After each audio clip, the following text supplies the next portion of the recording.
He was just an ordinary gamer, but one obsessed with fantasy worlds. Night after night, he dreamed of stepping into a realm filled with magic, dragons, and endless adventure. He scoured every corner of the continent in search of a way, only to find nothing but disappointment. Until one fateful night, when his desperate wish was finally heard. Waking up in a strange land, his heart pounded, not from fear but excitement. He had been reborn not as a hero, not as a noble knight, but as a savage barbarian, gifted with overwhelming power and a body built for battle. He now roams the breathtaking yet perilous fantasy world he had always longed for. And so begins his wild journey into the fantasy world of his dreams. At the center of the world, in a blinding white desert, there exists a monster. A white python that swallows entire glaciers whole. A gray bear that shakes the earth itself. A disgusting rat that defiles the ocean. But an emperor who once returned alive from the white desert once said, "The most dangerous thing there is the monsters themselves." Right now in the white desert, tremors kept exploding one after another. A barefoot young woman took down a beast in the middle of a snowstorm. Not far from there, an earth-shattering explosion erupted. The sturdy hand of a man clenched tightly onto the beast's claw.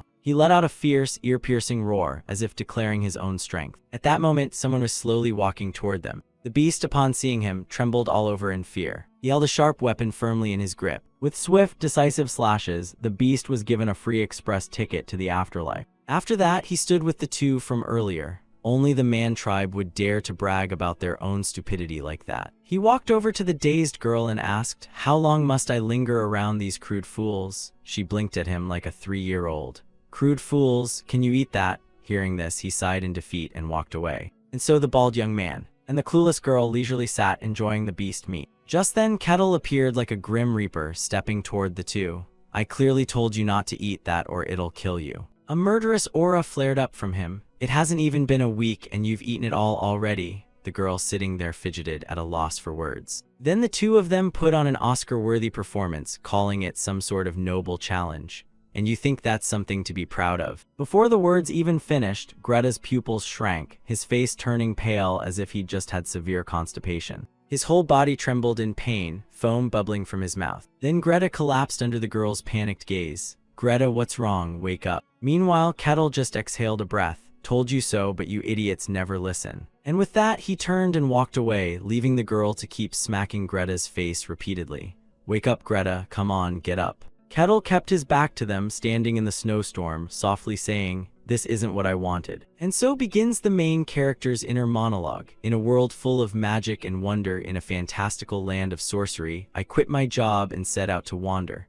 I climbed the highest mountain on Earth. I set foot in the very center of the planet. I even made it to the southernmost point of the Earth. But of course, nothing happened. Reality was the farthest thing from my imagination. Every night I prayed that when I woke up, I'd be in the middle of a dream, and one day, that prayer actually came true." Scene shift to a place not far away. A carriage and its party trudged forward through a snowstorm. Damn, it's cold to the bone. A man with golden hair glanced at the one beside him. "Then wrap yourself up tight unless you want to freeze to death." The young man shielded his face with his hand, struggling to respond. I am wrapping up, sir." Beside him, another man hurried to speak. "Captain, no matter how big the reward, this is still pure stupidity. Crossing the white desert, are you insane?" In return, all he got was the captain's unwavering expression. "Silence, didn't we all agree to this already?" The man avoided eye contact, muttering, "Yeah, but none of us knew it'd be like this." Inside the carriage, the old butler overheard and clicked his tongue in annoyance. "Damn, it's freezing." He raised his hand to cough lightly, then cautiously looked at the person before him. "My lady, are you all right?" The blue-haired young woman smiled like a blooming flower. "Yes." Her name was Milena of the Akasha family. She cheerfully replied to the butler, "I'm fine." Meanwhile, outside, complaints kept flying. "Damn it, I'm going to freeze solid out here." Unable to bear it, the butler frowned and shouted outside, "Such rudeness." Even so, Milena sympathized. "Don't be too harsh. They're the only ones willing to escort us across the white desert." Her expression showed a hint of worry. "Still, shouldn't we let them in? They look like they're about to freeze solid." Outside, the snowstorm grew fiercer, forcing everyone to shield their faces with their hands. When suddenly the butler looked at her uneasily. "No, you know what dwells in the white desert." Hearing that, Milena lowered her gaze. "The monster's right. Long ago, an emperor with ambitions to rule the entire world set his sights on conquering the white desert. He led countless warriors and soldiers and personally entered the white desert himself. Many years later, when the empire had collapsed and faded into oblivion, that emperor returned. He had lost all his soldiers, coming back alone, broken in body and spirit. He looked decades older and spoke like a madman. He said there were monsters in the White Desert, but the most dangerous thing wasn't the monsters. It was the man tribe. They had been there all along. A familiar silhouette appeared. Perhaps it was Kettle. The butler, still speculating, muttered, "Probably just a legend." Milena countered, but the Emperor's words weren't baseless. Many of the monsters he described were later confirmed to be real. The butler smiled reassuringly. Still, no one has ever seen a single member of the man tribe. And so she conceded. True, countless tales have been passed down, but none ever mentioned the man tribe. Outside the carriage, the captain suddenly called out, "Everyone stop." He clenched his teeth, staring ahead. "Something's up ahead. What is it?" The captain squinted hard, trying to make out what was coming. In the end, the fog was too thick, and he muttered, "I can't see clearly." A second later, his expression turned horrified. "I've got good news and bad news." The team immediately urged him, "Spit it out." The captain froze in place. "Damn it, the good news is that it's pretty small, and the bad news is..." The silhouette of Kettle gradually emerged through the falling snow. "It's coming toward us." Upon hearing that, everyone wore the exact same expression. The old butler's eyes went wide as he looked out in the direction of the voice. At that moment, the captain immediately went on high alert. He gripped the hilt of his sword at his side. His face a mix of fear and vigilance that refused to fade. The figure became clearer. It was a person. White-gray hair coming into view, along with six-pack abs and massive scars. Kettle strode confidently toward the group, his eyes flashing with a hint of violet. And a member of the team, raising his axe, instantly recognized him as a man tribe warrior. Kettle's gaze stayed sharp as a blade, slowly sweeping over everyone present. Then he spoke first. "I went out for a walk because I got sick of looking at the other man tribe folks, and what do I find? Outsiders in the middle of the snow. Lucky me." His lips curled into a sly smile. Kettle then put on an excited expression. "Didn't think I'd meet anyone here. A pleasure to meet you." After that, his eyes drifted toward the carriage. "Your merchants, aren't you?" they quickly confirmed. "Yeah." Kettle continued, "And your mercenaries hired to escort them, right?" The captain admitted honestly, "That's right." Suddenly, Kettle stroked his chin and said, "I'd suggest you turn back, though I had a feeling you." "Come here." The captain's face showed a flicker of fear. Then Kettle noticed something. "There's someone inside the carriage, isn't there?" Inside, Milena immediately flinched. The captain of the convoy trembled uncontrollably, waiting for Kettle's next words. But instead, Kettle smiled brightly and said something no one expected. "I want to be hired too." Everyone instantly tensed up. "What?" But Kettle, still full of confidence, put his hands on his hips. "Did I not make myself clear? I'm offering to help you cross this desert." Hearing that, the captain calculated silently, a legendary man tribe warrior asking to join them. Was that really all he wanted? Then he cautiously replied, "So you mean you're not hostile?" Kettle crossed his arms coldly. "If I were, you'd all be dead already." As soon as those words left his mouth, everyone's eyes went blank as if they'd just achieved enlightenment. The stylish young man suddenly turned his head toward the captain, and the captain slowly raised his hand. "Did you hear that?" Inside, Milena stayed silent, not responding. Then she abruptly turned her face toward the outside. The butler, puzzled, muttered, "What the hell is going on?" The captain continued speaking to her. "He says he wants to be hired as a mercenary. What do you want to do?" Once again, Milena fell into deep thought, then posed a question. "If we fought him, what would happen?" The captain glanced at the fierce aura radiating from Kettle and hesitantly replied,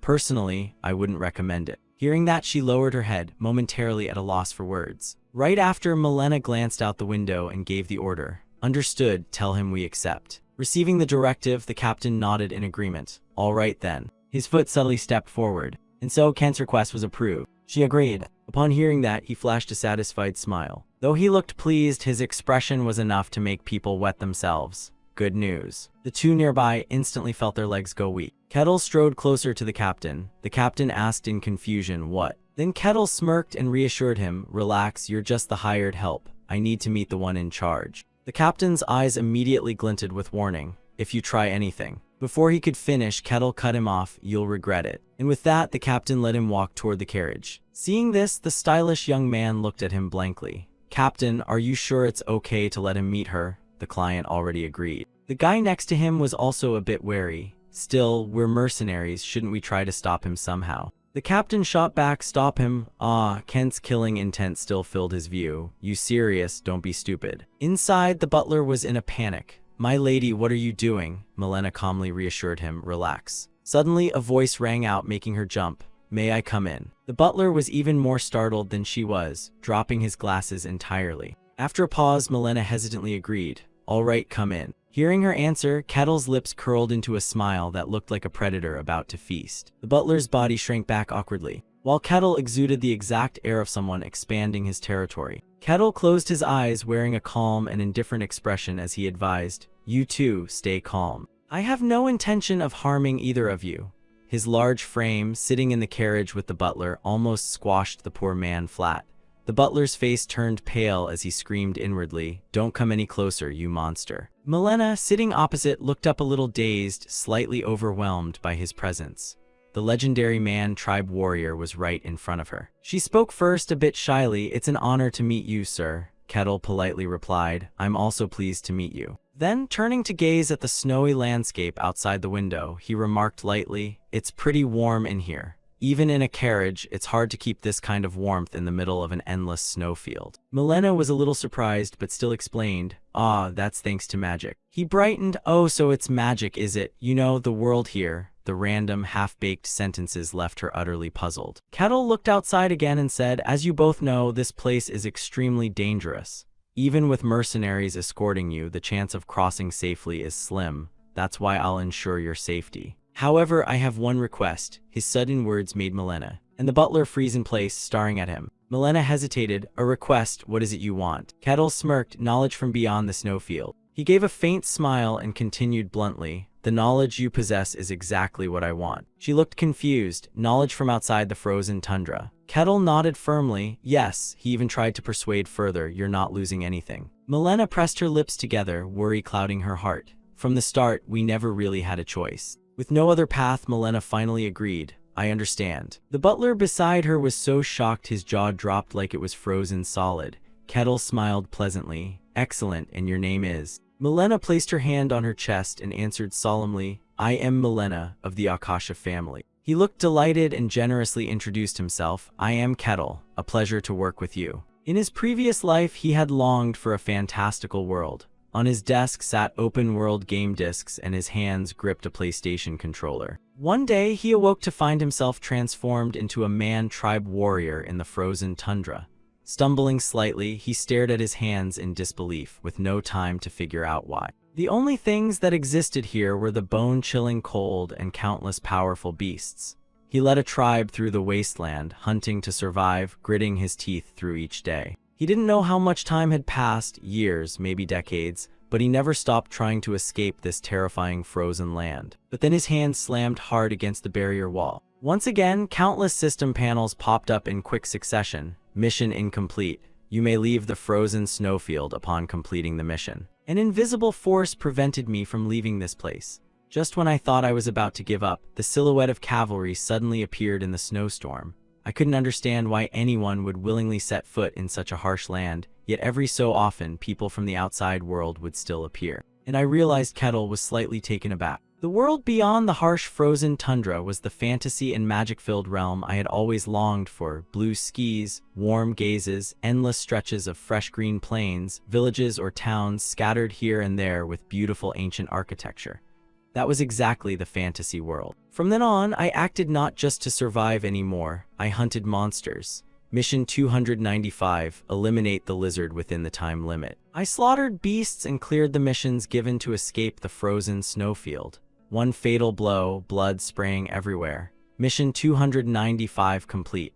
The next mission would be provided, and I held on to the belief that one day I would escape this place. I realized that since I couldn't get out of this damned snowfield, the information obtained from those who came from outside was incredibly valuable. But Kettle recalled that most of the people he'd met until now either panicked and drew their swords or were half crazy already. Arms crossed, he stayed calm. Finally, someone willing to talk to him. How long had it been since he'd spoken to a civilized person? He'd only been dealing with uneducated savages, so talking to someone civilized felt like a dose of tranquilizer. Suddenly, his tone turned casual. "You're transporting weapons, aren't you?" Milena flinched and replied, Yes, that's right. How did you know?" He glanced outside and answered, "I heard the sound of steel from the carriages, hard not to notice." She looked a bit embarrassed. "I see." Kettle then asked, "Is there a war going on outside?" Milena's mood sank as she softly said, "Yes, the Empire and the Kingdom are at war." He nodded knowingly. "I get it. So the outside world is exactly all peace and rainbows, huh?" She quickly refuted, "Not really.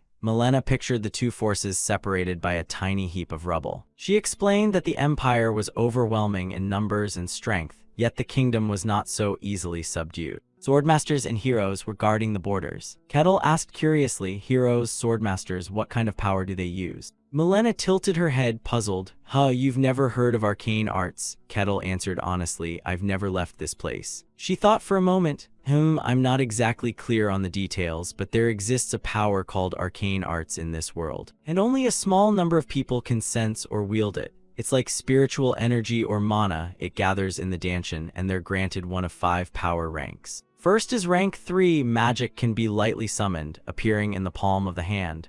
This is only for those who can sense the arcane arts. Next is rank 2, the ability to wield both magic and swordsmanship.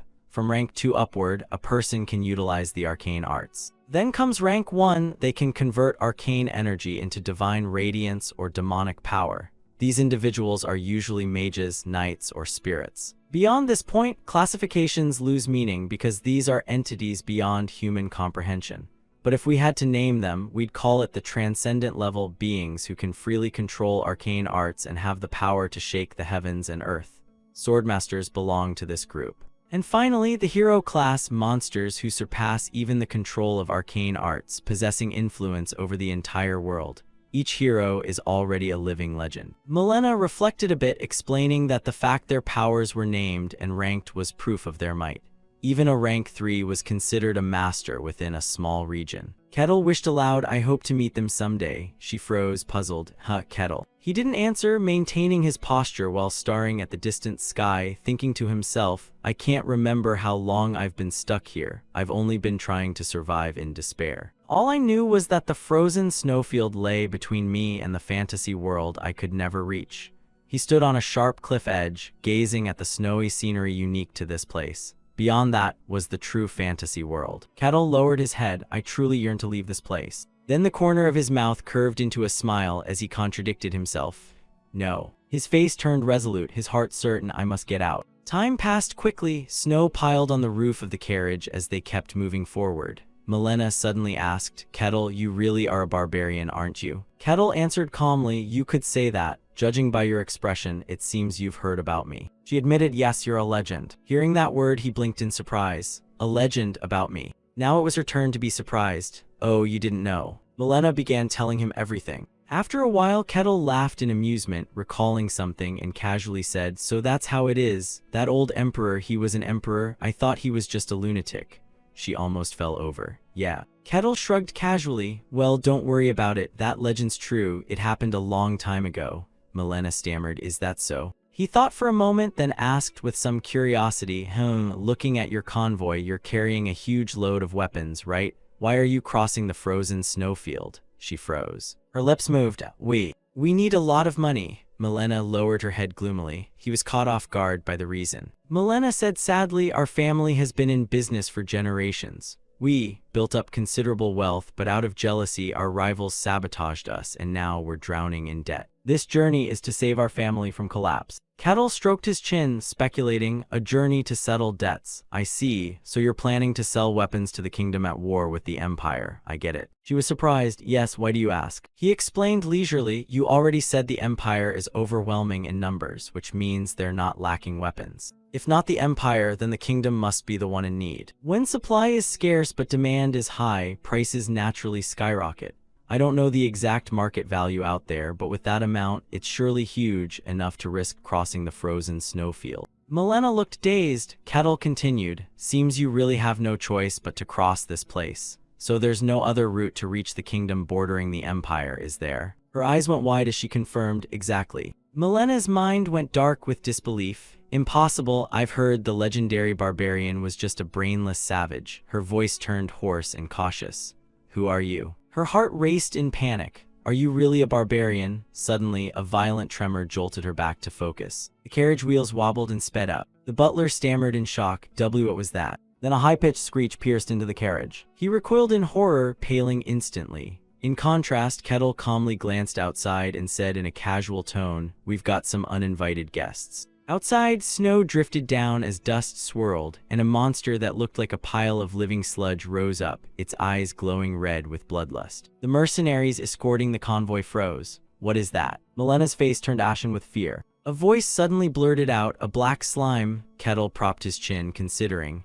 Is that really what you'd call it? She trembled but confirmed, "Yes, it's recorded in the archives." He asked curiously, "Archives?" Melena explained, "Many skilled adventurers have tried to cross this land over the years, and only a few lucky ones returned alive. But the vile ones left behind notes on the creatures they encountered, and among them, the black slime appeared the most." Then she asked seriously, "So, Kettle, do you know anything about it?" He cheerfully replied, "Of course. Chewy, a bit springy, actually tastes pretty good." Melena froze in horror. "Wait, you actually ate one?" Kettle sincerely offered, "Wanna try? I can go catch a few for you." She shuddered, feeling goosebumps all over, and coldly refused, "No, thank you." Bam! A deafening sound shook the air. Melena jumped in fright. Outside, the grotesque black slime roared furiously. The captain stood frozen, unable to calm himself, and she quickly sensed something was wrong, calling out to Kettle in panic. Kettle simply kept watching outside in silence, not answering. Melena called again, bewildered. "Kettle." He spoke slowly, "I made a pact with you all." Closing his eyes, Kettle continued calmly, "I swore to protect your lives, so I won't take action unless it's truly dangerous." She widened her eyes in shock. "Huh, what do you mean?" His tone was leisurely. "That thing, I could take it down as easily as drinking porridge." Resting his chin on his hand, Kettle smiled and kept playing the role of a dedicated spectator.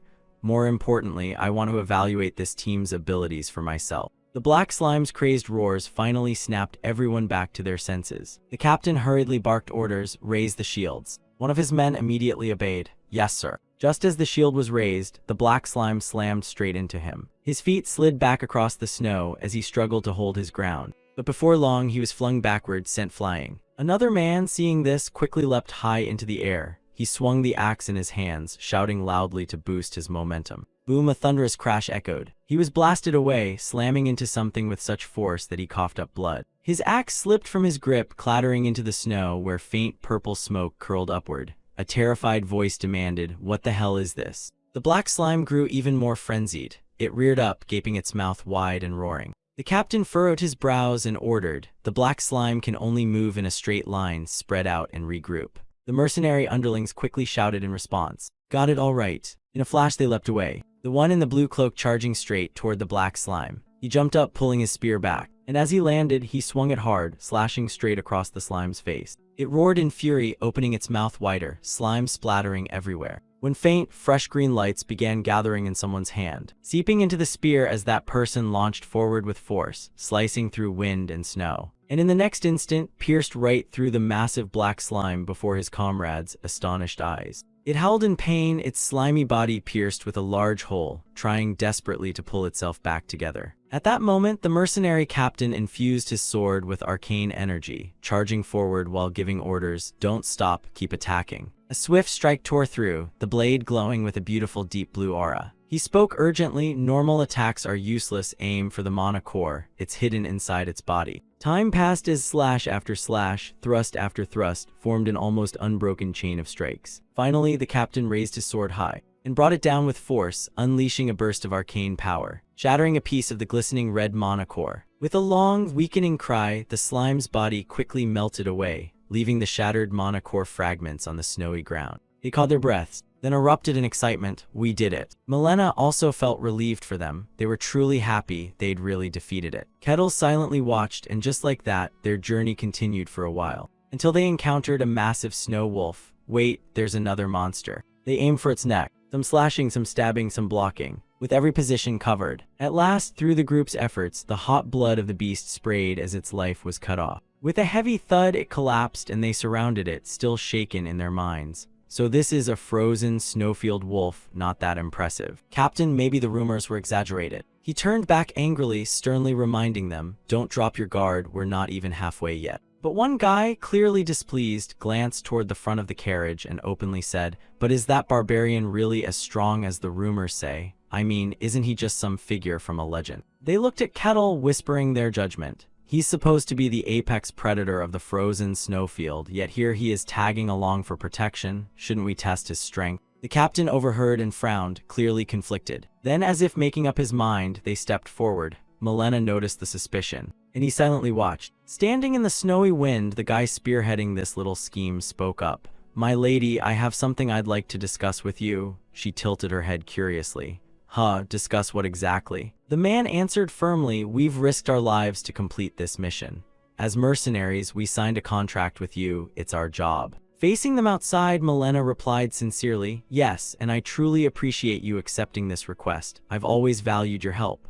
She thought to herself, an escort mission across the frozen snowfield. Everyone else belayed the moment they heard the details. "Without these guys, I might never have even started this journey." The man suddenly said, "However, there's something that bothers us." Milena was taken aback. He asked seriously, "That barbarian hasn't actually fought yet, has he?" She hesitated. "Well." Before she could finish, the man declared solemnly, "Therefore, we want to see if that barbarian is truly worthy of the special treatment he's getting." Hearing that, Milena hesitated, avoiding their gaze as she softly asked, "And how exactly would you test that?" She glanced awkwardly at the captain. The captain, out of options, replied with some concern, "I've tried to stop them, but they won't listen to me." Kettle understood clearly, smirking as he spoke up, "So you want to test my strength, huh? Fine." He stepped down casually, adding, "But now's not the time." They looked puzzled. "Huh." Kettle looked up coldly and replied, "Because we already have uninvited guests ahead." That only confused them more. "What the hell are you rambling about?" Suddenly, a low, grim voice echoed from behind the group of mercenaries. It was filled with malice and crazed bloodlust.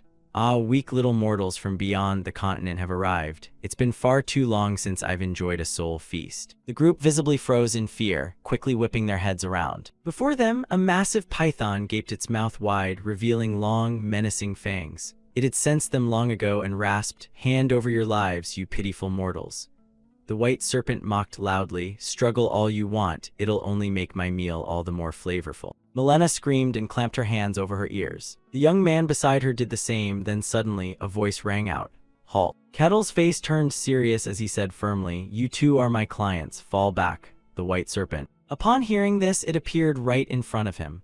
"Why are you here? Have you forgotten the rules of the frozen snowfield, when one leaves the territory of their own tribe?" Kettle, visibly irritated, cut it off. "That's none of your business." The white serpent scoffed. "How ridiculous." The battle erupted violently once more. "That's the white serpent, that's the barbarian." It roared, "How dare you give me orders? I am one blessed with eternal life by the promise." Kettle crouched slightly, preparing to unleash his punch. "Want a taste of the moon?" His fist shot straight toward the white serpent, forcing it to block in sudden panic. The whirling gales from their clash made everyone tremble. The young man gritted his teeth, struggling to withstand it. As the force grew even stronger, nearby, Milena shielded herself with her hands. "My lady." The white serpent grew even more savage. "You're the kind that only obeys after a good beating." She sank to her knees in shock, then hesitated as she looked at Kettle. His sharp eyes flared. "I'll finish this quickly." His heavy steps readied. This wouldn't take long. Kettle charged straight at the white serpent, his fist gradually coming into full view. The flashes of battle, startling everyone around. Afterward, Kettle returned. "I've committed a grave offense. Please be generous and let it slide."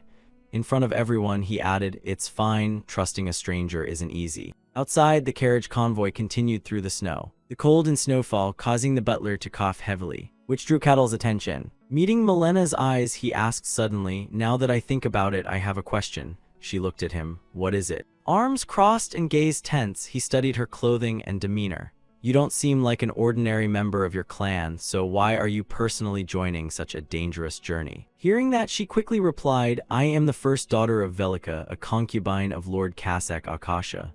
Upon hearing this, Kettle asked, "A concubine, so you're the child of a mistress?" She answered, "Yes." Then Milena began recounting her past. She came here because of a political marriage, but was later cast aside, a poor mother with no real power. Kettle sympathized with that unfortunate fate. "I see." Milena clenched her fists and continued, "My mother and I carry the family name and title only. In truth, we're nothing. We were treated like servants." Feeling suddenly self-conscious, she lowered her head. "I didn't mean to say this much." Not long after, Milena spoke firmly again. "I volunteered for this expedition."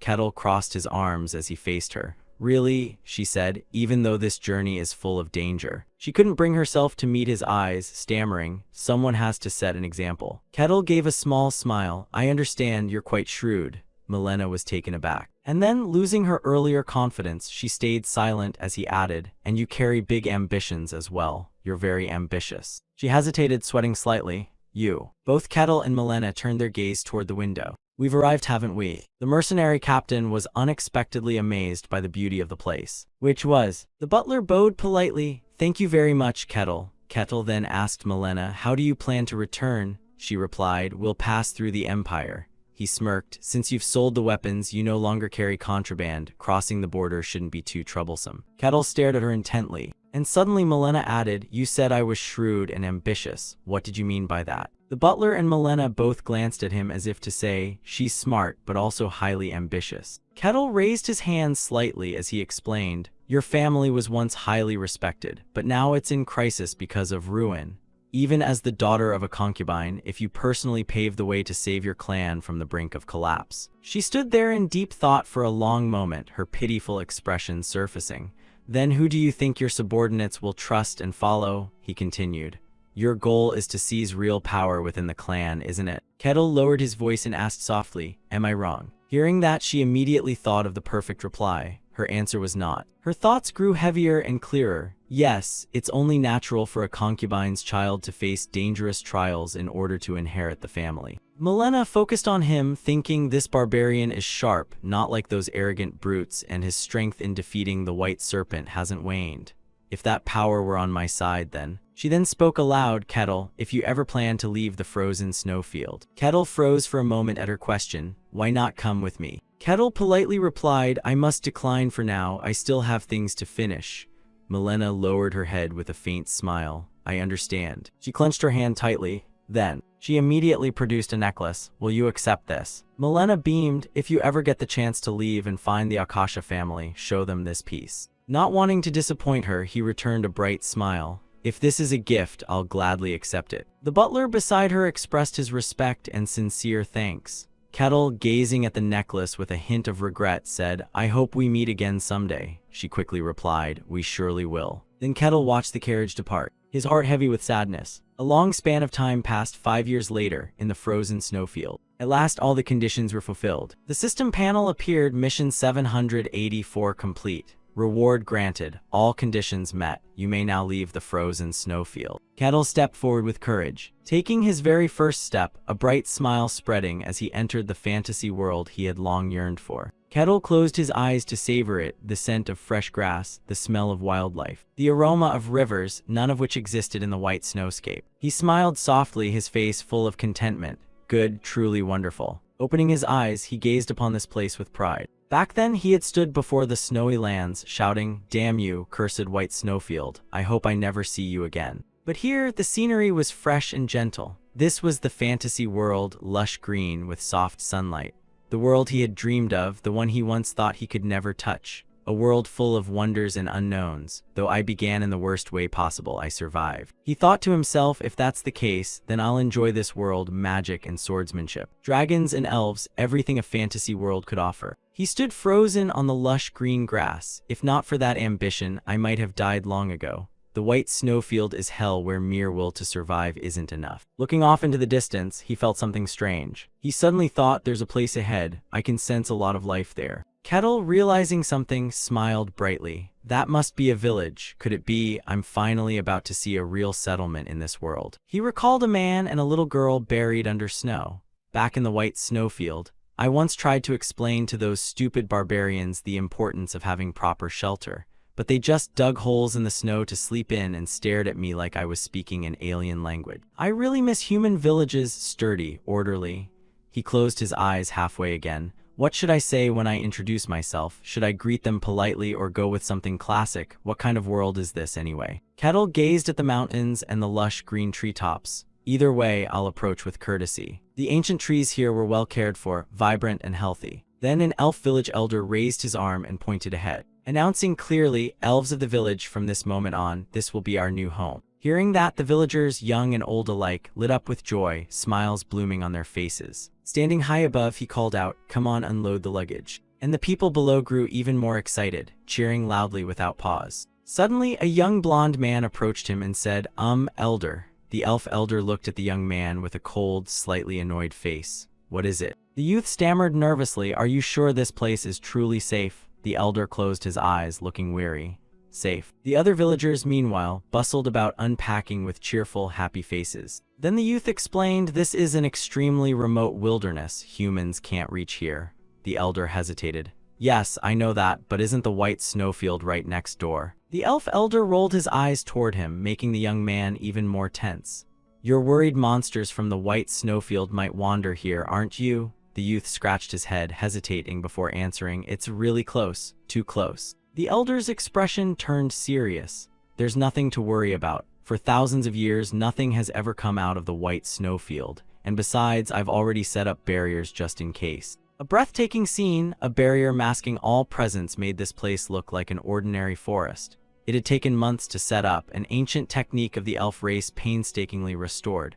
As long as this barrier remained, no one could approach us, and even if monsters from the white snowfield appeared, we would still be fine. Then he thought of a beautiful woman, because we have our queen. The elf elder's face quickly regained confidence and pride. Even the monsters of the white snowfield could not touch our queen. Kettle, riding through the forest, suddenly had a thought. "Sounds like something tore. Did I just break something?" His steps slowed. Unfamiliar with this place, he began to lose motivation. Seriously, how much farther do I have to walk? Then he noticed a little girl, a petite girl likely lost in the forest. He was taken aback by the sight. An elf, a real elf, one of the first races people imagine when thinking of a fantasy world. The image of a perfect elf woman popped into his mind. He smiled in amusement. "Didn't expect to meet one so soon. Luck really is smiling on me. I'm glad I survived everything." As for the little girl, she was so scared she burst into tears in the middle of the forest. "I'm scared. I don't know where I am. What should I do? I must have wandered too far." Sitting down to rest, she thought the tree's shade would comfort her, but it didn't. She was startled by this imposing figure. Kettle, with his large build and intimidating face, suddenly smiled at the tiny girl. "Hello." Because he was so huge, like a real monster, she froze for a few seconds, and then collapsed. Picturesque scenery and birds gliding past. Kettle didn't know what to do with this little girl, so he just stood there blankly for a while. The girl had fainted and he squinted. "I haven't even said a word yet and she's already passed out. Guess I should take this kid back to the village." As he walked, Kettle thought of beautiful scenes. According to legend, elves were a gentle and organized race. If I bring back an unconscious child, maybe they'll see me as a good guy. I wonder how hospitable elves are. The smile stayed on his lips, and honestly, I'm kind of excited. His large hand could easily carry the little girl gently. He was suddenly startled when the villagers saw him and panicked, shouting, "No way, a human, even here, is my child." Everyone was wary of Kettle. Some held weapons, some cried out, "Who are you? How did you get past the barrier?" Kettle lost his enthusiasm. This was not going according to plan at all. The mother cried for her child, "If you don't give her back, I'll chase you to the ends of the earth." The elf elder was also alarmed. "Impossible, this place should have no trace of humans. How is he here? There's supposed to be a barrier, so why?"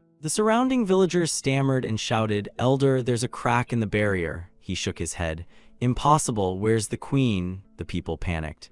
"Her Majesty is out scouting the surrounding area." Kettle raised his hand to explain, but couldn't calm the crowd.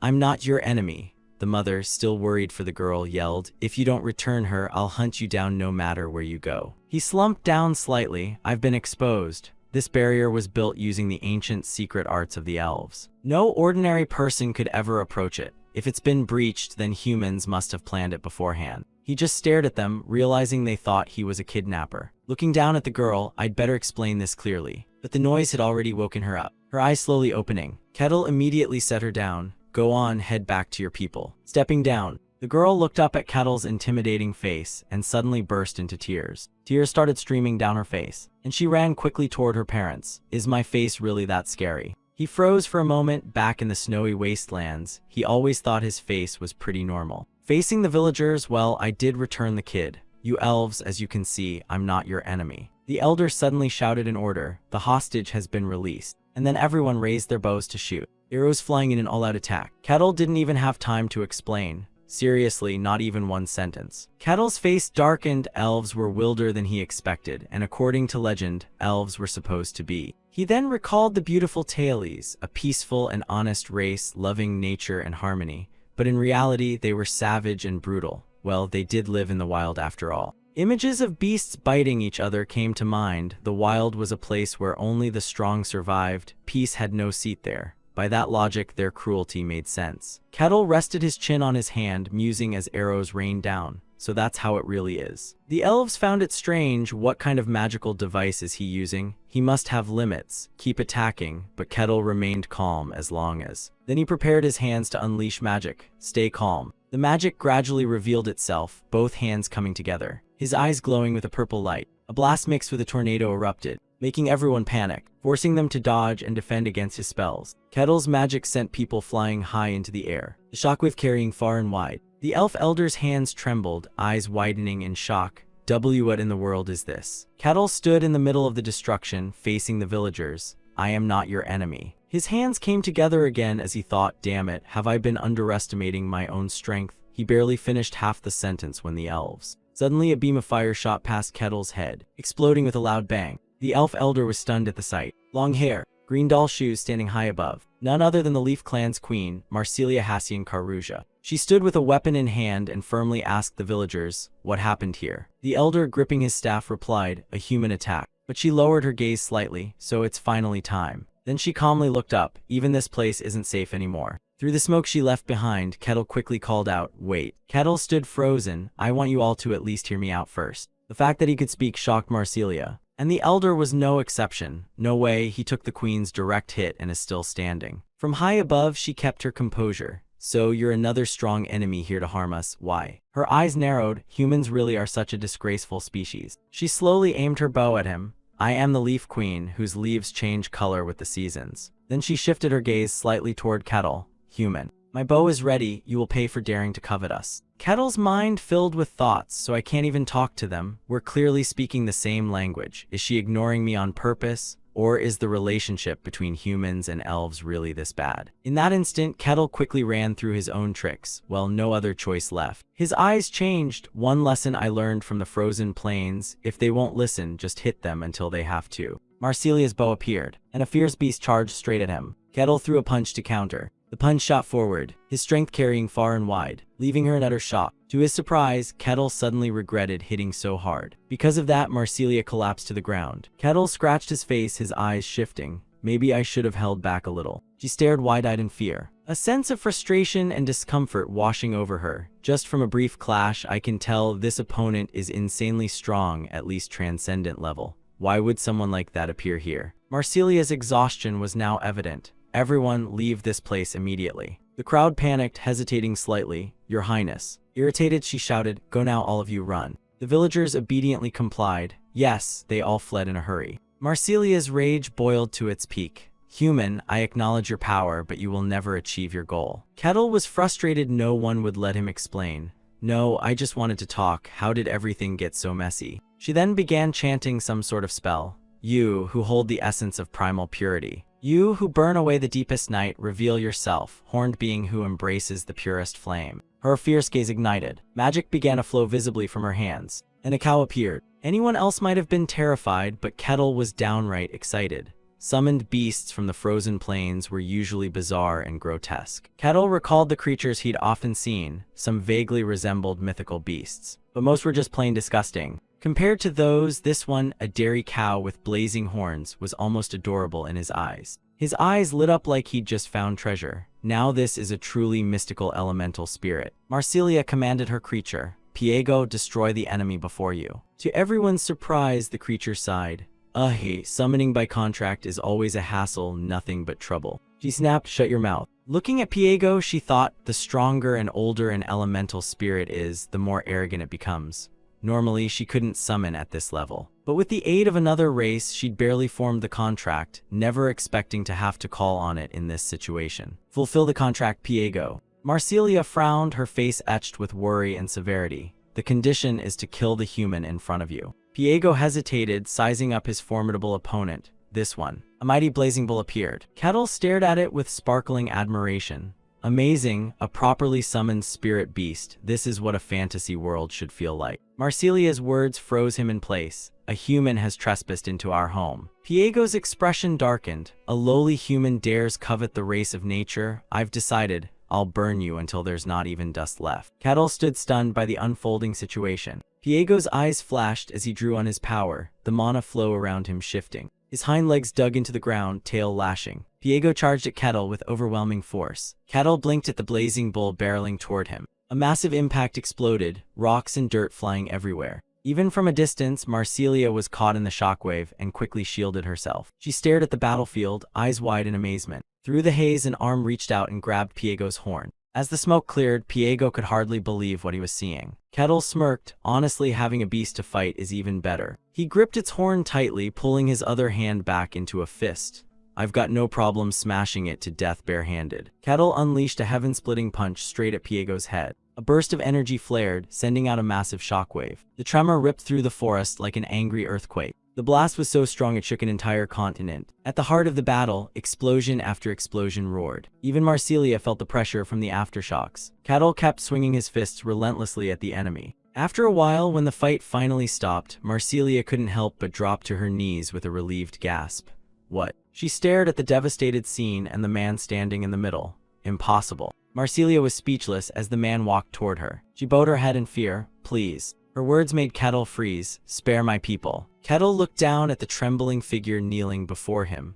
I'm not your enemy, elf. Marsilia was stunned by his words, her suspicious eyes lifting. What? Kettle explained everything, leaving Marsilia in shock. After a long debate, we finally agreed on one thing. That he truly wasn't the enemy. Marsilia lowered her head in apology. Sorry, human, we were too quick to judge. She thought back to his expression earlier, mistaking the one who saved her tribe's child for a kidnapper, and realized it had been terribly rude. Kettle crossed his arms with a helpless smile. It's fine, I get it. You said humans have been hunting you, right? Still, it's a little sad you never even tried to hear me out. Marsilia still wasn't fully convinced. You're really not one of those chasing us. Kettle calmly replied, this is my first time meeting an elf. There are no elves in the White Snowfields. Marsilia's eyes widened. What, the White Snowfields? Her words caught him off guard too. That savage name for the snowfields is what outsiders gave me. Marsilia's suspicion lingered. No way, we thought no human could survive in that place. Suddenly, she looked worried. If you could leave the White Snowfields, could other things also get out? Kettle shrugged. Who knows, but I doubt it. Not everyone can just stroll out like I did. He thought of the giant serpent. And that strange mission board, the White Snowfields had their own rules, and even a beast as strong as the serpent couldn't break them.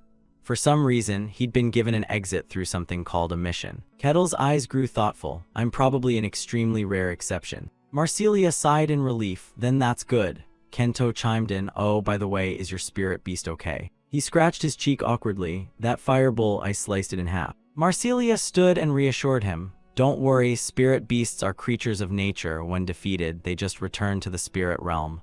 Spirit beasts, huh? She looked at him seriously. Sorry for the trouble I caused. If there's anything you want, as long as it's within my power, I'll grant it. Kettle was still thinking about her words. Spirit beasts. Then he asked her, so if someone isn't an elf, could they still form a contract with a spirit beast? Marsilia seemed unsure. That's nearly impossible, I think. She continued analyzing. Of course, if a human has a deep bond with nature, they might form a contract with a spirit beast, but the chances are still painfully low. Marsilia fell silent at his sharp words. She offered a suggestion. If you truly want a spirit beast contract, try going to Elfo Sagrado. Elfo Sagrado, Marsilia pictured a lush, vibrant land. It was where the gods of the elves resided, the most sacred, holy ground of her people.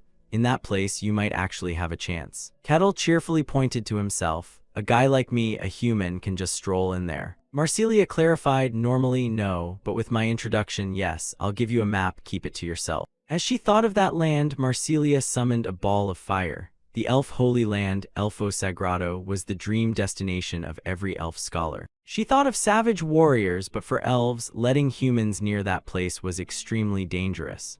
To protect a land more precious than life itself, elves had never revealed its location to outsiders. A red crystal appeared in Marsilia's hand. Even so, I still want to trust you. She handed it to Kettle. Take this. He accepted the crystal. I accept, thank you. Marsilia thought of a guardian god. Of course, even if you get there, our god will surely test you. She smiled at him, but for you, I doubt that's a problem. I wish you luck. Thanks. Marsilia happily introduced herself. I am the queen of the Leaf tribe, the ones who turn brown when autumn comes. Marsilia Hassian Karuja. And your name? Kettle smiled back. I am Kettle, the savage of the White Snowfields. A powerful footstep smashed the ground beneath it. Kettle gathered his energy and launched himself forward. He landed, then leapt again. The sound echoed loudly through the trees. Kettle kept leaping nonstop through the forest. At the Barkin border in the kingdom of Jehent, a panicked guard shouted, "What is that? What's going on? I don't know, but something's coming." The captain of the Barkin guards tensed up. "Sound the bell, gather all guards immediately." Explosions kept erupting closer and closer to the city. Familiar boots appeared in the dusty haze. As the dust cleared, a figure emerged. The guards couldn't contain their fear and trembled. "You." Kettle gave them a friendly smile. "You guys are the guards, pleasure to meet you." The atmosphere among them turned quiet. The guards' faces were tense, bodies trembling. That loud noise earlier, was it this guy? He looked at Kettle, who was just standing there cluelessly, ash-gray hair swaying. The captain of the Barkin guards couldn't hide his fear, his gaze flicking to the scar on his chest. No way. He thought of a man standing tall in the snow, the Grey Dog Savage. Kettle stepped closer to the group. The guards raised their weapons warily. "Stay right there, one more step and we'll attack." Kettle calmly explained, "I'd really appreciate it if you could relax. I'm not your enemy." The captain of the Barkin guards demanded, "Then what do you want from us?" Slowly, Kettle raised his finger. Without saying a word, he simply pointed in a direction. The captain of the Barkin guards flinched and looked. He couldn't hide his surprise. "The fortress." Kettle replied seriously, still looking a bit clueless. "I want to enter your territory." The guard stared at him blankly. After a moment, a voice rang out from inside the room. "So entering the territory, you mean just passing through?" Kettle stroked his chin in thought. "If possible, I'd like to stay for a while, not sure how long." The captain pressed. "So you do plan to stay for a while. Your name?" "I'm Kettle." The captain continued the interrogation. "Do you have a guarantor or any identification papers?" "Nope, nothing like that." His expression suddenly shifted. He thought of Milena, smiling as she handed him an item. "Thank you, Kettle. If you ever leave, please deliver this token in case you want to find House Akasha." Kettle gripped the token inside his pocket. He placed the item on the table. "How about using this as proof of identity?" The captain of the Barkin guards looked a bit surprised. "What's that?" Kettle crossed his arms. "The crest of House Akasha. I got it from someone of their bloodline." The captain inspected it. "House Akasha, merchants from the kingdom of Danian, right?" The captain held the token in his hand. "They visited the white snowfields a few years ago." Kettle looked surprised. "You know them?" The captain didn't hide it. "Lately, that house has been rising fast. Ever since the new head took over a few years back, they've expanded rapidly." Kettle asked, "So, can I use this as ID?" The captain looked troubled. "It doesn't seem fake, but it's still hard to verify, and it doesn't belong to this kingdom. This is the kingdom of Jehent." The captain set the token back on the table. "Even if we can't verify it, it's still useful." "Fine, you can enter, but on one condition." Kettle blinked. "Condition?" The captain looked at him seriously. "We need verification. We have to make sure you're not dangerous." Kettle's voice carried a hint of suspicion. "A party," the captain explained. "Right now, there are 3 others also requesting entry. The condition is that you join them in clearing out a dungeon near the territory." Kettle stroked his chin. "Forming a party as a condition, that's easier than I expected." Kettle grinned cheerfully. "All right, I accept, but there's one more condition." The captain looked him in the eye. "After clearing the dungeon, I want all of you to report every single detail of what happened inside." Kettle smirked knowingly. "I get it. Seems like you're not entirely sure who they are either, so you're making us watch each other and filter out the suspicious ones. Clever plan, actually, pretty smart." The captain stared at him in surprise. "Is that so? Are you really a barbarian?" Kettle nodded. "Indeed, I'm a barbarian." The captain felt a shiver inside. "I always thought barbarians were brainless brutes. You're the first one making me reconsider." The captain stood up. "All right, enough talk, let's go." A mustached man sighed. "Law or not, going into a dungeon with a bunch of pickpockets is like crawling with sewer rats." The man introduced himself as Paladin Alessandro Tll Ranu, looking thoroughly annoyed.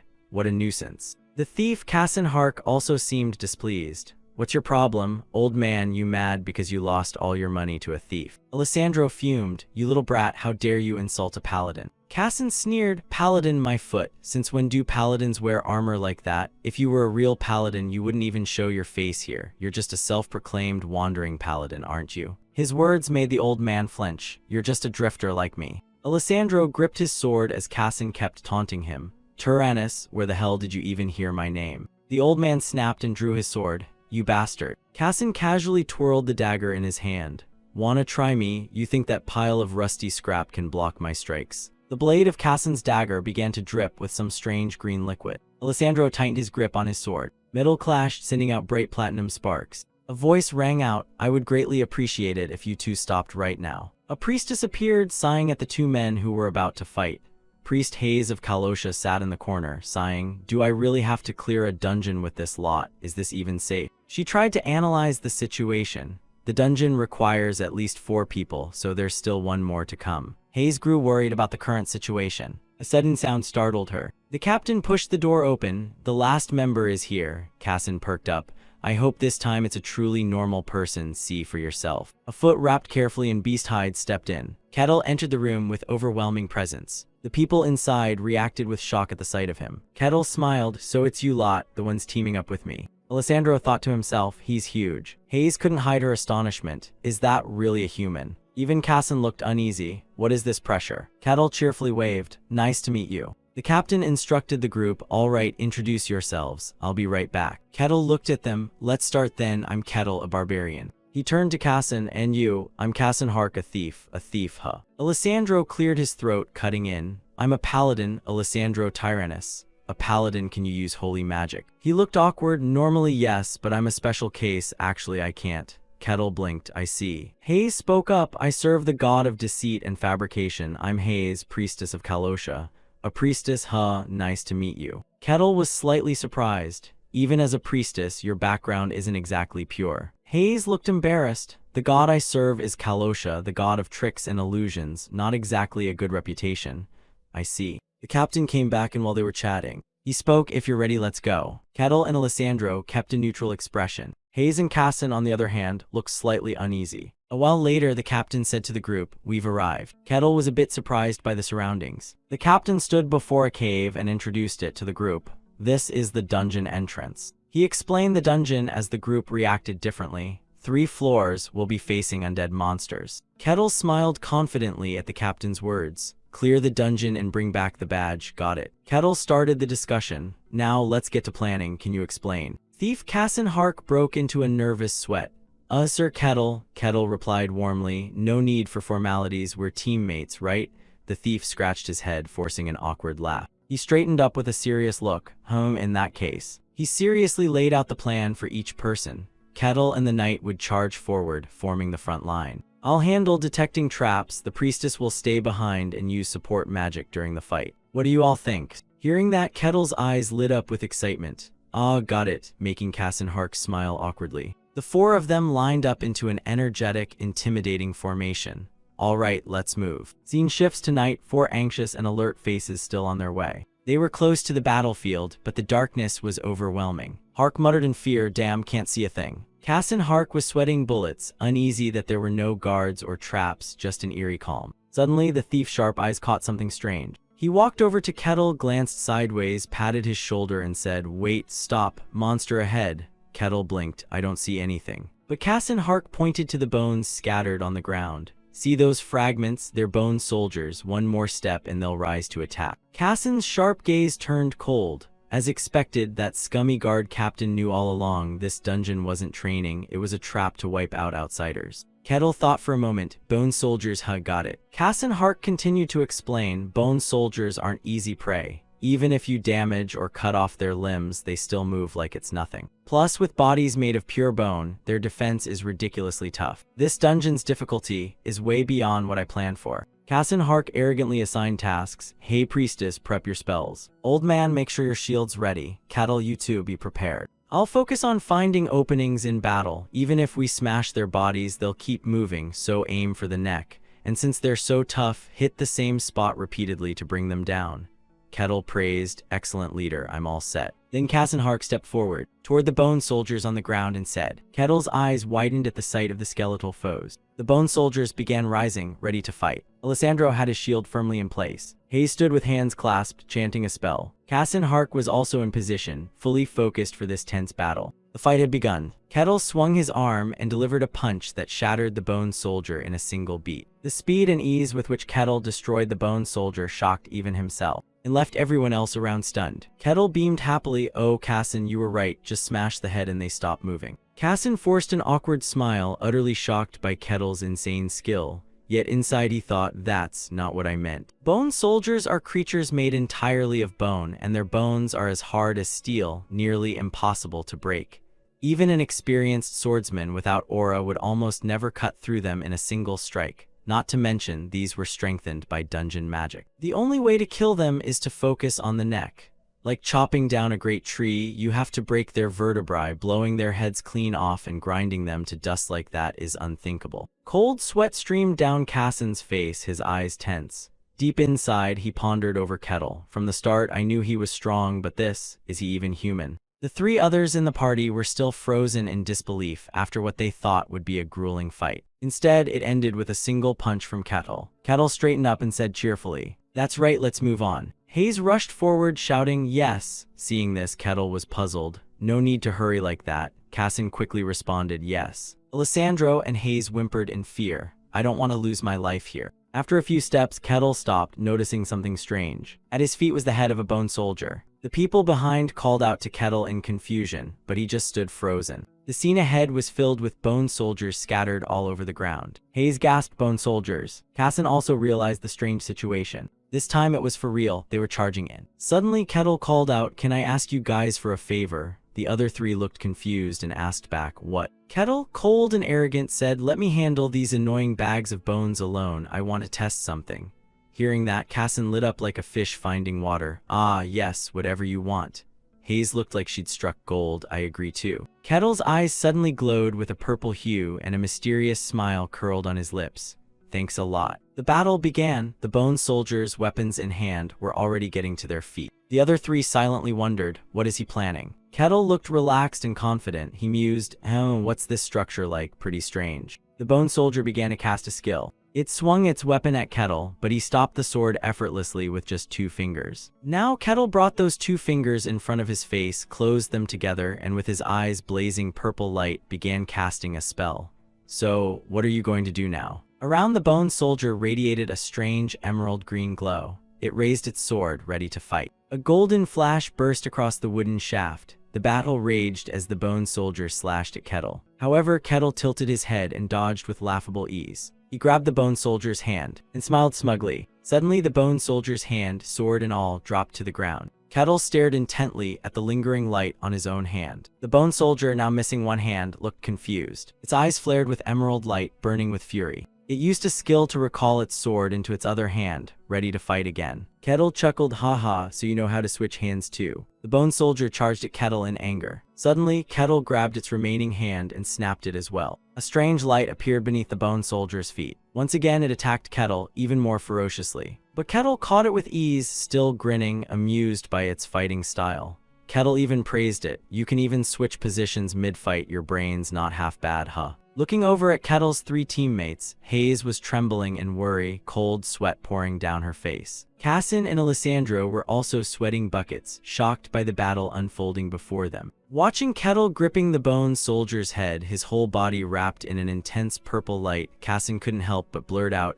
"This guy's a complete maniac." Kettle smiled and waved. Cassin Hark instantly froze, trembling all over. In a flash, his skull fell to the ground. Kettle stood above, glancing down at it with pure disdain. He placed his foot on the skull and said coldly, "So you can still move with just a head, huh?" The skull shattered to pieces. He chuckled, "Interesting." After a moment, Kettle brushed off his hands, smiled at everyone, and said, "Did I keep you waiting? My apologies for making you wait." Hearing that, Cassin Hark immediately replied loudly, "No, do whatever you want." Kettle replied softly, "Thanks." Kettle began walking forward. He smiled and said, "All right then, let's keep going." All 3, Cassin Hark, Hayes, and Alessandro, responded immediately and loudly, "Yes." After walking for a while, Kettle stopped. He lowered his gaze and Cassin Hark said, "This is." A staircase appeared before them. Cassin Hark continued, "The 2nd floor." Kettle's group quietly descended. Alessandro and Hayes looked cautiously around. After a moment, Cassin Hark pulled down his face covering and exhaled deeply. He said softly, how about we take a break?" Kettle turned to look at everyone. Rubbing his chin thoughtfully, he said, "You've got a point. Resting for a bit sounds good." Cassin Hark immediately knelt, bowing his head to the ground and loudly saying, "Thank you." Kettle crossed his arms and closed his eyes to rest. The other 3 also sat on the ground, the air a little awkward. Kettle spoke up, "I have a few questions about this dungeon." Hayes looked at him and asked back, "What?" Alessandro also opened his eyes to look at him. Kettle smiled gently, "Honestly, I don't know much at all." Hearing that, Hayes panicked, realizing she might have insulted him, and stammered, "No, curiosity is a good thing. I don't know much either," to which he simply replied, "Thanks." Hayes widened her eyes at him, curious. So, what exactly are you wondering about? Kettle recalled the cheerful townsfolk walking down the streets and said, this dungeon is quite close to the territory. He rubbed his chin thoughtfully and said, so, does that mean there's no problem with the dungeon and the monsters? Hearing that, Hayes looked at him and explained the basics. Monsters in a dungeon can't spill outside. Of course, there are exceptions, but those cases have always been handled beforehand. Cassin Hark stroked his chin and gave a light cough. Recalling the scenes in the dungeon, Cassin Hark said, a dungeon is a natural phenomenon, sometimes a cave, sometimes a tower. They usually appear near populated areas. Kettle seemed to realize something and said softly, so that's why there's a dungeon here. Hayes looked at him and said, when a dungeon appears, the territory will assess the danger level, then outsiders like us, mercenaries or guards, will take care of it. Kettle smirked as if he just heard something interesting. He grinned and asked, so you're saying there aren't any dungeons inside the territory? Hayes shook her head. No, dungeons only appear a certain distance away from residential areas. Kettle nodded, I see. His face suddenly lit up and he cheerfully said, if it's a dungeon, there must be rewards after clearing it, right? Kettle imagined gold and jewels in his head and said, that's right, on the last floor there'll be a boss. If you defeat it, you get various rewards. For a dungeon like this, the loot's definitely not bad. Kettle smirked, sounds just like a game. Hayes tilted her head, what's a game? Kettle replied, just talking to myself. He looked at her and said, I have one more question. Hayes hesitated, sure, go ahead. He asked in a low voice, who created this dungeon? Hayes froze, question marks practically floating over her head. She exclaimed, what? She looked at him with suspicion and said, dungeons form naturally, no one creates them. Kettle imagined a giant hand controlling the townspeople. He voiced his thought, that's hard to believe. First, they always appear near inhabited areas, like someone deliberately placing them for us to explore. In his mind appeared the image of a snake coiled tightly around an apple, and he thought, they pop up near crowds and lure people with tempting rewards. Kettle crossed his arms and said coldly, that feels more like a man-made setup than a natural phenomenon. Hearing that, Hayes was startled. You know, that does make sense. She rested her chin on her hand, thinking, I've never looked at it that way, always thought it was just normal. Cassin Hark lowered his head and thought, honestly, I've never thought deeply about that. No, not even once.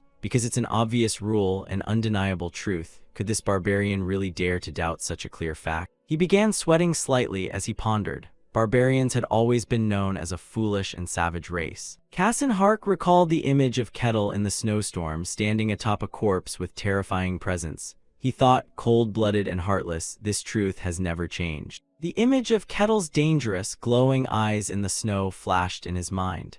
Cassin Hark wondered, if what I know is true, is this barbarian really just an ordinary one? Suddenly, a voice cut through Cassin Hark's thoughts. Kettle chuckled and said, this is quite interesting. He stood up with a bright smile. Is everyone done resting? The group was startled, quickly standing up and replying in unison, ah, yes. Kettle turned, waved his hand with a smile and said, then let's keep going.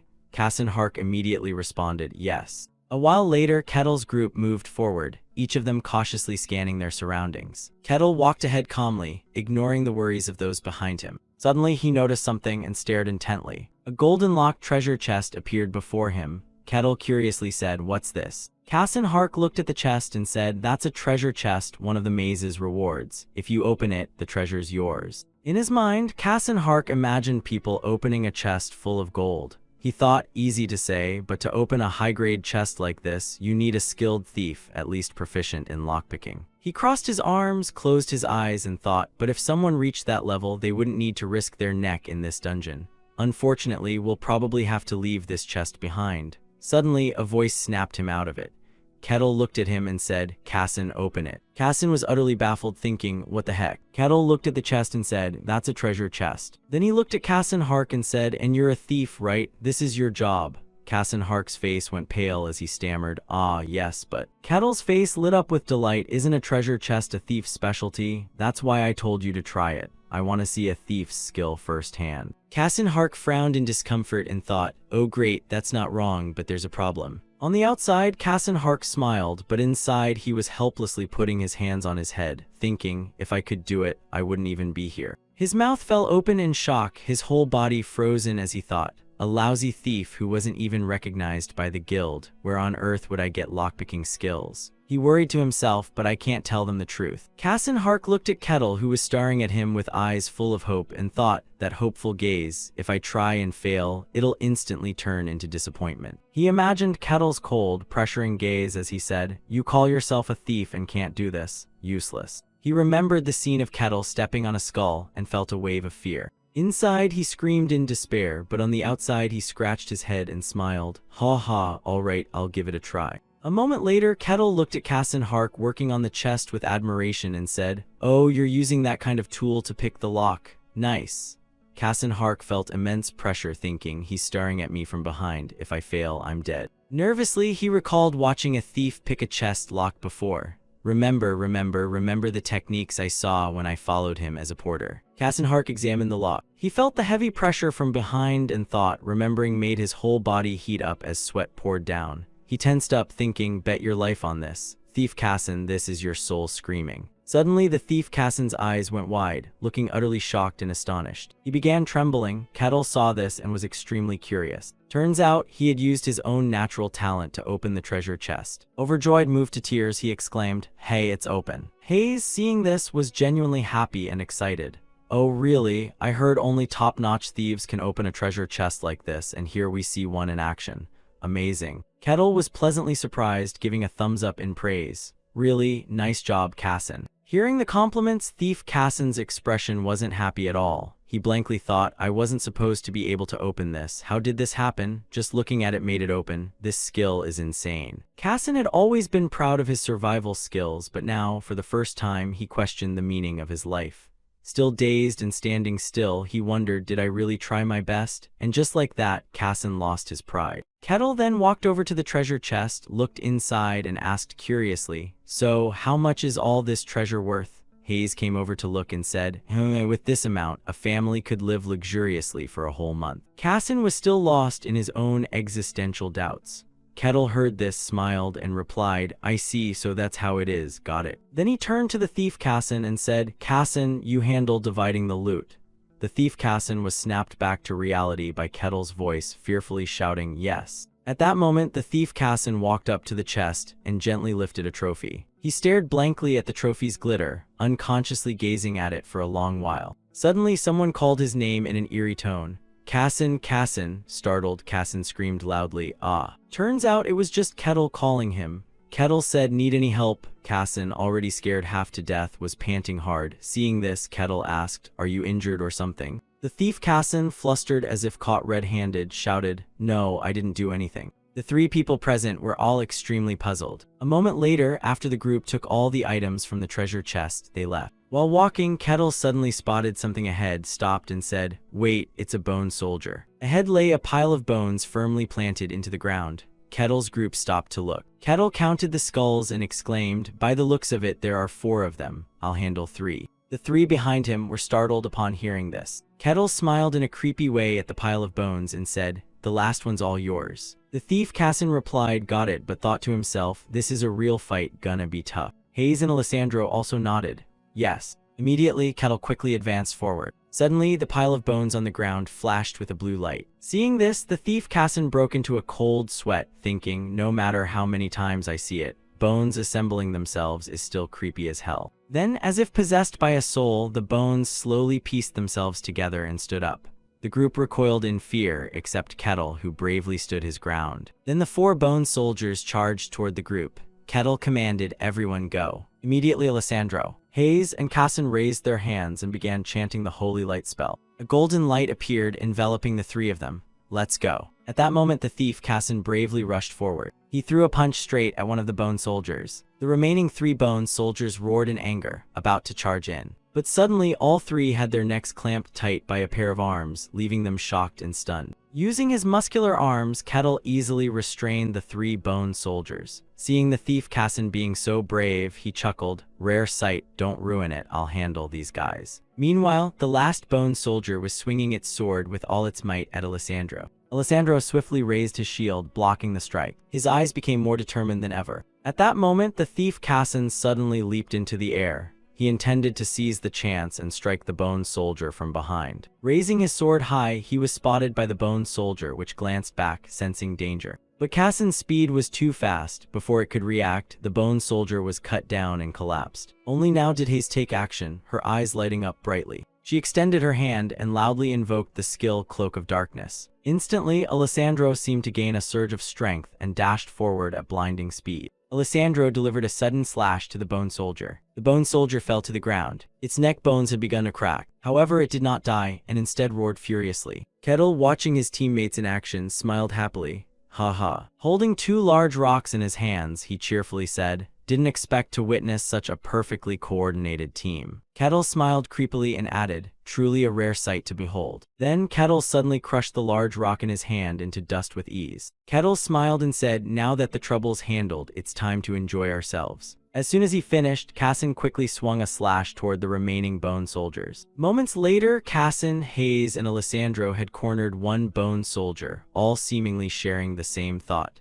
The thief, Kassen thought, no more doubts now. Hayes broke into cold sweat thinking that Barbarian. Alessandro thought, is challenging us. The bone soldier widened its eyes and looked at the 3 of them with a guilty expression. It sat silently in a corner, looking utterly pitiful. All 3, Hayes, Kassen, and Alessandro, had their eyes blazing as they glared at the clueless bone soldier, thinking, if we expose a weakness, we're doomed. Then came a relentless storm of slashes, all raining down on that poor, unfortunate skeleton. After a while, the bone soldier's head finally fell to the ground. Alessandro, exhausted, planted his sword in the ground and slumped down. Not just Alessandro, but Kassen and Hayes also looked utterly drained after killing that one bone soldier. All 3 of them were exhausted. Only Kettle remained perfectly fine, having single-handedly taken down 3 bone soldiers. Crossing his arms, he pondered about the past and reflected, no doubt about it now, the people of the snowy ice plains aren't so bad after all. Kettle thought the monsters on the 3rd floor are also bone soldiers, and their numbers have increased. But thanks to Kettle's leadership, they passed through with ease, and finally, Hayes and Alessandro were now looking nervously at Kettle, who was lost in thought.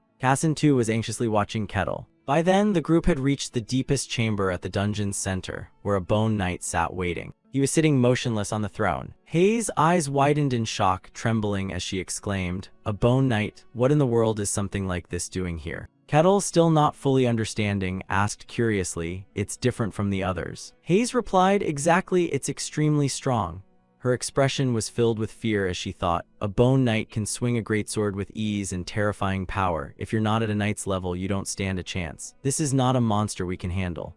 Kettle then asked, "If we just don't fight it and go back, what happens?" Hayes answered hesitantly, "There'll be an investigation by the guild. If they find our reason valid, we won't be in trouble." Hearing that, Kettle suddenly smiled, then confidently strode forward with a bold grin and replied, "Makes sense." The group, startled, shouted Kettle. The bone knight stood tall, radiating immense power, smiling dangerously as he locked eyes on his opponent. Yet Kettle showed not even a flicker of fear. A skull that can keep its form while fighting, now that's interesting. Instantly, the bone knight assumed a combat stance, causing Hayes' face to freeze in shock, and she swiftly conjured a barrier. This is too dangerous. 2 powerful streams of magic clashed, but Hayes was clearly at a disadvantage, and her barrier shattered within moments. Luckily, Alessandro stepped in with his shield just in time, only to collapse to the ground right after. The move made Kettle glance over in mild admiration, while Alessandro was equally shocked. A blow that strong. The bone knight's strike had truly stunned him, way too powerful. And it wasn't over. The bone knight's eyes gleamed again. This time, his swing was even stronger than before. Yet Kettle remained completely calm. He stood facing the bone soldier as it drew closer.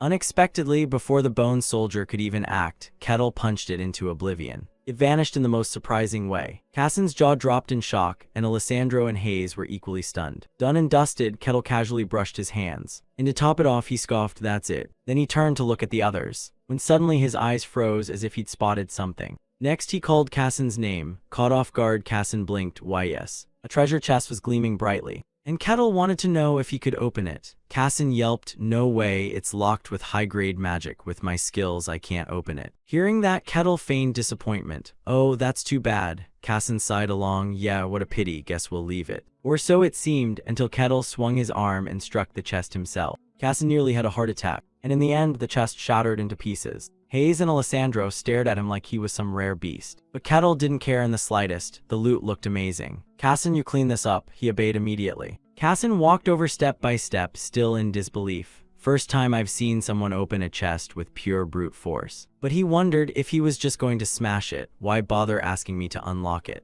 After finishing the job, they all headed outside together. The sky was bright and sunny, with birds singing. Then something else caught Kettle's attention. The cave they had just entered suddenly erupted. Casson explained, after clearing a dungeon, it disappears, so I guess there's no secret room this time. Kettle raised a brow. Secret rooms exist here, and Casson confirmed, yeah, they're real, dangerous, but real. Hearing this, Kettle smirked excitedly. Sounds fun. His attitude left Casson puzzled. The guard captain, overhearing something, showed clear surprise. What, already done? At that moment outside the city, the guard captain asked about the dungeon's condition. Kettle replied playfully, it was fun in there. The captain sighed in relief, I see. Then he ordered, everyone follow me. Sitting in a room, Hayes gently reported, there's no major problem, sir. So the captain asked, then do you think that Barbarian can stay in our territory? Hayes softly objected, I think it should be fine.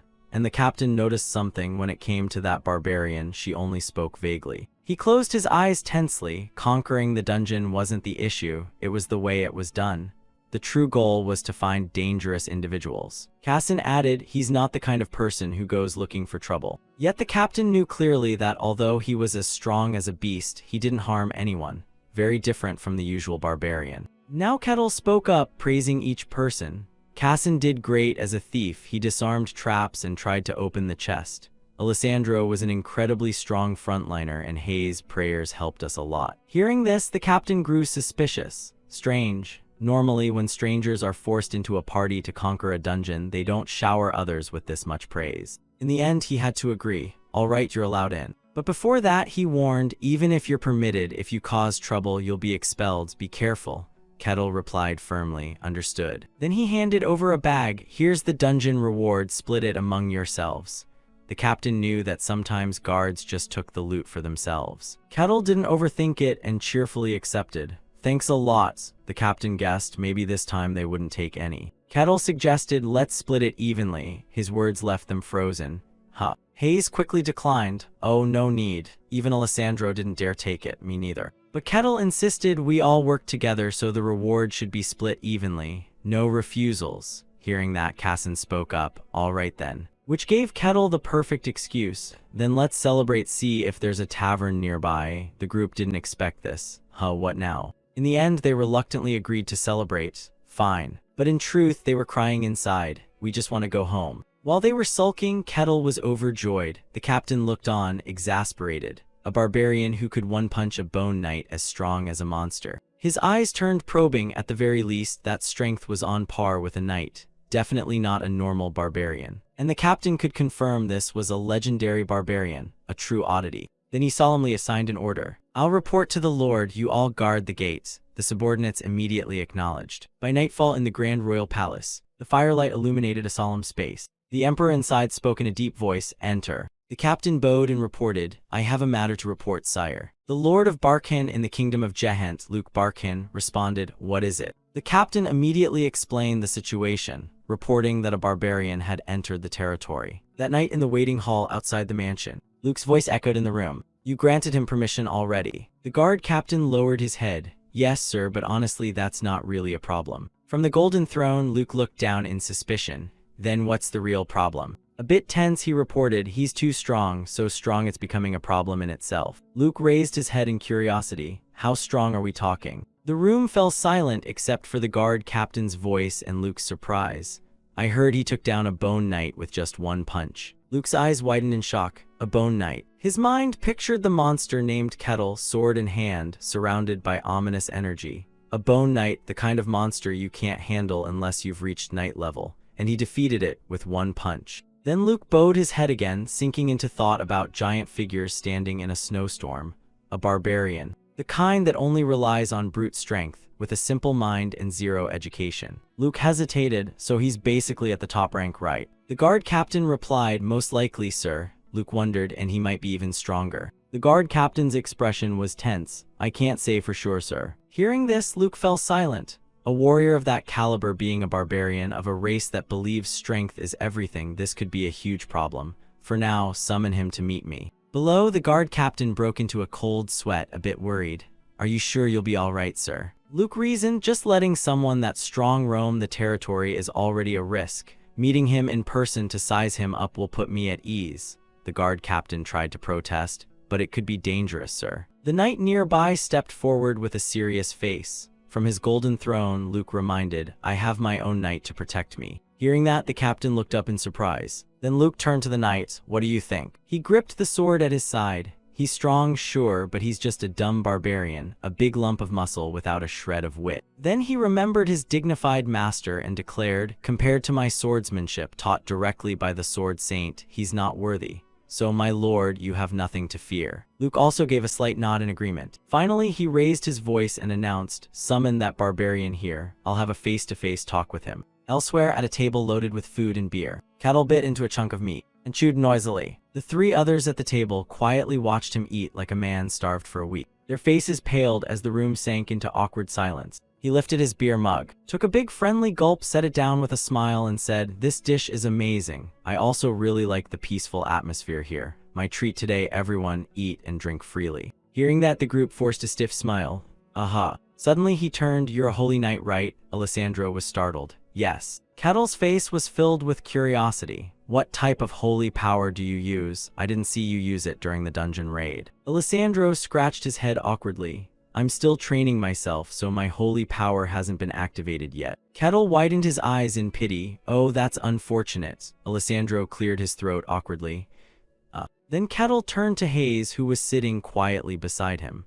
You said the god you serve is named Kalosha, right? Is there a temple of that god nearby? She averted her eyes and explained awkwardly, no, I don't think so. He's not exactly a god many people worship. She recalled the cold demeanor of that god, surrounded by a snake, Kalosha, the god of deceit and trickery, shunned and abandoned by most. Hayes clenched the hem of her dress. Lord Kettle, he replied. What is it? She pressed. How strong are you exactly? Hearing that, both Alessandro and Cassin turned to look at him in surprise. Meanwhile, he kept chewing his food, looking at them in confusion. Then Kettle stroked his chin, thinking back. In terms of rank, I'm not really sure. I only left the snow-ice plains recently, so I'm still wondering just how strong I am. That bone knight I defeated, how strong was it? Hearing this, Hayes widened her eyes and explained from her knowledge, at least rank 2 to handle it. And if it were rank 1, you could beat it just like you did. He concluded, then I'm probably rank 2. Suddenly, a man appeared before them, hands dripping with sweat. Sorry. The shop owner bowed nervously, body trembling. Our store is about to close, sir. Seeing this, Kettle simply smiled while the man grew even more terrified. My bad, let's go. The group stepped out of the shop. So, does anyone have any plans or schedules coming up? At his question, both Alessandro and Hayes shouted in unison, yes, we do. Following behind, Cassin also yelled urgently, yes, I'm super busy. He looked at them with a mix of awkwardness and regret. I see, that's a shame. Guess we part ways here, see you all another time. The three thought to themselves like a princess waving goodbye, only happier. No need to ever meet again. That night, Kettle lay on the bed with one leg propped up. Closing his eyes in comfort, he sighed, phew, so relaxing. First time lying on a bed since I came to this world. Earlier at the inn counter, the owner looked at him while drool nearly dripped into his cup. Kettle thought he was lucky to stay at an inn thanks to the dungeon reward and without running into too much trouble. Now, with sunlight streaming through the window, he sat cross-legged on the bed, humming happily. Compared to the snow-ice plains, this place is truly paradise. He recalled how back in the snow-ice plains, strange system screens floated before him. It took quite some time from waking up there to finally finding a civilized place like this. So, what should I do next? I want to explore more, experience more of this world. Kettle raised his palm, spread his fingers, and muttered that he wanted an adventurous journey, mentally marking the holy land of the elves as his destination. His eyes grew hazy as he pictured the magic tower and the grand capital of the kingdom. Then he drifted into sleep. The next morning, sunlight shone into the room through the window. He woke up groggily. Kettle sat up, wiping the drool from the corner of his mouth as he heard a voice calling from outside the door. He stepped out to see who it was. Behind the door stood the captain of the Barcan guards, looking hesitant. Oh, did I wake you? My apologies. Kettle looked at him in confusion. Captain of the city guard, what's the matter? The captain of the guard cleared his throat, then formally informed him, the Lord wishes to meet you in person. Kettle muttered, oh, the Lord, huh? Then he imagined the wealth and grandeur of such a figure, the ruler of this entire land. Someone like that wants to meet me. His face was full of bewilderment. HMPH, of course, that's fine. Kettle told the captain, we can go right now. Let me get changed and I'll follow you. Meanwhile, the captain froze in place, mentally screaming, am I even at the right address? Why is he agreeing so easily? Then down in the bustling streets, among the market stalls with townsfolk coming and going, Kettle thought to himself how, when he first entered this territory, it was already dark, so he had only taken a quick glance. His eyes sparkled as he followed behind the captain, looking around. Seeing it in the daytime was truly breathtaking. He smiled, admiration written all over his face, giving the captain a thumbs up. If this is the kind of fantasy world it is, I'm always ready for the surprises. The captain's face went pale as if all the blood drained out. What's wrong with this guy? Then he furrowed his brows, screaming internally, there's not much time left, I have to get back as soon as possible. Right after an announcement rang out, my lord, I have brought the barbarian to meet you. Hearing this, Luke turned around and ordered, let him in. The grand hall doors opened quickly, and Kettle looked inside. Seeing Luke's hand extended in sincerity, a pleasure to meet you, barbarian. Luke stood before the window, one hand behind his back, the other extended politely. I am Luke Barkin, lord of this land. Kettle took his hand, an honor to meet you, the rightful lord of Barkin. Then he bowed his head and closed his eyes. I am Kettle, a barbarian. Luke's eyes widened at such a courteous handshake from him, his expression turning startled. Kettle's hand was still shaking Luke's, his other hand holding Luke's wrist as he bowed respectfully. Luke's mind was puzzled, a barbarian shaking hands. He could only think of the cold image he had imagined of Kettle, calming down a little. A barbarian likely had never shaken hands with anyone before. To them, strength was everything, no exceptions. HMPH, I guess I've lived long enough to witness scenes like this. He cleared his throat to regain composure. Looks like you've picked up some basic manners, sit down. Luke sat on his golden throne while Kettle took a seat across at the tea table. The room was both silent and luxurious. Kettle glanced around for a while. So this is what a lord's castle looks like. His eyes lit up. Despite being in a fantasy world, the castle looked exactly like something from the Middle Ages. In front of him stood the knight beside Luke, standing tall with one hand behind his hip. Is that the lord's personal guard knight? His gaze was full of curiosity and awe, his hand clenching on the table in excitement like a child, staring intently.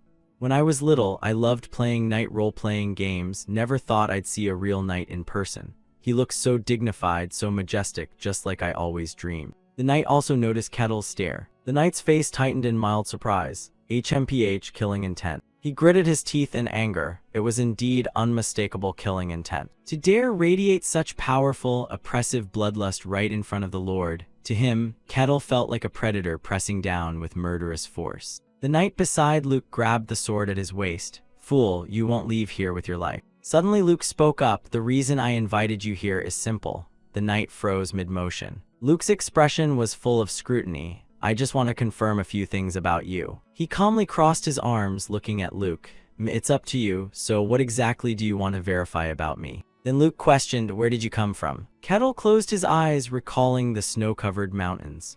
HMPH, so that's what you're curious about. I come from the coldest place on this continent, a land buried in endless snow. Hearing that, both men jolted in surprise. The eternal snowfield. Luke stared at him while Kettle kept his arms crossed, eyes closed in thought.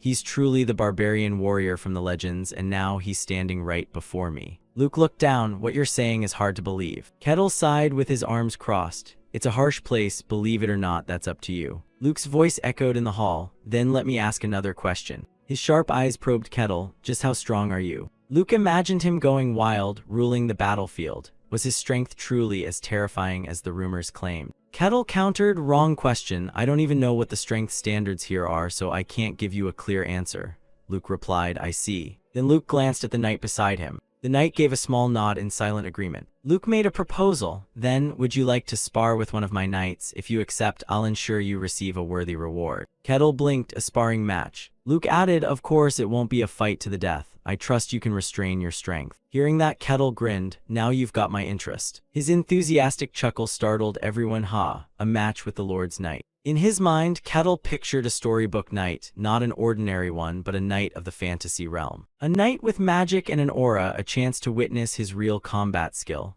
Kettle stroked his chin with a delighted smile. I'm really looking forward to this. Luke's hand clenched on the armrest as he looked at Kettle. Meanwhile, Kettle's aura was radiating killing intent. Luke thought, as expected, a barbarian is still a barbarian. No matter how polite or refined he acts, that wild, battle-hungry nature never fades. Kettle's excitement made the other two flinch in unison. At the arena above, Luke sat in the observation seat, while down below stood Luke's knight and Kettle. The knight stared intently at him, and Kettle returned the look with an eager smile. Luke reminded them, "Then let's begin. Hopefully no one ends up bleeding here." The bell rang out sharply. The knight beside Luke drew his sword and looked at him cautiously. "Consider it a privilege to witness my swordsmanship, Barbarian." Seeing that, Kettle simply smiled in return. "I'm really looking forward to this fight." The knight gritted his teeth in fury. How dare he be so relaxed when fighting me? The knight bent his knees, ready to lunge. "I'll show you." His eyes blazed with anger, sword aura swirling around him. The overwhelming gap in skill between us. Kettle remained calm, watching him charge. The knight roared inwardly, "Now let's see what you can do against me, Barbarian." Before Kettle's eyes, the sword's tip split into three under incredible speed. His eyes widened. The sudden triple strike made him uneasy. The sword split into three. He yelled internally, "What kind of illusion is this?" as three sword tips came at him. Kettle sidestepped them lightly, eyes still wide. "Nope, this isn't an illusion at all." The knight kept slashing wildly while Kettle dodged with ease. All three blades were real, so this was his sword technique. Then Kettle confirmed as he observed, "Exactly." The knight gritted his teeth smugly. "You'll have to struggle a lot to dodge my sword, HMPH. If you can hold out this long against me, that's already commendable."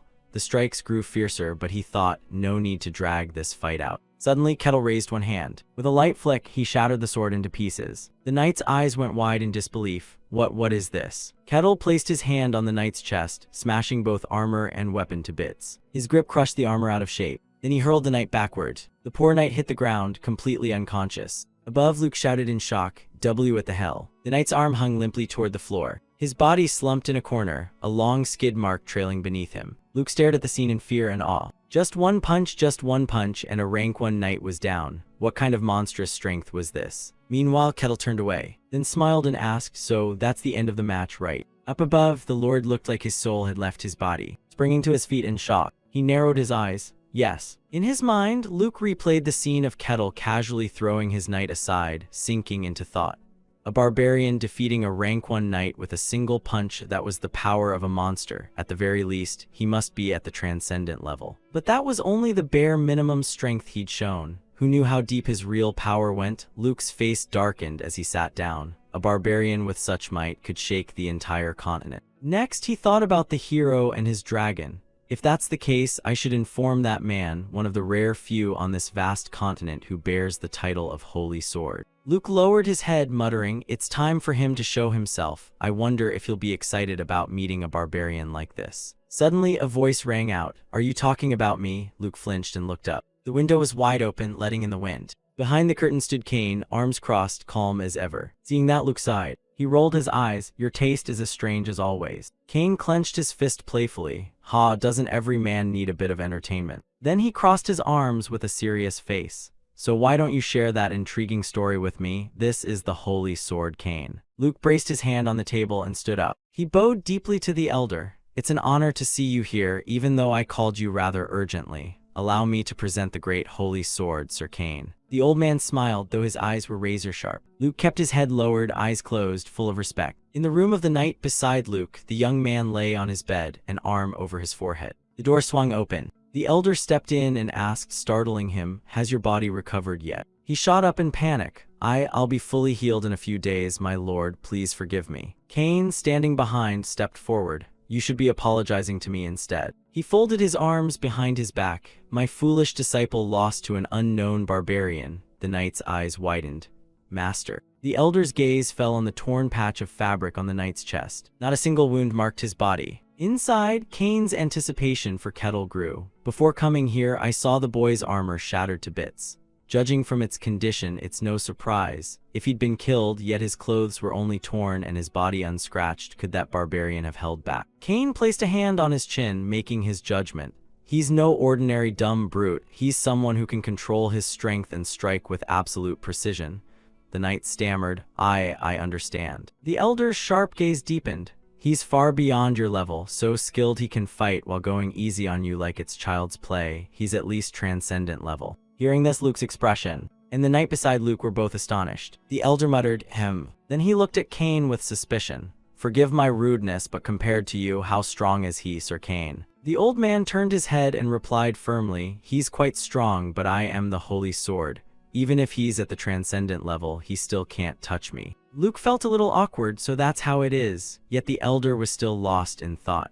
But I didn't see him use any aura during the fight, did I? And still his strength reached this level. He added something that surprised Luke as well. That's impossible by normal standards. Is this truly the power of a barbarian from the frozen wasteland? Hearing that, Luke lowered his head, thinking about the scene of the man in the frozen wasteland.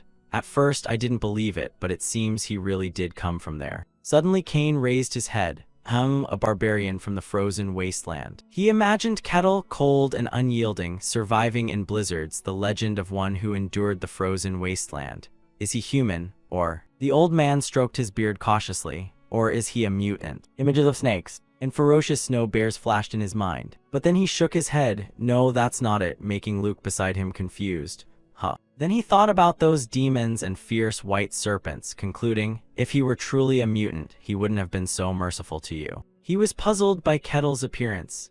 I was mistaken, but why would he come from the frozen wasteland, and why now of all times? Kane sank into doubt while Luke, still puzzled, asked, is something wrong, Holy Sword? The old man looked up. Nothing, let's leave that for later, the Emperor thinks so too. Then he recalled how soldiers entering the snowy mountains always made the strangest requests. Kane turned his head away. For now, let's not worry about that. Luke, still awkward, replied, I understand. Then the old man pressed on, that barbarian is still in this land, correct? Luke answered quickly, yes, he said he'd stay here for a while, so I'm sure of it. Hearing that, the old man turned to leave, his face serious and full of curiosity. I must see his strength for myself. The next morning, sunlight shone upon a white castle. The captain of the Barkin region's guards asked him, what's your plan for the next step? Then he stared intently at Kettle, waiting. Kettle hesitated. I suppose. Earlier, a bag of gold was placed on the table. This is your reward for the recent battle, and he cut himself off, then closed his eyes and declared, from now on, I will no longer interfere with your actions in this territory. At the moment, Kettle stroked his chin in thought. I don't have a clear plan yet, but it would be better if I could confirm my identity here. Having to conquer a dungeon every time I enter new territory is honestly a pain. The captain of the guards looked at him and offered a suggestion. If you're worried about that, there's a way you can find someone of high status to vouch for you. Or, he suddenly paused, making Kettle curious. Or what? He continued, you could become a mercenary. He closed his eyes, thinking of a mercenary's explanation. If you accumulate enough achievements and are recognized by the mercenary guild, your identity will be accepted as well. In the captain's mind, he was also calculating. Still, mercenaries are just laborers with rough jobs. Unless they reach a certain rank, it's hard to get their identity confirmed. With this barbarian's strength, finding a guarantor would be the easiest choice for now. Kettle muttered, mercenary. His eyes lit up with curiosity. There's actually a way like that. In his mind, he drifted into fantasies of mercenaries, cool and stylish battles. Mercenaries were specialists in taking on monster-slaying missions and assisting trade caravans, a symbol of a romantic, fantastical world. If that's the case, Kettle grinned excitedly, where do I go to become a mercenary? The captain of the guards looked up at him in surprise. Well, there's a guild in the city. His face beamed with enthusiasm, eyes sparkling. Take me there. The captain just stared blankly at him. All right. Explanation about mercenaries. They wander everywhere to complete assigned missions. Some see them as symbols of romantic freedom, but in reality, they are the lowest rung of society, reserved for those without recognized identity. They get attacked by monsters in dungeons. Even powerful mercenaries often die in unexplored dungeons or become expendable pawns in dirty jobs. That's why lowly mercenaries are usually crude, filthy, and loud. At present, a man in a blue shirt angrily punched a man in a brown shirt. You bastard, how dare you touch me? This is the mercenary guild. Thud, the brown-shirted guy's body slammed onto the table. He then sprang up and cursed, you looking for trouble? The blue-shirted guy shouted back, if you've got guts, come at me. A few others nearby cheered. Hey, I'm betting on the guy on the right. No way, I'm putting my money on the guy on the left. They lunged at each other, grabbing hair and throwing punches and kicks. Nearby, Pink Hair adjusted some documents while glancing sideways. Rosa, how's this batch of rookies? Rosa sighed in annoyance. HMPH, useless, all a bunch of weirdos. This was Rosa, the receptionist of the mercenary guild. She recalled Alessandro, some lunatic calling himself a holy knight, then remembered Cassin and even a talented thief. And lastly, Hayes, that priestess is hopeless and the god she serves is even less trustworthy. Pink hair hesitated at Rosa's mood. Oh, is that so? What a shame. She lowered her head, feeling gloomy inside. HMPH, not a single decent one shows up and the uncultured mercenaries just brawl all day long. Her mind drifted to the image of a handsome blonde prince reaching out to her. Ah, if only a prince on a white horse appeared to stand by me and help with this receptionist job. Someone stepped in through the door. Rosa looked up, and her eyes widened in surprise when she saw him. Kettle walked in, smiling as he looked around. So this is the mercenary guild, huh? The two men who had been fighting stopped and stared in shock. No way, a barbarian. The rest also gaped at him. Seeing them all staring at him, he felt a little awkward. Then he folded his arms, sat down in front of the counter, and smiled. I'm here because I want to become a mercenary. Across from him, Rosa held her documents, trembling nervously. Ah, why, you really want to be a mercenary? May I ask what your goal is? He remained calm and replied, I've got many reasons, but I heard being a mercenary could help me get my identity recognized in this kingdom.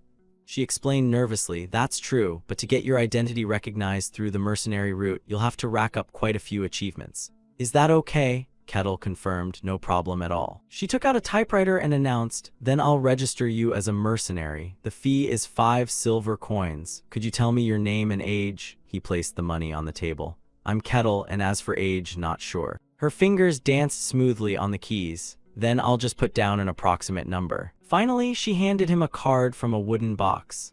All done, your mercenary registration is complete. This is your mercenary badge. It's proof you're a mercenary, so don't lose it. He stared at it intently. Then with pure joy, he picked up the card. I've been accepted. He then looked up at Rosa, face full of innocent eagerness. Are there any missions right now? I want to start immediately. She stammered, mission, you mean? Exactly. She slid a piece of paper toward Kettle. These are the missions you can take for now. He took the stack of papers on the table. Wait, only these low-level jobs. The mission board read, rank F- jobs, gathering herbs, cleaning the basement, sewer maintenance, street sweeping, night patrol. Rosa's face broke into a cold sweat as she forced a smile. Since you're only a beginner mercenary, these are the jobs suitable for you. Inside, she panicked. Barbarians are usually very prideful. What if he suddenly gets angry? Should I call for backup? She squeezed her eyes shut, awkwardly explaining, if you complete these simple jobs and build up achievements, you'll be assigned tougher missions later. He replied, I'll take this one. She opened her eyes and looked down, regaining composure. He was pointing at the first mission on the board. She looked up nervously. Oh, are you sure? He crossed his arms. This is still something that needs doing, right? She hesitated. Yes, understood. Then Kettle smiled warmly. So where can I find these herbs? Rosa pulled out a photo showing what the plant looked like. You'll have to head out of the village into the forest. They look like this. Excited, he took the photo and headed off. Got it, I'll be back soon, she awkwardly replied. Why yes. Kettle turned away, still staring at the photo. Rosa was puzzled. Why does he look so calm? Then he stepped out through the door. Behind him, Pink Hair's limbs went limp, while Rosa stood frozen in shock. Later that night, somewhere in a forest, the flower Kettle needed was right there on the ground. He compared it with the photo.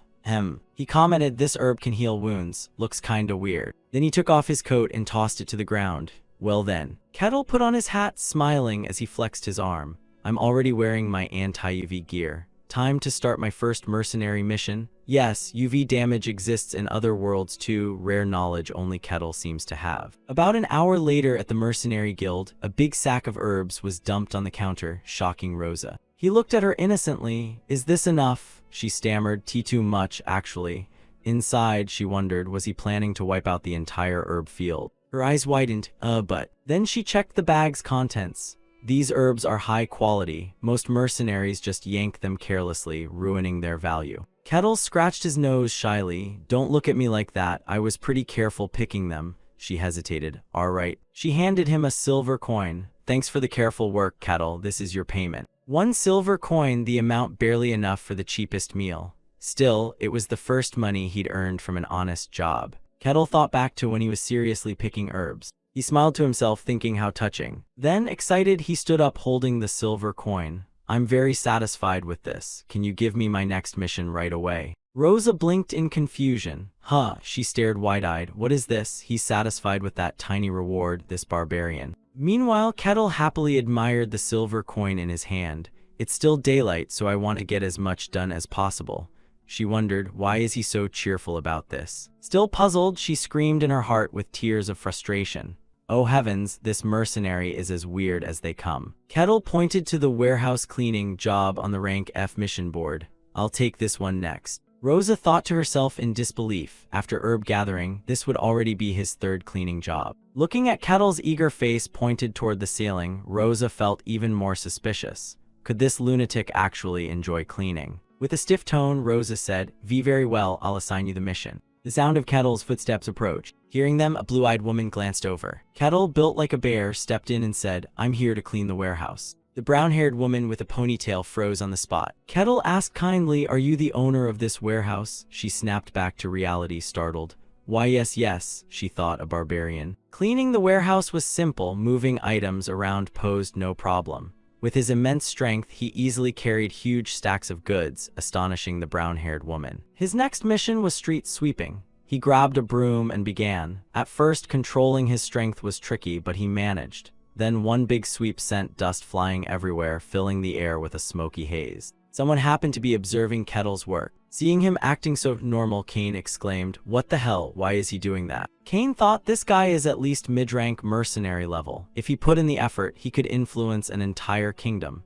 Just showing his strength would earn him respect anywhere. Yet here he is, a barbarian known for brute force, sweeping the streets. Watching how Kettle swept, Kane thought, and he's not even doing it half-heartedly. He's dead serious. Right now, Kettle was happily sweeping dust into a pan. Kane doubted reality itself, wondering, what in the world is this guy doing? The warm sunlight shone down, highlighting the fresh green leaves and a pair of sparrows. Kettle woke up stretched and let out a satisfied sound. MMM. He set his foot down on the wooden floor. Kettle glanced at the nightstand, saw the money pouch, and called out in surprise. He stared at that bulging cloth pouch, lost in memories. Not long ago, that pouch of coins had been placed on a tray and slid toward him. Rosa had said, you've worked hard for your first day as a mercenary, Kettle. Here's your reward for a total of 15 missions. In his silver eyes and on his face was pure excitement and joy. Rosa reluctantly added that it was 15 silver coins. Yet Kettle wasn't the slightest bit disappointed. He was still thrilled. Thanks, I'll be back tomorrow. Ending his recollection, Kettle unconsciously smiled and muttered to himself, let's begin the second day in the civilized world. A cute brown-haired girl clung to a woman's leg, crying without end. The other adults all stared upward in shock. Kettle walked calmly under everyone's gaze. Suddenly, he stopped in his tracks. Kettle frowned. What's going on there? He looked curiously at a large two-story building, a library. The door opened, making the little brass bell above it ring with a ding-ding. The librarian, her hair neatly tied in a bun, politely greeted, welcome. But halfway through speaking, she shrieked in terror at Kettle's massive build while he politely asked, may I read some books? That awkward scene passed, and Kettle successfully borrowed a book. He eagerly held a book no bigger than his hand and began reading intently. The bun-haired librarian was left speechless at the sight. Kane, hiding outside, watched in disbelief. A barbarian reading? Even if I can't see clearly, my instincts tell me this is real, he thought. A man often labeled stupid and savage was now reading a book. Could it be that this barbarian from the snowy lands was completely different from the usual ones? Seeing the genuine interest on Kettle's face, Kane wondered if this guy was simply special. Kettle closed the history record book and muttered, so in the end, the Empire won. He recalled the blue-haired girl from the past, remembering how years ago Milena had come to the snowy region and said she would head to the kingdom at war with the Empire to sell weapons. Kettle guessed that the war's outcome must have been the Empire's victory. He reasoned that the Empire was now overwhelmingly dominant. The Barcan kingdom had practically become a vassal. The Empire had swallowed half of humanity's world and was still aggressively expanding. Kettle thought, it's like they're trying to swallow the whole world. Kettle murmured, world conquest, huh? Immediately after, Kettle tossed the matter aside and was once again brimming with excitement. All right, enough about humanity, now for what I really want to know. He looked toward another book and said, this one's about the races beyond humankind. Kettle happily thought, a book recording non-human species, fantastical races that actually exist in this world. The greatest cavern in the world where rare minerals are scattered like treasure, Mantomia, the dwarves' mining caves. Pisarafia, the village of the small fairies. Reichperia, the floating city of the celestial race, and the sacred forbidden land untouchable by all, Elfo Sagrado, the holy sanctuary of the elves. No one knows its exact location. Countless have tried to uncover it, yet all have failed. Kettle said, so I actually have the rare qualification to step into the elves' holy land. Suddenly he let out a surprised Then Kettle raised the book and exclaimed, what? There's another place like the Snow-White Plains. Demon realms where humans are forbidden to enter, filled with twisted, insane, and grotesque creatures. Though there are many demon realms, this world has exactly 5 massive and special ones. Among them is the Silent Forest, a place of utter stillness and unending dread. The abyss that sinks the world into the depths of evil. The deep sea where souls still breathe and live. The hollow depths where nothing exists. And finally, the Snow-White Plains. Within the demon realms dwell terrifying beings known as aberrants. However, the demon realms themselves cannot spill into the human world. After reading, Kettle wondered aloud, just how big is this world? Kettle thought the Snow-White Plains alone are already enormous, and yet there are so many places like this. He stood up and said, for now, this is probably all the data here has. His sudden action startled the librarian. Kettle told her, thanks to this, I've confirmed enough, appreciate it. The librarian trembled in fear and replied, why yes, sir. Kettle cheerfully opened the door and left. He went straight to the mercenary guild and asked, Rosa, any jobs today? She startled and answered, Sir Kettle, you're here. Rosa handed over a list saying, this is the job board, sir. Kettle's face lit up like a squirrel finding a stash of acorns. Kane, hiding nearby, thought in disbelief, this really is strange. In the end, he resolved, looks like I'll have to meet him in person.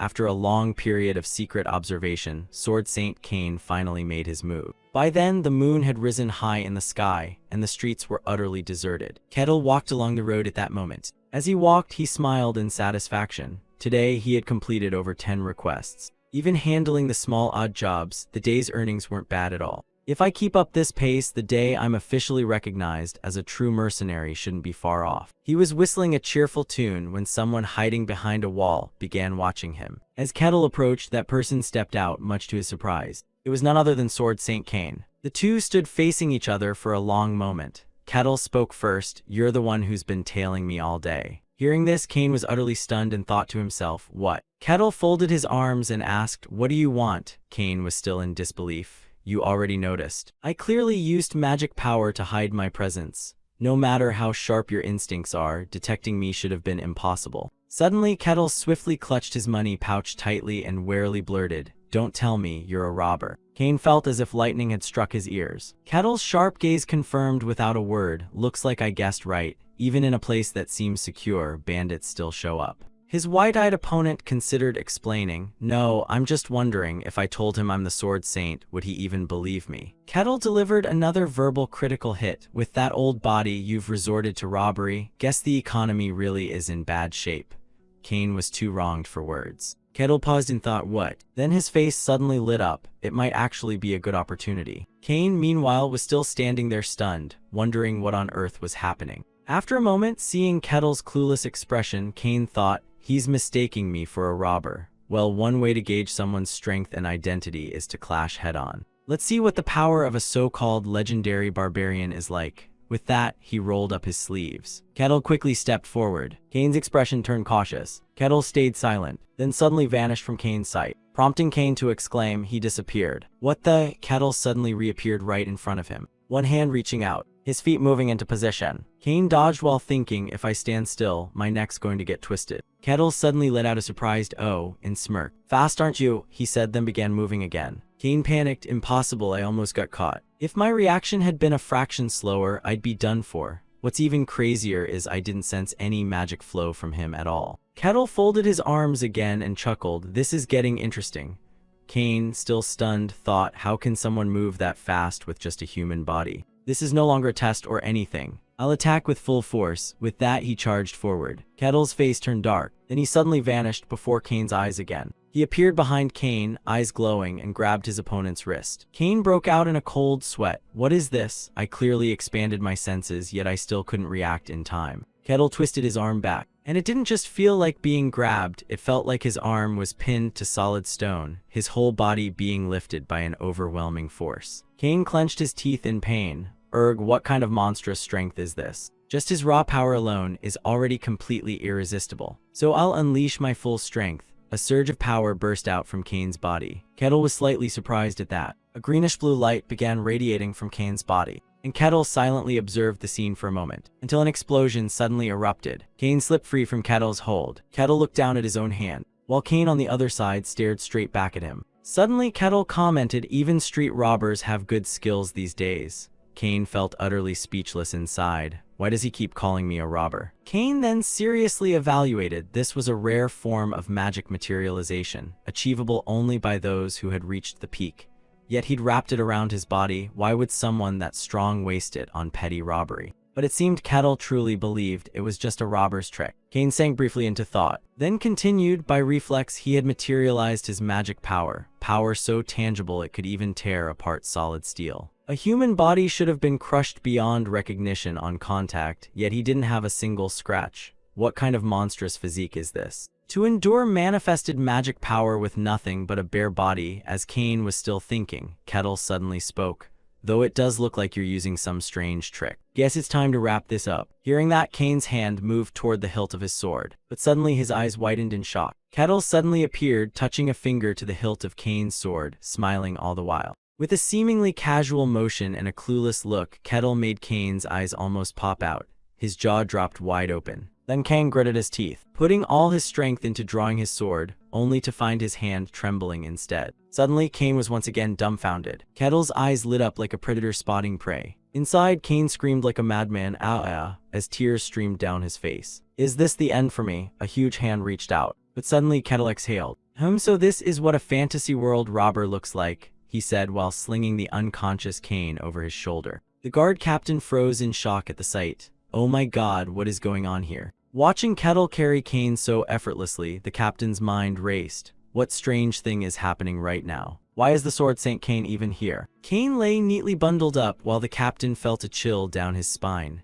Don't tell me that Barbarian actually attacked Lord Kane. What do we do now? Suddenly, Kettle spoke up. "I just caught a robber." Hearing that, the captain's eyes went wide and his jaw dropped. "A robber carrying Kane?" Kettle beamed. "If I hand him over to the city guards, that'll count toward my mercenary record, right?" The guard captain just stood there, stunned and speechless for a long while. Regaining his composure, he cautiously asked, "What exactly is going on here?" A man who had reached the absolute pinnacle of skill, Sword Saint Kane, was now being held captive by a barbarian in the most humiliating position possible. The captain quietly said, "That man isn't a robber." Kettle's expression shifted, turning serious again. "You know him, so you're his accomplice." The guard captain planted his feet in a V stance, then gave Kane a deep, respectful bow. "The one and only Sword Saint of the Jehenstra Kingdom. I offer my deepest respect to Sword Saint Kane." Hearing that, Kettle looked down at Kane.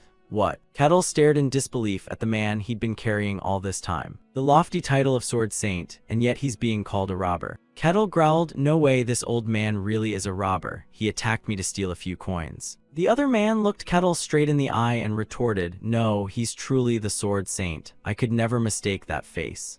Not willing to accept it, Kettle quickly replied, "Maybe he's a wizard using magic." The man, clearly annoyed, squinted his eyes and explained further, "If he were such a powerful wizard, he'd still be honored as the Sword Saint." Kettle refused to accept the truth. Or maybe Sword Saint is just a fancy title for bandits. The man sighed, "What nonsense are you spouting?" The argument went on, "So he really is the Sword Saint?" "Yes." Kettle still looked dazed. "I'm going to report this to the Lord." Moments later, Luke slammed the table and shouted angrily, "What? Lord Kane is missing." Kettle lowered his head in respect to the locals. "I'm sorry, I should have let him explain." Facing Kettle, Kane replied, "No, it's my fault for not saying anything." The two sat in silence, one large, one small. Luke entered the room, shocked at the sight before him. "What the hell is going on here? I thought Lord Kane was going to challenge that barbarian, but I never imagined he'd lose." Kane's face was pensive. "Lord Kane was defeated by the barbarian. I don't know the details, but it's the truth." He glanced toward Kettle and a thought flashed in his mind. That means the barbarian is stronger than the Sword Saint. Then he turned to Kane again. Of course, even among the superhuman, there are different levels. Lord Kane only recently earned the title of Sword Saint, so perhaps he's on the lower end. Still, the Sword Saint is someone who has achieved the noble rank of Swordmaster, and that barbarian managed to take him down. He now saw Kettle as an even more terrifying figure, someone completely uncontrollable. Luke was so horrified that sweat dripped down his face and his head throbbed. He then offered some advice. It seems there's been a misunderstanding here. I'll take my leave. You two should clear things up with each other. After saying that, he left the room. And so the two of them sat there in complete silence. Kettle looked at Kane as if he wanted to say something. Kane's hands trembled as he sipped the tea in his hand, thinking, how embarrassing. Still, I can't deny it. That was a complete defeat. My pride wasn't just hurt, it was shattered into dust. Setting the teacup down, Kane placed a hand on his chest, lifted his head high, and said, allow me to introduce myself properly. I am the Sword Saint Kane. Kettle asked, is Sword Saint your surname? Kane replied softly, once you reach the realm of Sword Saint, a human's name becomes meaningless. Kettle pressed on, I see, and what you just showed me, that was the skill of a Sword Saint, right? Kane's eyes lit up as if remembering something. Then from his hand, he released a spell that shone with green light. You mean this? Kettle's eyes widened in fascination at this unique magic. Oh. Then he recalled the moment Kane used it. At first, I thought it was just some trick of a robber, so I didn't care much. But now that I know it's the Sword Saint's skill, I'm interested. Kane immediately explained further, this is the manifestation of arcane, also called aura. Kettle was surprised, aura huh? His eyes filled with admiration for the magic and his cheeks flushed slightly. So that's aura. Unable to contain his excitement, Kettle stood up, eyes glowing. How can I learn it? Kane looked down at the magic in his palm. Well, basically, you have to control mana and manifest it externally. Kettle asked, so arcane is like mana? Kane began explaining with reverence, arcane is the term for the essence of sorcery. When you use it as aura, you're a swordsman. When you use it as mana, you're a mage. Kettle smiled, so swordsmen and mages both use the same energy called arcane. Would you be willing to teach me that skill? Kane stood up solemnly. It's embarrassing to admit, but I'm still learning and not truly proficient in this technique. Kettle's intimidating face appeared. I'm begging you, please teach me. Kane hesitated. All right. Kane then grew serious. But do you really need my guidance? Aren't you stronger than me? Kettle sat down and crossed his arms. I don't know anything about arcane or swordsmanship. Truth is, I just swing my sword randomly. Kane asked in surprise, really? Kane then thought of an image of himself explaining and earning Kettle's admiration.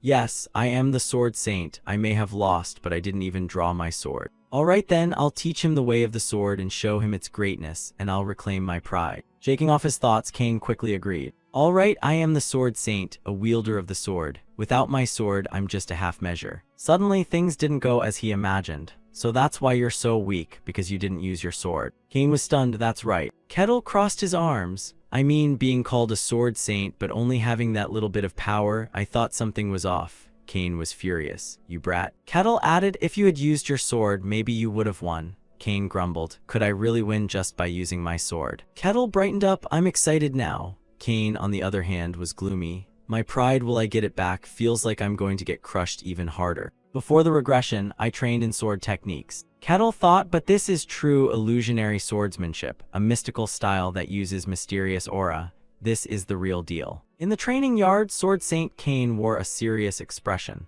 Holding his sword in one hand, standing at an angle, he instructed, the highlight of my swordsmanship is the combination of illusion and reality. When you faced my disciple, what did you see? That knight was your disciple. Kettle recalled the knight beside the Lord. He pondered for a moment, then answered honestly. His sword split into 3, and all 3 strikes were real. Kettle quickly realized, oh, so that's what you meant by combination. He suddenly asked, that's a technique relying more on skill than strength, right? Kane confirmed, exactly. He explained, swordsmanship is the art of blending swordplay with sorcery, and those who reach the peak of this path become sword saints. Then he made a slash, and from the guard of his sword burst waves of vibrant green life force.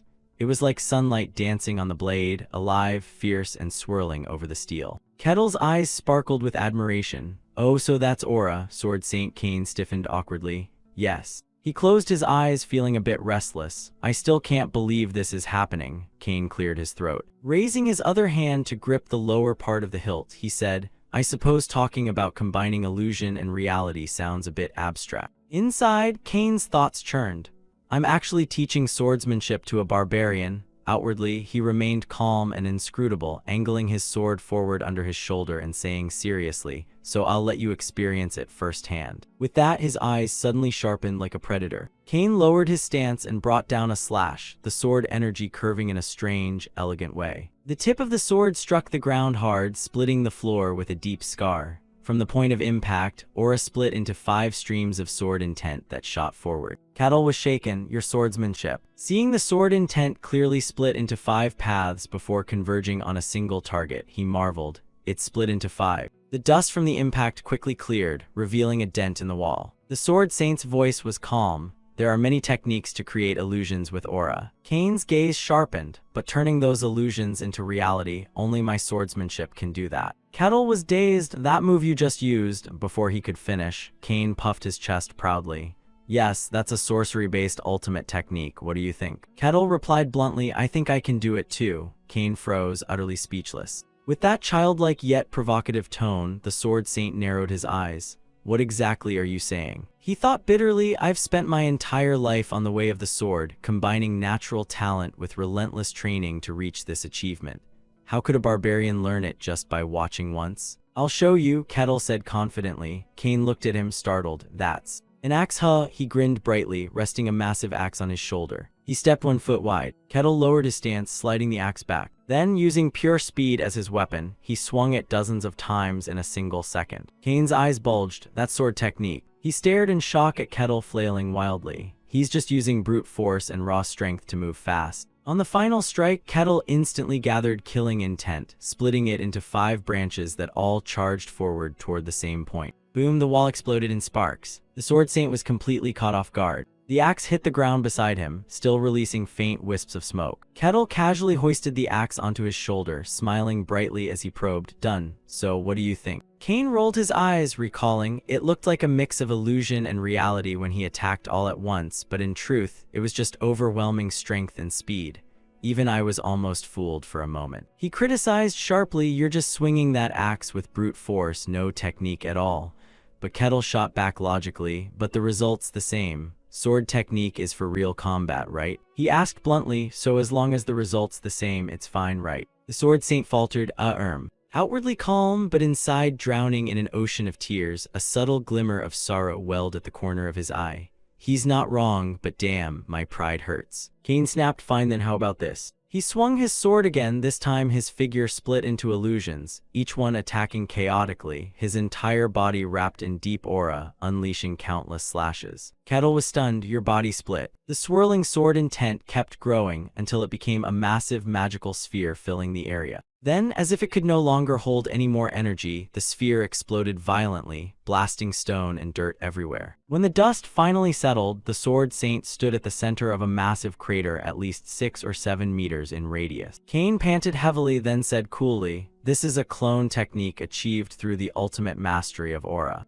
Wiping the sweat from his chin, he eyed Kettle cautiously and asked, can you copy this? Kettle shifted his footing. He silently stepped to the side, his expression turning serious. With a smooth motion, he swung the axe around his shoulder, Kettle's gaze calm and steady. Repeating the same move, he relied on his abnormally fast speed to unleash a frenzied storm of countless axe strikes. Kane's eyes popped wide in utter shock. Kettle kept swinging the axe without losing form. Each strand of killing intent merged together, building up like a towering whirlwind. And indeed, it was just like that. The swirling intent spiraled around him, its center marked as if by a single brushstroke, dyed in a dark, deep violet of chaotic wind and fierce energy. Moments later, Kettle's clear voice rang out, what do you think? He tilted his chin slightly, stepping forward with an arrogant air. Kane collapsed straight to his knees on the cracked ground, trembling and sobbing silently. My life's work. In the middle of the cratered battlefield, the two faced each other. Kettle smiled at him in puzzlement. Kane looked haggard and tormented, his mind screaming, my sword technique. Writer truly had no words. This was straight up bullying the elderly. Young people these days are ruthless. Back to the main story, our sword saint knelt in despair, mumbling, impossible. Tears streamed from him in the most pitiful way. Kettle crossed his arms, sighed, and calmly said, HMPH, your mental fortitude is weaker than I thought. His steps were unhurried as he approached, saying, your sword technique is truly marvelous. Kane mid-cry suddenly froze. Kettle looked down at him and bluntly admitted, I was just swinging the axe fast, that wasn't real sword technique.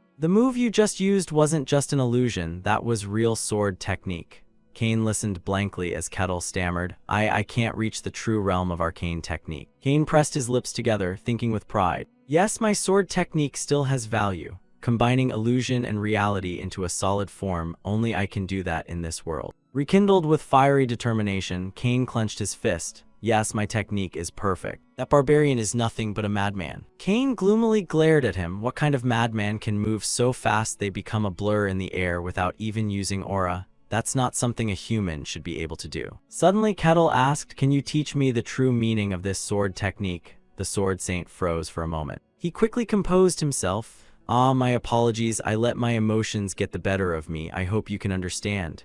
"I understand." Cain calmed himself and cleared his throat. Ahem. Then he began explaining how to execute the true technique. First, you must master controlling aura.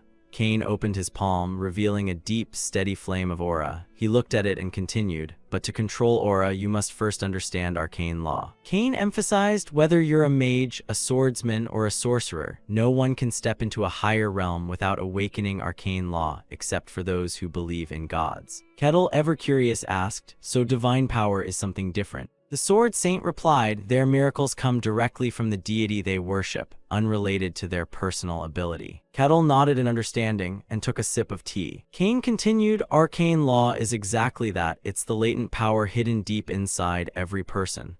How one chooses to use that power determines everything." Kettle looked at the aura rising from his hand and concluded, "So to use aura to absorb mana or command spirits, the foundation of all mystical power comes from understanding arcane law." Arcane law has 5 different stages. Cain raised a single finger to represent the first, his face serious.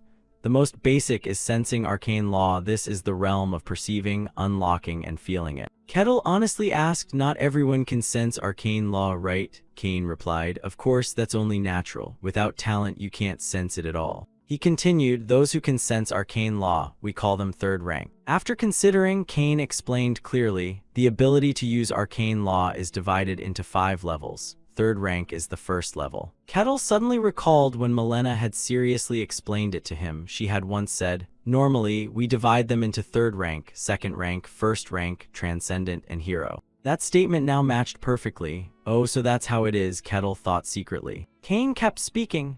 "In reality, this is just a classification for convenience. Even within the same rank, there can be huge differences, and the boundaries between people of the same rank are unclear. Just knowing this concept is enough." He said seriously, "I understand your point." The old man calmly replied, "Then let's begin." Cain stated plainly, "The first step of arcane law, sense the arcane law. Feel everything around you." Cain closed his eyes, guiding Kettle to do the same. "This technique is like awakening a completely new awareness inside you. Stretch your senses to their limit." In his mind, he could hear the voice of the trees outside through Cain's words, welcoming the breeze brushing past him. Absorb the warmth rising from the earth, recognize every movement in the trembling air. Even the rays of sunlight in the sky, and among them, search for a special presence. Kettle sat meditating, trying to feel everything around him. Suddenly, he opened his eyes, the connection snapping. "I don't feel anything at all." Hearing this, Cain looked at him in confusion. The air grew awkward as they just sat staring at each other. He stammered awkwardly, Really? I thought with your ability you'd sense it right away." He then recalled that talented people usually gathered energy easily, though it wasn't always the rule.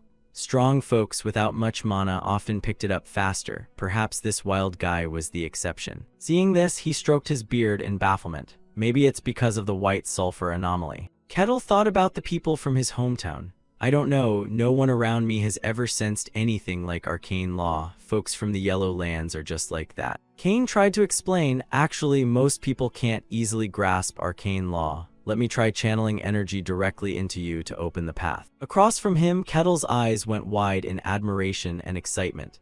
"You're going to transfer your internal energy." The old man looked at him seriously from such a close distance. Kettle, face full of excitement, pointed at himself solemnly. "All right, I'm ready." The old man blinked in slight confusion. "Already." Cain stood up. He then circled behind Kettle, whose eyes sparkled with anticipation.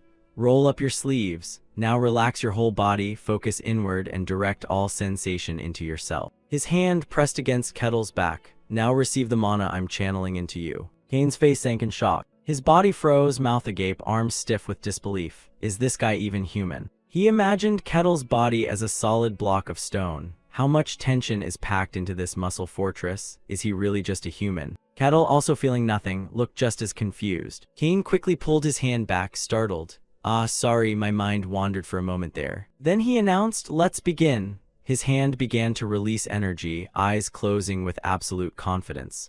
I will start the flow of internal energy. The key is to awaken the path to arcane law inside you. Finding it is the goal, it shouldn't be too hard. Meanwhile, Kettle focused seriously. Kane suddenly froze. His eyes widened in confusion. What's wrong? Kane's body stiffened while Kettle hugged his knees with an eager smile. I can't find the path to arcane law in his body. No, to be precise. His expression was filled with disbelief as he screamed internally, while Kettle still waited. I can't even touch it. He imagined himself sinking deep underwater. No matter how much he expanded his internal energy, it couldn't make contact with anything, couldn't sense a thing. It was like swimming in an endless abyss, or more accurately, being crushed under the pressure at the ocean's floor. Finally, he closed his eyes and gave up. This isn't good. Kane cleared his throat with a sharp hum, making Kettle widen his eyes in confusion.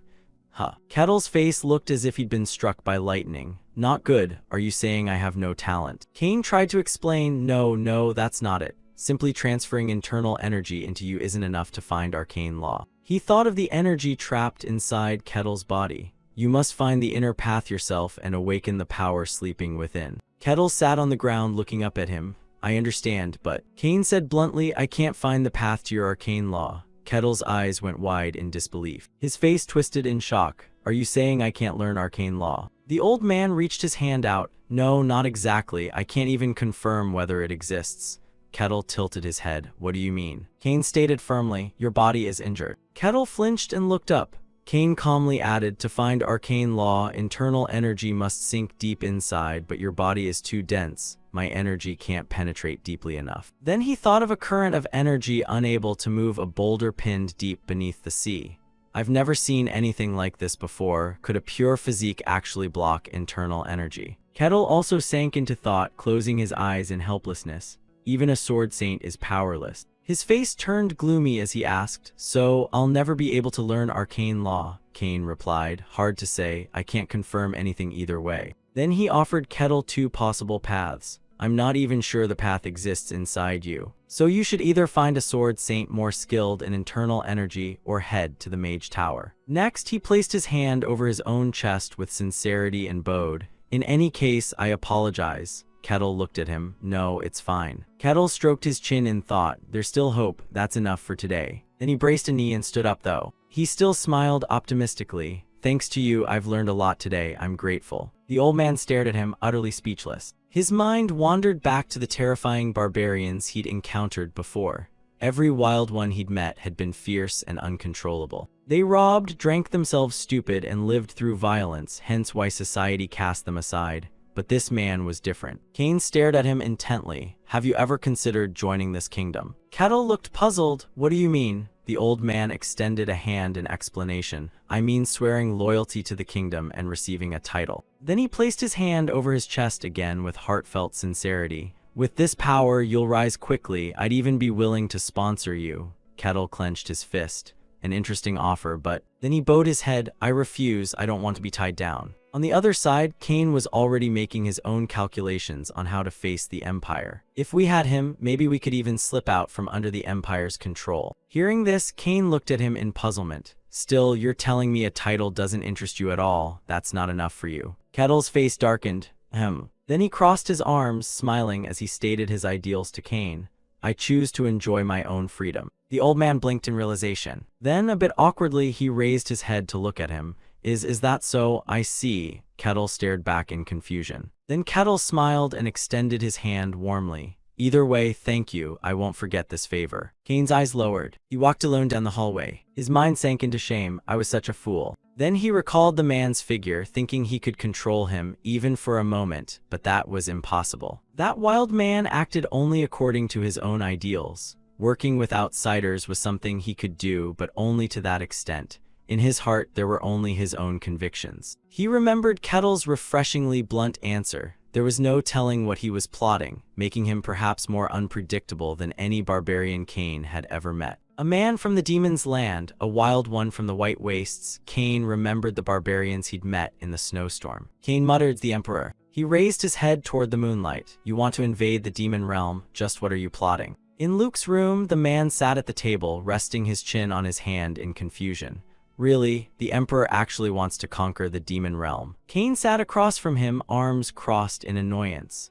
People are risking their lives under the guise of reconnaissance and you still don't believe it. Are you sure you're telling the truth? He lowered his head with a sigh, certain. Of course, maybe he thinks he's the reincarnation of some ancient emperor. Either way, that's something for later. His face turned serious as he crossed his arms. We haven't even fully secured the human territories yet. Luke also looked down in understanding. It's only a matter of time. Then Cain raised his head seriously.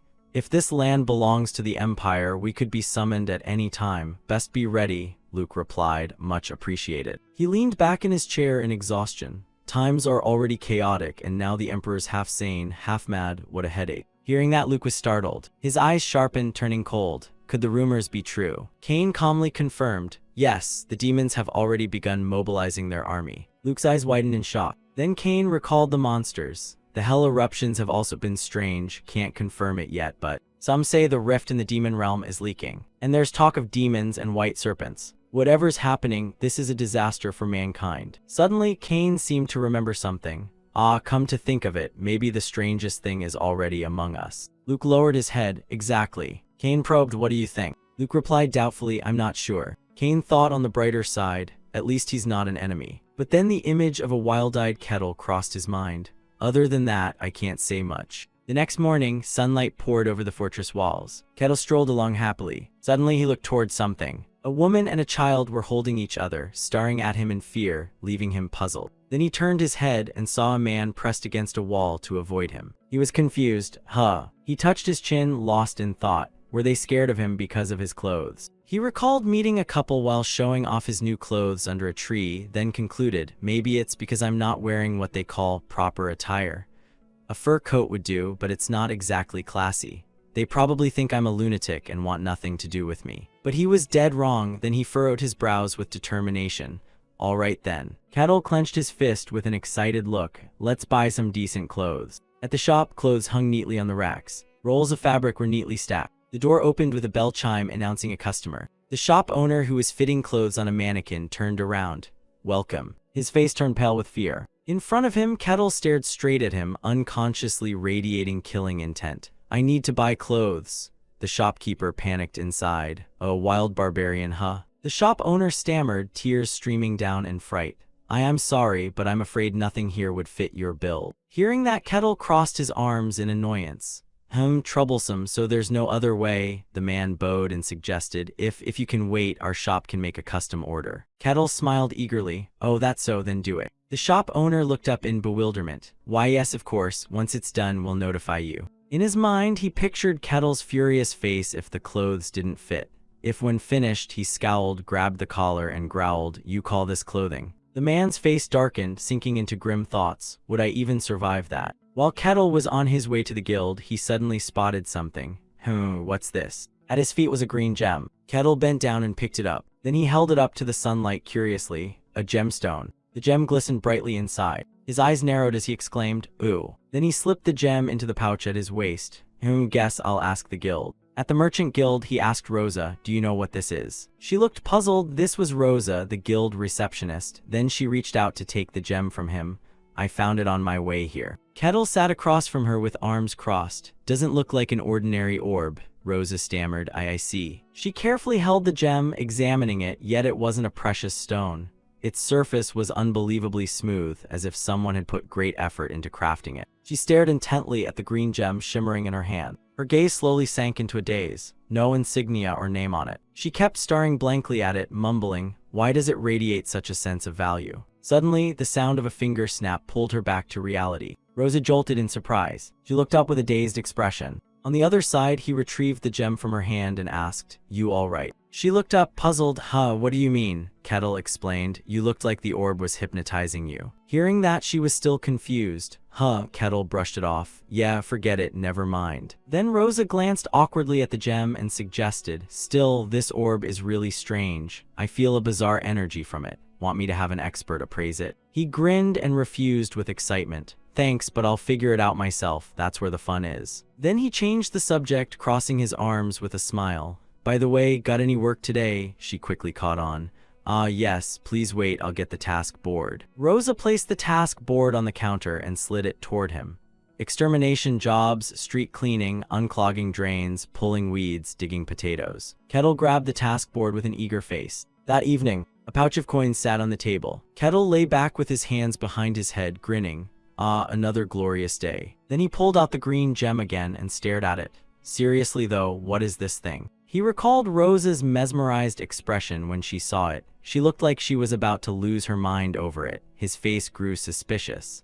Could it have some kind of ability? His eyes widened. Huh. A voice echoed in his mind, making him spring to his feet. The gem also emitted a dark aura. Come to me. Kettle was bewildered. Why did I just hear the orb talk? Next thing, he still barely dressed, followed the gem into the night. It kept repeating, come to me, come to me, come to me, making him just as confused. Where the heck is it trying to take me? He closed his eyes and pictured the arrows appearing in his mind. Now a map formed inside his head. Some sort of control magic, huh? Kettle looked at the gem emitting black energy in his palm, and it urged, come to me. Then he calmed himself, HMPH. Returning to his room, he looked out the window with excitement. All right then, let's go. In a bush, Kettle pushed it aside as the voice still echoed, come to me. He sighed, I said I'm coming, shut up. He stood before a road. Then he looked up. In front of him was a pitch-black cave. So this is the place, huh? Kettle smiled. Inside, a skeleton opened its glowing blue eyes, sensing his presence. The voice still rang out, come to me, yet he fearlessly stepped into the cave. I'm here, the one behind that voice. From within chains, tracking energy revealed his image. Another sacrifice has entered. This time, a dumb barbarian, at least a big one. The gem on the staff shone brightly. The skeleton grinned wickedly, its body radiating blue light. That makes 10 souls now. He sat within a magic circle, one hand gripping his staff, the other channeling energy with an altar behind him. He frowned. This must be an illusion. Can resurrection really be done? In the past, during the chaos when many kingdoms fell, behind it all was an evil sorcerer, one who manipulated and stirred emotions. He had controlled the minds of countless kings, ignited wars, and ruled over kingdoms. But his ultimate cruelty was exposed, and he was defeated by heroes. However, just before being struck down, he transferred his soul into a life vessel, allowing him to become a Lick. In the form of an undead mage, a Lick, an immortal being with its soul bound inside a life vessel, he would live forever unless that vessel was destroyed. He laughed savagely, raising his bony hand to control once again. Thus, the once world-conquering dark sorcerer became a Lick, scheming to resurrect himself. His dark magic spread through every alley, and the resurrection spell demanded an enormous amount of life force. He settled near a remote estate, releasing enchanting orbs to gather sacrifices bit by bit. These orbs acted as mana cores essential for the resurrection spell. That stone gleamed with eerie brilliance amid the deathly aura. With his immense power, he planned to conquer the world once more, arrogant and full of ambition. That goal was close to success. His deep, grim voice suddenly spoke, "Why is a barbarian here?" The peaceful scenery of the wooden village brimmed with vitality. "This is a remote domain, and I chose it because I need to gather power, a secluded place hidden from the eyes of the populace," he muttered heavily. That's why having a barbarian here was unusual. The hazy image of Kettle was projected. The sorcerer watched the ghostly flame tracking Kettle, calculating with pure malice. "The creatures from the north have traveled far. Judging by your size, you'll make a splendid sacrifice. I placed a special enchantment on the orb. It only mesmerizes those unaware of its secrets." His bony hand released the magic orb into the cave, ensuring that anyone enchanted here would remain ignorant of its mysteries. Watching Kettle's casual smile, he concluded, "So in the end, this barbarian is just a clueless simpleton. If he looks unaffected, it must be an illusion." He grinned with delight. "Come, barbarian, be the stepping stone for the glorious resurrection of my magic." Time passed and the scene shifted. Turns out this was the place. Kettle stood before a massive wooden door, easily twice his height. He slowly pushed the door open and stepped inside. Kettle's eyes widened slightly in surprise. Hollow black eye sockets gleamed, and the bony hand gripped the staff tightly. The sorcerer stood calmly on a high platform, having waited for him a long time. Kettle gawked, utterly speechless. It's a real Lick. In his mind, a Lick wore a black robe and wielded a staff, resembling a high priest of an ancient civilization, the ultimate form a top-tier mage could achieve.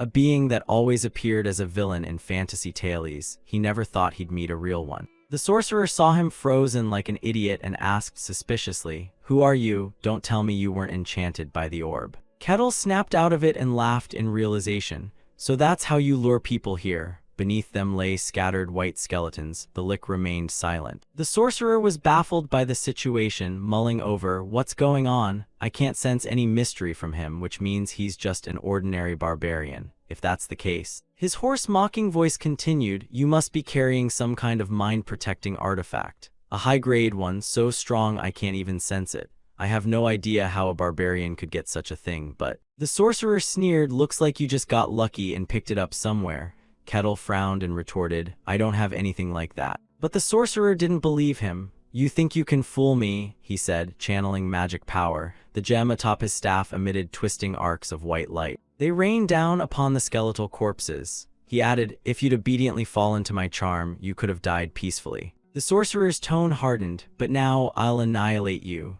The pale skeletons on the floor creaked and stood upright. His cruel voice commanded, my soldiers. At his words, a skeleton warrior brandished a sword and charged fiercely. Kettle thought to himself, a dungeon with an evil lick hiding inside. Ha! The corner of his mouth curled mockingly. I think I've got a rough idea of what's going on here. The skeleton leapt high, its eye sockets cold and malicious, ready to swing its sword. But before it could move, and without anyone seeing when Kettle acted, he coldly slammed his fist straight into its skull. The sorcerer flinched in shock. The skeleton instantly toppled over, its skull shattering into 3 pieces before slowly crumbling into dust. Kettle waved his hand and judged coldly, you're more shallow than I thought. The sorcerer momentarily clamped his teeth in caution. But he quickly regained his arrogance and said, let's see if that mouth of yours still talks nonsense after I cut off all your limbs. With that, he raised his hand, magic flowing like a stream, once again reviving the skeleton soldiers before him. His hoarse voice growled, as long as you're alive, that's enough. Take him down, the sorcerer ordered, and at once all the skeleton soldiers rushed toward Kettle. Kettle clenched his fist so tightly, it even made a cracking sound. His face remained cold as he threw a punch, sending the skeleton on his right flying backward. Then he lunged forward, his left hand smashing violently into the skull of the one on the left. Finally, he landed a kick, sending the skeleton in front of him reeling before it could react. He kept targeting their skulls like he'd installed a GPS in his fists. One punch, one kill, clean and precise. The sorcerer's jaw dropped in horror. The pale bones slowly faded into nothingness. Kettle stood up calmly and said flatly, just like Casson said, lose your head and you're dead. Bored, Kettle ruffled the back of his hair, eyeing the lick. I thought you'd at least be commanding death knights or zombies, but you're this weak. Without a doubt, those words stabbed straight into his chest. Armor-piercing damage with a whopping 200% critical rate. The sorcerer's voice grew heavy, you bastard, I've had enough fun. Kettle blinked in confusion. The magic stone on his staff began to glow brilliantly. His hoarse voice growled, awaken. Dark mana quickly wrapped around the skeleton, forming the phantom armor of a knight. Kettle's eyes widened, that was a skeletal knight, its magical reconstruction flawless. Standing before him was a bony warrior clad in full armor, shield in one hand, sword in the other. He was a bit surprised. He didn't expect to run into a skeletal knight here. Wait a second, Kettle suddenly remembered the skeletal knight he'd fought before. He couldn't help but feel excited. Since this one was created by a lick, its structure might be a little different. This was getting more interesting. Suddenly, the sorcerer's hand unleashed even more magical energy. It poured forth violently, kill him. The skeletal knight obeyed instantly, leaping forward with the ferocity of a tiger despite its bare bones. Kettle cracked his knuckles with delight and grinned, a knight created by a lick, huh? Without hesitation, the skeletal knight swung its sword with fierce resolve. Kettle's voice was calm, I'm curious to see how it fights. In less than a split second, Kettle casually closed the distance and drove a decisive strike straight into its abdomen. Following up with a powerful punch, he sent the skeletal knight flying clear across to smash against the far stone wall. A deafening boom echoed through the chamber. Dust billowed thick into the air, and if one looked closely, shards of armor and pieces of shield were scattering in the shockwave. The white haze slowly cleared, revealing a darkened figure still standing amidst the smoke. The skeletal knight, though battered and broken, still charged forward with the unyielding will of a knight ready to die. This actually surprised Kettle. Tougher than I thought, I'll give you that. The sorcerer's eye sockets blazed with a fierce green light as his deep voice roared, take the full force of my ultimate dark magic. Waves of magic coiled around the skeletal knight as it charged. Kettle stood there momentarily stunned. The extreme energy burst forth, reforging the knight with overwhelming might. At that moment, another skeletal soldier lunged forward with a terrifying form. Kettle exclaimed, what the heck is that now? The skeletal soldier was already closing in to strike him.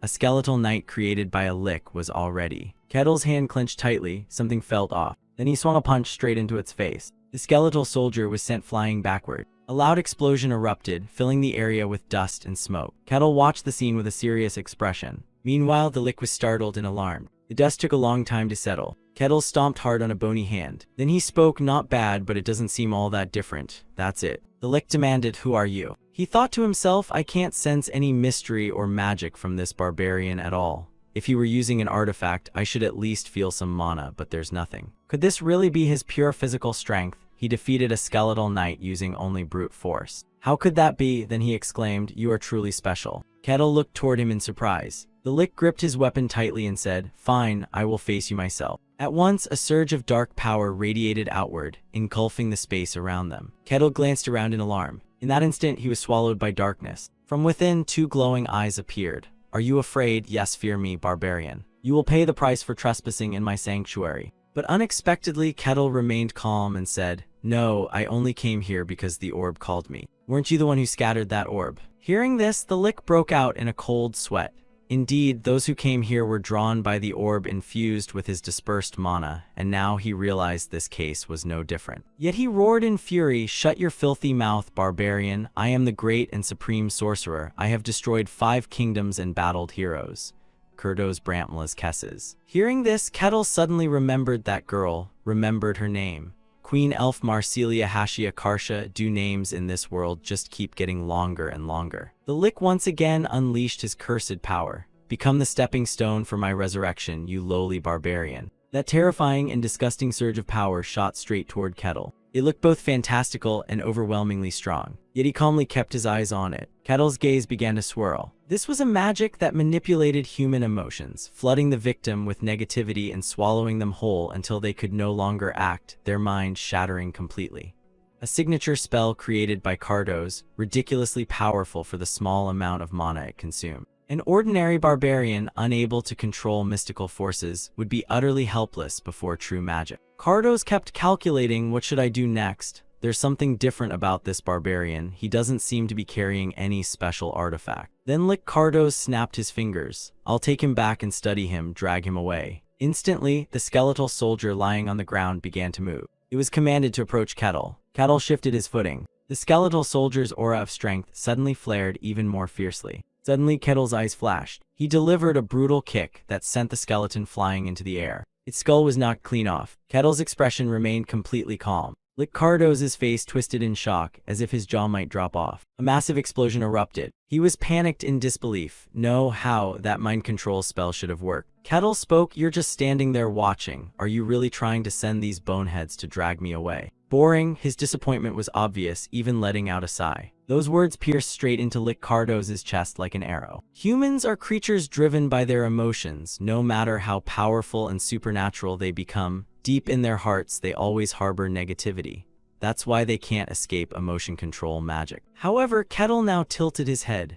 "Can't you use something like a fireball or magic missile?" Lick Kardos replied. "I don't know how you're still standing, but how dare you compare my magic to those cheap beginner spells?" Then his eye sockets glowed, his aura gathering like a murky spring. No matter the form it took, a wave capable of swallowing the world and plunging it into chaos swept toward the unseen realms. As he spoke, Lick Kardos raised his staff, summoning a mysterious surge of power. Seeing this, Kettle not only showed no fear, but his eyes sparkled with greedy anticipation. That eerie force spilled into the surrounding space. Then a skeletal hand stretched out, only to be devoured. Kettle stood there calmly before the strange energy reached him. When it finally washed over, Kettle's body slowly began to fade from sight. Lick Kardos opened his mouth and roared, "Ha ha ha, victory is mine." He was brimming with smug satisfaction until the next moment when an invisible mouthful of blood sprayed from his throat. Ha ha, cough, cough. His body collapsed to its knees on the ground. Lick Kardos grimaced in pain. "Huh, too much. I've used everything I had, sparing only the mana to keep my body intact. With that move, he should definitely be gone." Just then, Kettle's voice made him flinch. Impressive. Kettle casually reappeared right before him. He asked coldly, "But is that all you've got?" Lick Kardos was horrified, his twisted face contorting further as he screamed inwardly, "Even this didn't work. That was my strongest dark magic among the mind control spells. Even a great hero, if hit directly, should have had their mind torn apart. What kind of freak are you? Kettle glanced at his own hand. That move was impressive, but honestly I didn't feel a thing. If that's the best you've got. He spoke while slowly drawing his weapon. Lifting his axe with a cold gaze, Kettle declared, guess it's my turn now. At that, Lick Cardos cried out, wait. Kettle raised an eyebrow. What? The Lick continued, you came here already knowing who I am. Exactly, so it was clear now. The more Kettle listened, the more confused his expression became. What's this guy on about? Lick Cardos burst into loud, gleeful laughter. Ha ha ha, the Empire, are you that afraid of me? I must admit, your intelligence network is impressive, finding me this quickly. But I will return, I will destroy your sword and once again dominate the entire world. I once heard that within the Empire there's a training school for humans, a place that churns out countless weirdos. That Barbarian must be one of their products. A sword forged solely to destroy me, and an assassin sent by the Empire. His laughter grew increasingly maniacal as he shouted, no matter what. I am Kurdos Brantmlas Kesses. I will crush that Barbarian and overthrow the Empire. Seeing this spectacle, Kettle's face went blank, his head filled with question marks. Is he nuts? At that moment, an invisible jar began radiating a strange power. Kettle's expression grew even more bizarre. Lick Cardos roared, offer your body to me. Then that strange power shot straight into Kettle's body. His eyes turned white, still littered with countless question marks. The Lick thought to himself, I've infiltrated the Barbarian's body and devoured his soul. After doing so, if I can't become a Lick again, I'll be trapped in this body forever. I have no other choice, heh heh heh. Lick Cardos was utterly smug. This body is mine now and from this moment on. The scene shifted into Kettle's mindscape, where Lick Cardos suddenly sensed something was wrong. What is this? What the hell? Is this the Barbarian's inner world? I've never seen anything like this. Something's off. Just being here is enough to twist and shatter my mind. Could it be the Empire? Images that terrified him began to appear. Then Lick Cardos clutched his head and screamed in agony. No, this isn't the Empire. Even the Empire couldn't have made something like this. In that moment, Kettle loomed like a giant, seizing control of him. Everything spiraled into chaos. The Lick was utterly panicked. No, my mind is collapsing. HMPH, the last word of Lick Cardos. Outside, Kettle scratched his head with a clueless look, wondering what had just happened. He just did something to himself and then collapsed. That black vortex looked pretty strong, but that's all. Wait, liches, aren't they supposed to be the highest evolution of mages? I'm curious what kind of magic he'd actually use. His hand tightened into a fist. Then with a serious face he muttered, turns out liches in this world aren't that scary. Anyway, I've already cleared the dungeon, so now it's reward time. As he spoke, Kettle bent down to pick up the magic staff. This thing had glowed when the Lick chanted a spell. Does this help cast magic? If I own this, could I use magic too? He was genuinely curious. Suddenly, Kettle yanked the green gem out of the staff, his face going blank again. A second later, he grinned happily and stuffed it into his bag. Best to keep it safe. Then, as if noticing something, he muttered, him. Since it belonged to a Lick, could this be a soul container? He glanced down at the jar rolling on the floor. Picking it up, Kettle muttered to himself, I should have Rosa check this. Then he looked around. All right, I think I've gathered enough loot, but something feels off. His eyes suddenly widened. Before him, a large circle of symbols appeared on the wall. Kettle reached out, wondering aloud, what's this? Could it be a hidden room? His finger pressed on a certain spot. Instantly, the hidden door began to activate. He stared in astonishment as the wall started to crumble. Bingo. Waiting for it to fall completely, Kettle stepped inside. Inside were many people with no consciousness left, yet their legs still stood firmly. There were many like this. This was Lick Cardos' secret sacrificial chamber. Kettle's eyes went wide, sweat dripping down. So it's real, but still. His footsteps began to move. He studied the people inside, puzzled. Who are these folks? Kettle waved his hand in front of one person and called out, hello. Then he tried another, anyone in there? After a while, with no reaction, he rubbed his chin in thought. Now what should I do? Then he decided to head back. All right, let's return to the territory for now. Once I report this, they'll probably send people to handle it. Kettle whistled cheerfully as he walked. Soon, Kettle was back at the territory. The doorbell rang. Kettle stepped inside. Rosa, sitting at her desk, looked up in surprise. Then she stood with a smile, greeting, Lord Kettle, you're home early today. Kettle smiled back, just had a few things to take care of. Rosa tilted her head, full of question marks. What kind of things? Kettle gave a mysterious smile. It's about the orb I showed you yesterday. After hearing his story, Rosa sighed. Oh, come on, my lord, don't joke around. Kettle insisted, I'm not joking. She just smiled it off, thinking to herself there's no way a Lick, only 5 exist in the whole world, would appear in such a remote place. Right then, Kettle placed the jar in front of her, making her eyes pop wide open. His eyes gleamed. "I brought back something that looks like a Lick Soul container. Could you check it for me?" Rose's face froze, her body turning to stone. Her expression grew serious. In her mind, she thought, he's not kidding. Rose's jaw dropped at the ominous jar. What on earth is happening? Kettle suddenly remembered something. One more thing, there are still some people in there. I was going to bring them out, but their minds are completely shattered, so I left them. It's better if the guild sends someone. At that, Rosa gasped, "I'm sorry." She fell silent, her eyes narrowing as she thought deeply. Recently, there had been several disappearances in the territory, but no news about finding them. If the cause was a lick. Just thinking about it made Rosa panic, slamming the table. "Wait, hold on, I'll call people here right away." Moments later, the captain arrived, kicking the door open. "What on earth happened here? A lick, you say?" Kettle blinked and politely raised a hand in greeting. "Oh, hello." Kettle waved it off casually. "Everything been taken care of, nothing to worry about." The captain gawked. "Wait, what do you mean by that?" After Kettle told the story, the man suddenly screamed in horror. "Kurdos Bramtla's Kesses, was it?" Kettle nodded. "Yeah, I think that was his name. You know him." The man flinched in shock, shouting, "Of course I do. Kurdos Bramtla's Kesses, a mage who shook the entire world over a century ago. The founder of mind control magic who brought endless chaos. He drove kings insane, made them invade each other, and pushed 5 kingdoms to ruin. And now he shows up here as a lick. Is this for real?" Kettle, looking as innocent as a startled deer, recounted the events briefly. "Yep, but he wasn't scary at all, just some weirdo sneaking around doing bizarre things and then dying on his own." The captain was speechless. "What in the world are you saying?" 1,000 questions swirled in his head. "Why did my brain just crash? Are you saying a mage like Cardo's self-destructed? I need a proper explanation." Kettle rubbed his chin, trying to come up with something reasonable. "Even if you ask, I really don't have much else to say." The man froze, overwhelmed by the insane turn of events. Not wanting to waste words, he turned away. "Wait here a moment, I'll inform the Lord." In just a few short minutes, Luke was just as stunned. "What the hell is going on? A lick right near our territory." Luke carefully asked again, "Are you absolutely sure it was a lick and not some other kind of monster?" The captain honestly reported, "Everything matches the accounts of those rescued. It seems accurate, sir. We even have solid proof." The ancient jar poured water under Luke's shifting expression. "You mean the soul vessel? A lick of that caliber hiding so close to our lands without anyone knowing. The Empire could send inspectors at any moment. And now Lord Kane isn't even here. What a hassle." Without thinking further, he slammed the table and stood up. "Be ready to send a full report to the capital."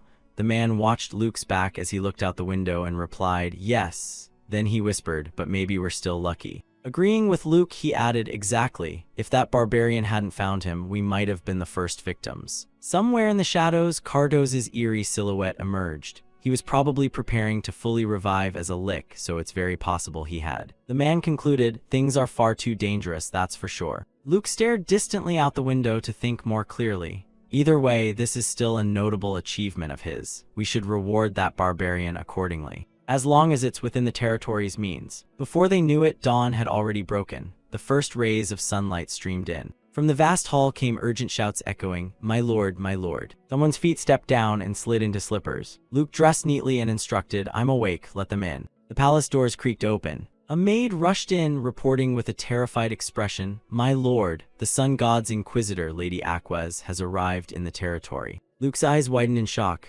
"What?" In the guest room, a woman with white hair was sitting, waiting. Luke dashed in, hair messy. "What is going on? Why is she here?" That graceful, elegant woman was none other than the sun god's inquisitor. The air was completely silent. After a brief panic, he straightened his clothes, and the two sat facing each other. Still slightly flustered, Luke greeted, "It's an honor to meet you. I am Luke Barkin, Lord of Barkin Territory. Thank you for visiting, though this is a bit unexpected." She parted her lips and calmly introduced herself and her position. "I am Aquez, Inquisitor of the Sun God, chosen by the deity to judge heretics. The youngest ever appointed, she beheaded 7 mages who had contracted with demons and single-handedly destroyed a terrifying demon-summoning ritual. Now she was the most powerful Inquisitor of the Sun God on the continent. Even the Empire showed respect to the Sun God's church. Her authority far surpassed that of a borderland lord, so why would someone like her be here?" Aquez began the conversation. "Lately, this territory has been unsettled." Luke firmly addressed the core matter. "There was a minor dungeon issue, but it's been resolved." In his mind, he wondered, so she's not here because of the lick in that case. He probed, "May I ask the reason for this visit?" She thought for a moment before revealing her purpose. "I'm here to discuss a divine decree." Luke's eyes widened even more, almost as big as wagon wheels. Aquaz's next words shifted the entire situation. "However, before going into details, I want to know more about what's been happening in this territory lately." Luke lowered his head, finding it hard to speak. "Well, this matter." In the end, he told her everything, and Aquaz's face changed drastically. "Barbarian, you mean this man took down a lick?" Luke admitted and added a few more details. "That's right, and it could be Kurdo's Bramtla's Kesses." The terrifying image of him appeared in their minds. Aquaz muttered in fear, "What? That man is here, to be sure." The ancient jar was placed right before her eyes, the sole vessel of Kurdos. Aquaz's face turned pale. Just what in the world happened in this territory? She clutched the sun god pendant on her neck to ease her anxiety. Silence fell over the room. "That barbarian, he's still in the territory, isn't he?" Luke's reply was like a bucket of cold water splashing over her face. "He's still within these lands." Aquaz's expression sank, nervously asking again as if trying to disprove it. "That barbarian defeated Kurdos, is that even possible?" Luke gave a firm answer. "It's true. He's quite strong. Even Lord Cain was defeated by him." Aquaz instantly knew a great change was coming. A new power had risen. "Which tribe does this barbarian belong to?" Luke pressed his lips together, his voice low and cautious. "He claims to be from the frozen snow plains." The disturbing image of Kettle flashed in Aquaz's mind, full of doubt. "Frozen snow plains? You mean he's a barbarian from that desolate wasteland? How could someone from there show up here? Could it be that he's the reason I was sent here?" Hearing that strange whisper, Luke took slight notice. "What was that?" Without answering, she made her request. "That barbarian, I want to meet him." Meanwhile, in a quiet room, Kettle held a stone in his hand, radiating a dark purple light, curiosity in his eyes. "So, what exactly am I supposed to do with this?" "Looks like some kind of magic artifact." "Fine, I'll just ask a mage how to use it later." Suddenly, he remembered something. Sitting up and gazing far out the window, Kettle spoke. "Oh, right, I think it's about time." Right at this moment, the man stood outside the door calling him. "The sun god's inquisitor requests to meet you. The location is at the cathedral." Nervously, he added, "When you meet her, please show respect." Kettle smiled brightly in response. "Don't worry, I know what to do." Seeing Kettle's unusually casual expression, the man was puzzled, but quickly brushed it off, saying, "Good, as long as you understand. Then let's go." A sacred image passed down through the ages. In this world, gods truly exist. They grant power directly, even descending in person. The place where their worshippers gather is called a cathedral. What makes the cathedrals in this world different? After walking for a while, the man signaled to Kettle, "We've arrived." A small corner of a white building came into view. This was the sun god's cathedral. At this point, the man left Kettle to fend for himself. "Once you step inside, someone will guide you. Thank you." Kettle stepped into the church alone, and the deeper he went inside, the more surprised he became. A grand statue of the goddess stood on display in full splendor. The seats were neatly arranged in a silence that felt holy. Several priests approached to greet him. "Welcome, Sir Kettle. Inquisitor Aquaz is waiting for you. Please follow me." Kettle, still dazzled by the sight, replied, "All right then." After quite some time, Aquaz finally spoke. "It's a pleasure to meet you. I am Aquaz, Inquisitor of the Sun God." Kettle confidently introduced himself in a loud, clear voice. "An honor to meet you. I'm Kettle the Barbarian." Meanwhile, in his head, he thought, "This is the Inquisitor. She's so young. And she's actually really strong." Aquaz was caught off guard by that sly, mischievous smile. Just what on earth did that grin mean? Seeing her so quiet, he finally spoke up. "So, why exactly do you want to meet me?" Aquaz lowered her head, struggling to answer. "It's about the recent dungeon incident. Kurdos the sorcerer, the one you claim to have defeated. He committed countless atrocities across the continent. Eventually, he transformed into a lick, and only the strongest heroes had the skill and strength to face him." Kettle recalled the foe he fought before. "I've heard of that, but the Kurdos I met was just a lone, flailing lick, weak, and he self-destructed before doing anything impressive. You may not believe me, but I'm only telling you what I saw." Finally, Aquaz stated her true purpose. "Then, would you agree to let my god directly witness this conversation?" He tilted his head. "Witness?" Aquaz gave him a brief explanation. "Yes, if you lie in the god's presence, he will react." Kettle's eyes lit up. "Oh, so it's basically divine interrogation." She remained extremely cautious in dealing with him. He might not be an ordinary barbarian, but he was still a barbarian. There was no way he'd agree to this, or so she thought, so she gave him an option. Of course, if you're uncomfortable, you may refuse. Kettle's eyes gleamed with excitement as he agreed without hesitation.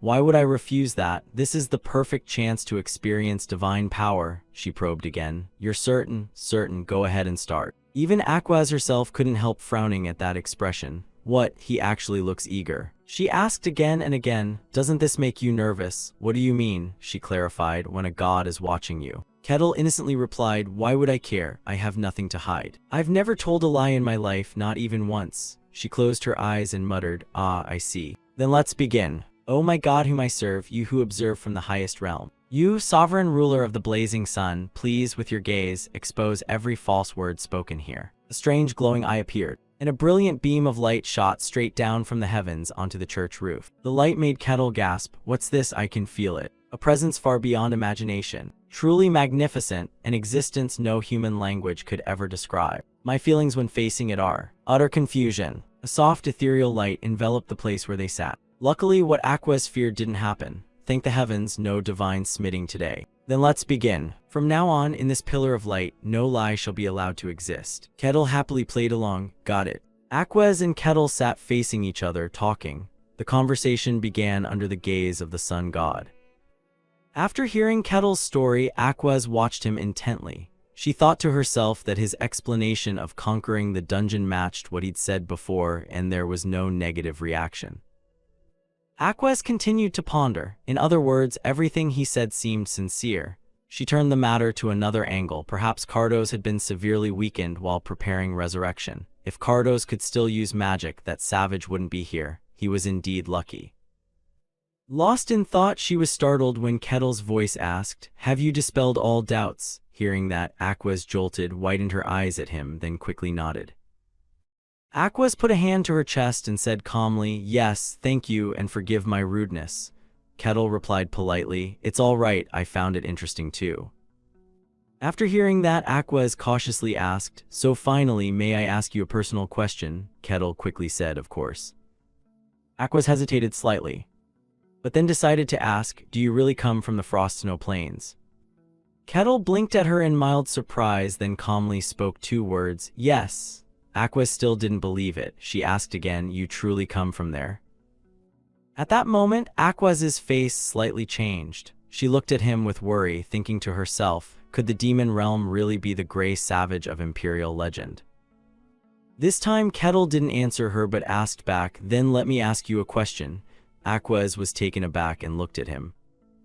Kettle folded his arms and asked casually, why did you come to this land? The sudden question made her stammer. Aquaz lowered her head a little, avoiding his gaze as she said, I have personal business here. Kettle still asked with ease, is that personal business to verify whether I'm some kind of impure being? At that, Aquaz felt a pang of guilt, but she calmly replied, I don't understand what you mean. Kettle thought of the time he stood and saw the god's eye. He propped his chin on his hand and voiced his thought. I'm not sure, but a god personally looking into something doesn't happen often. It's more than just detecting lies. Aquaz frowned slightly, closed her eyes, feeling embarrassed. She wanted to say it wasn't like that, but under the god's eye, all falsehoods were forbidden. Finally, she admitted aloud, you're right. Kettle made an "oh" sound and asked, so from the start you had your sights on me? Aquaz looked at him and firmly insisted it wasn't so. She recalled when she first arrived here. Aquaz knelt with her hands over her chest in the church. She explained, there was a prophecy. When I came here, I thought you might be the one mentioned in it, but as you see. This time, Aquaz bowed her head, placed her hand on her heart, and spoke sincerely, I'm sorry, I hid my true intention. Kettle looked at her and said casually, it's fine, I found it amusing in my own way. Then let me ask you one more thing. He curiously asked what the prophecy had said. She looked up at Kettle, stunned. She clutched the pendant tightly, hesitating inwardly. Normally she shouldn't reveal it to someone she didn't trust, but in the end. Aquaz still spoke up. The prophecy said that Aquaz hesitated as she looked at him. Their conversation grew more mysterious than ever. No one knew what Aquaz had revealed to Kettle. What Aquaz said left him completely surprised. The dialogue soon closed. And before long night had fallen, Aquaz stood by the window pondering. In the quiet space, the rapid sound of footsteps suddenly approached. Aquas heard it and glanced back. He strode toward her with a stern air. He was the Lord. The Lord clasped his hands behind his back and said, "You seem troubled." Aquas nodded in admission. "Yes, I met him, but that just muddled my thoughts further." Hearing that, he asked curiously, "So who is he, after all?" Aquas decided to conceal his identity. Her sharp gaze went out the window as she said firmly, "He is definitely a savage from the Frost Snow Plains." As soon as he heard that, he asked in astonishment, "Really?" Aquas replied, "Yes, we have no news from inside the Frost Snow Plains, but that has been confirmed." The Lord grew pensive, thinking to himself that he had hoped it was merely a false rumor, but in the end the truth was undeniable. His voice hoarsened as he said, "If this gets out, the whole world will tremble." The Lord thought of the Frost Snow Plains and the Emperor, musing that many would wish to explore the plains, especially the Emperor. He worried that if the Emperor acted personally, imagine the chaos. While he pondered, Aquas spoke up, "You needn't worry about that." The remark made his eyes widen in surprise. She said calmly, "We will deal with Cardos ourselves and will keep the existence of that savage hidden from the public." Hearing those words, he breathed a sigh of relief, thank goodness. But then he frowned with doubt. Are all the beings in the Frost Snow Plains like him? Aquas rebutted that thought at once. Certainly not. If they were all like him, they'd have left the Frost Snow Plains and conquered the world long ago. Hearing her sensible reply, the Lord said, "Indeed." Then he thought of other savages, reflecting that even if not him, there are many such beings in the world. They are very strong, but also foolish. That is the natural limit of savages. He worried again about Kettle, but what if those physically superior creatures also possessed intellect? Very quickly he then told her about this. "Now that I think of it, I've heard that this savage king is different. Rumor says he has both strength and intelligence." Aquas closed her eyes and sighed. She asked, "You mean he is the king of all savages, isn't he?" Aquas said she had only met him once, but indeed he was completely different from the usual savages. Hearing her, he bowed his head and murmured, "Is that so? If those two met, it would surely be interesting." Aquas had another thought. "I don't think so." Once again, he looked at her in surprise. Aquas was silent, her mind crowded with thoughts. The relationship between the savages and those ancient worshippers of the gods is hardly good. For that reason, their growing strength is not something to be taken lightly. The Lord put that matter aside and asked, "By the way, what exactly did the prophecy say that made you want a private meeting?" She replied calmly, "I need to verify one thing." The Lord asked in puzzlement, "Verify, what do you mean?" Aquas turned and looked outside, voicing her thought, to determine whether he is pure human or something disguised as human. The Lord behind her exclaimed, "Good heavens, what exactly did the prophecy say?" Aquas spoke cautiously. The prophecy said. Her gaze sharpened and her face grew solemn, as if the prophecy could not be taken lightly. After hearing it, the Lord's expression turned to shock. He stammered, "How could that be?" Morning sunlight streamed through the window, and a steaming cup of tea sat on the table. The Lord asked, "Are you well?" Kettle replied nonchalantly, "I'm living quite well here in the domain." He then wondered, "Then why have you summoned me again?" His tone grew serious. "As Lord, I have something to discuss." Kettle folded his arms casually and said, "I'm not particularly concerned." The Lord then said, "Not as an apology, but I have prepared a reward for your service in saving the domain." Saying that, he produced an item. When Kettle saw the item, his eyes widened, surprise written all over his face. The Lord placed the large bag on the table. He said seriously, "We will present the reward granted by the Lord." Looking at the tied-up bag, he thought to himself, "A hide bag, really?" He gently said, "It's not an ordinary hide bag, check it yourself." Suddenly his eyes showed astonishment. Kettle thought, "This is a magical bag artifact." Seeing him open it, the Lord explained, "You can store as many items as you want, as long as there's space inside the bag." Kettle looked deep into the bag. It was vast. He estimated the interior space to be about the size of a room. Kettle pondered, a magical artifact, an object created by magic. He stood stunned before the bag, thinking it was the first time he'd seen such an artifact in real life. Seeing his amazement, the Lord added, "Even if an item is larger than the bag's mouth, you can still stuff it in as much as you like." Hearing that, Kettle picked up a large axe, thinking to himself, in that case, let's try an item. Seeing the axe seemed too big for the bag, Kettle thought it looked like it wouldn't fit from the outside. But when he brought the axe to the bag's mouth, it was automatically sucked inside. He let out a surprised "oh." The Lord continued instructing him to retrieve something. Just put your hand in and imagine the item. Kettle listened and did as told. It really pulled the item out. His eyes shone with excited squeals, truly astonishing. Contrasting his excitement, the Lord said calmly, "This is a gift from me in return for saving the domain. I hope you like it." Kettle quickly replied, "Like it? I love it, actually. I'll make sure to use it worthily." Hearing that, he smiled and slowly said, "Seeing you happy makes me happy too."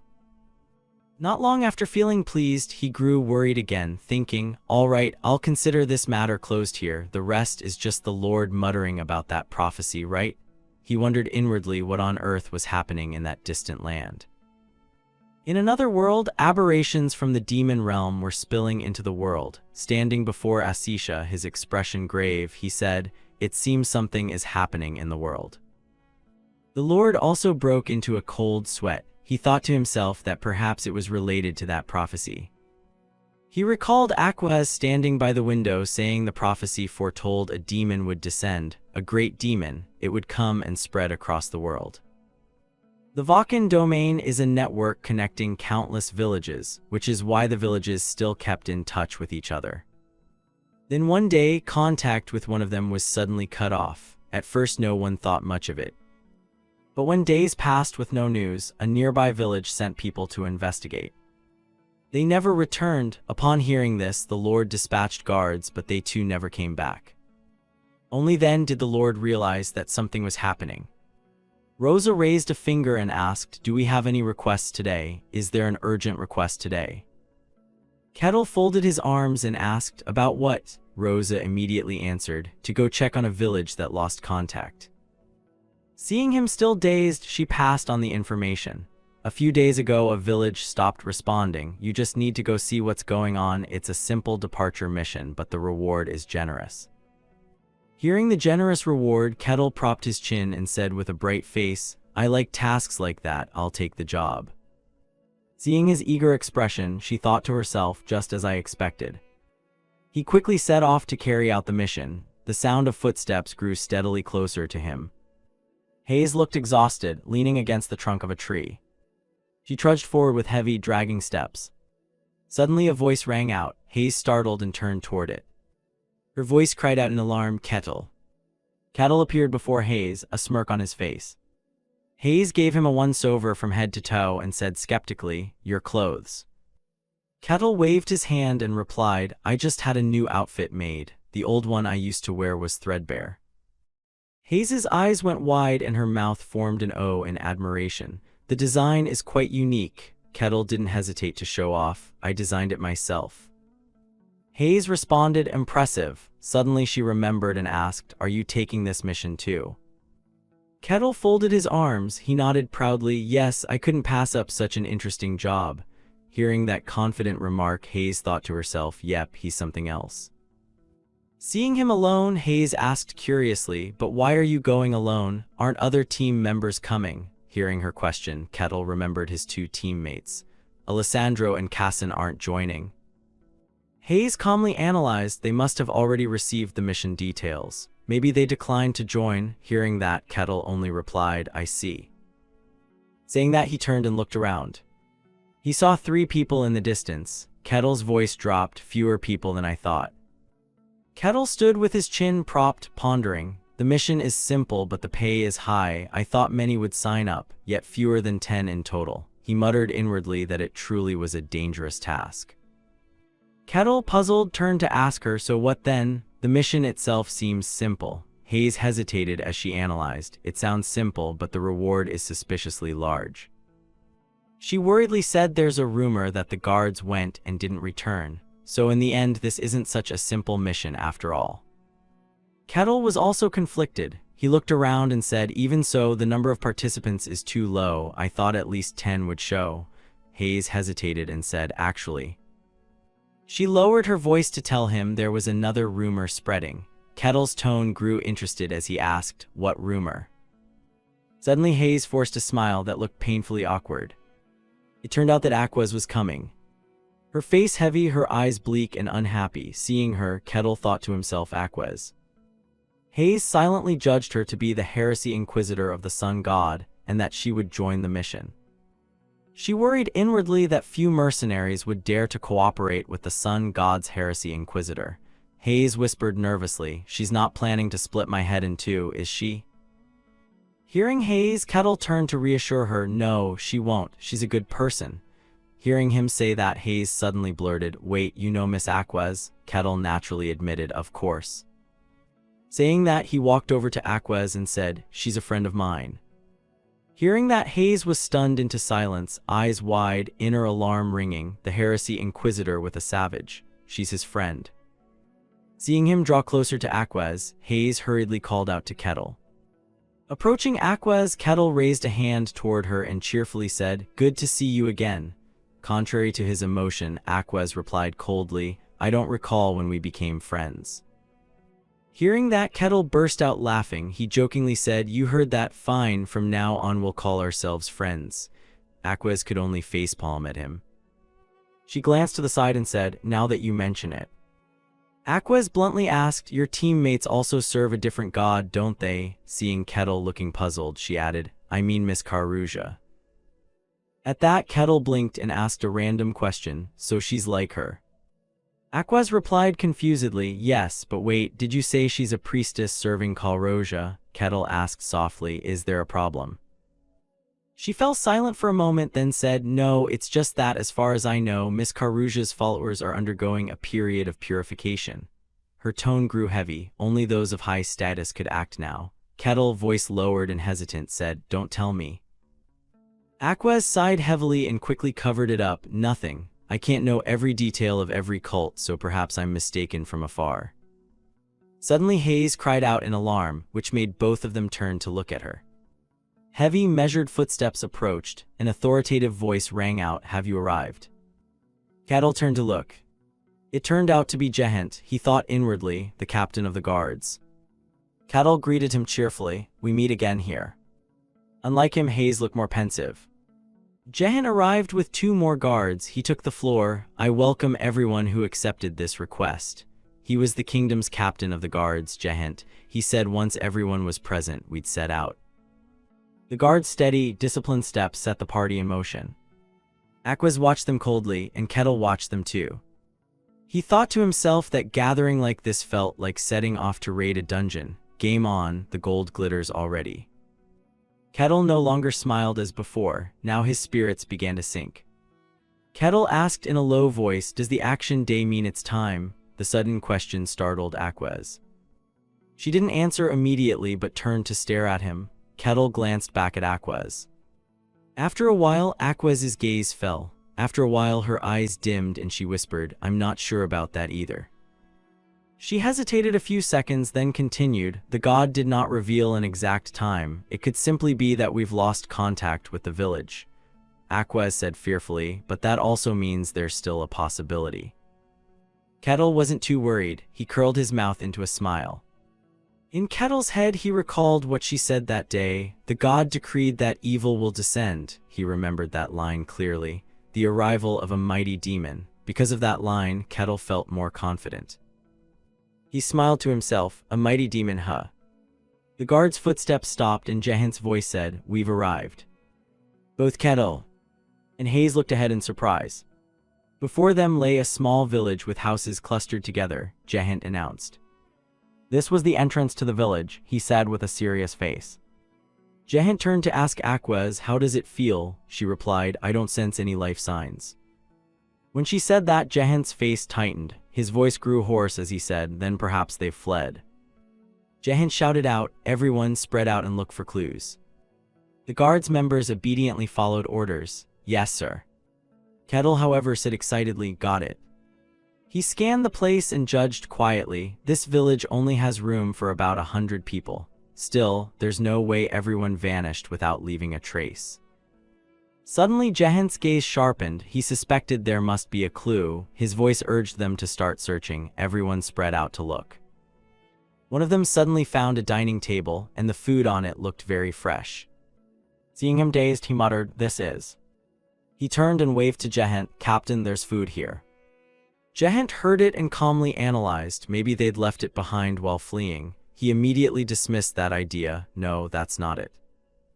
He shouted it was just cooked, the food was still warm. Hearing that, Jehent's eyes widened in shock. He blurted out, "What?" He immediately went to check when he saw the food still hot. Jehent asked suspiciously, "What's going on here?"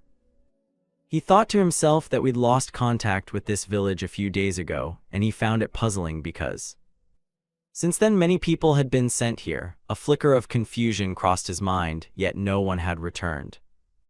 Putting that aside, Jehent turned and asked, "Any traces?" The reply was definite. No signs they had left the village or hidden elsewhere.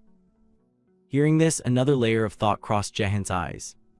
He ordered, "For now, continue the search." Those who heard the order replied curtly and clearly.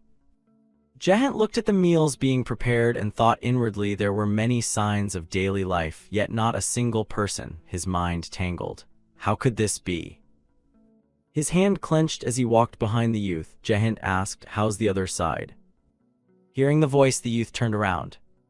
He scratched his head and answered awkwardly, "Same as here." He said, puzzled, "Clearly people lived here, but there was nobody, no footprints at all." Jehent turned to ask Aquas, "Do you know anything?" Aquas also felt helpless. "I don't know either." Then he turned to Kettle and asked, "What about you? Do you know anything?" Kettle answered the same, "I haven't found any significant clues, and I don't sense any life signs." Jehent bowed his head in frustration and said, "This is driving me mad." Seeing this, Kettle tried proposing or asking if someone else might know. He turned to look at him with wide eyes. "What?" Kettle looked around nonchalantly. "Can't you still sense it? There's someone else here." Kettle's words made Jehent's face go pale. He hesitated. "Wait, what did you say?" He wondered to himself. "Someone else?" In other words, a person who wasn't here when we arrived in the village. Thinking it over, Jehent looked at the strange woman before him and a host of questions arose. Who was she? How long had she been here? Asisha, who somehow had been here, smiled innocently and in a clear voice said, "Interesting, did you really notice my perfect disguise?" Kettle crossed his arms and replied coldly, "A strange person appeared unexpectedly. Of course we should be on alert." Asisha burst into a wicked laugh and said, "No, that's not what I meant. Normally others wouldn't notice at all." Asisha glanced at Aquas and smirked with a mocking tone. "Even the Sun God's Heresy Inquisitor didn't detect me." Then she turned to Kettle and said, "Looks like you haven't awakened any special ability either." Asisha curled her lip in a cold smile and asked, "Who are you?" She went on with more cryptic remarks. This was an unexpectedly fruitful catch. Jehent's eye twitched. Then he suddenly shouted, "Everyone fall back." They all obeyed and immediately retreated. "Yes, understood." Jehent turned to look at Aquas, who was still standing frozen. He called anxiously, "Ah, Aquas." She snapped back to attention. Aquas said doubtfully, "I don't sense anything, there's no presence at all." Hearing that, both Jehent and Hayes turned worriedly toward her. Hayes thought in astonishment, even the highest order Heresy Inquisitor can't detect her presence.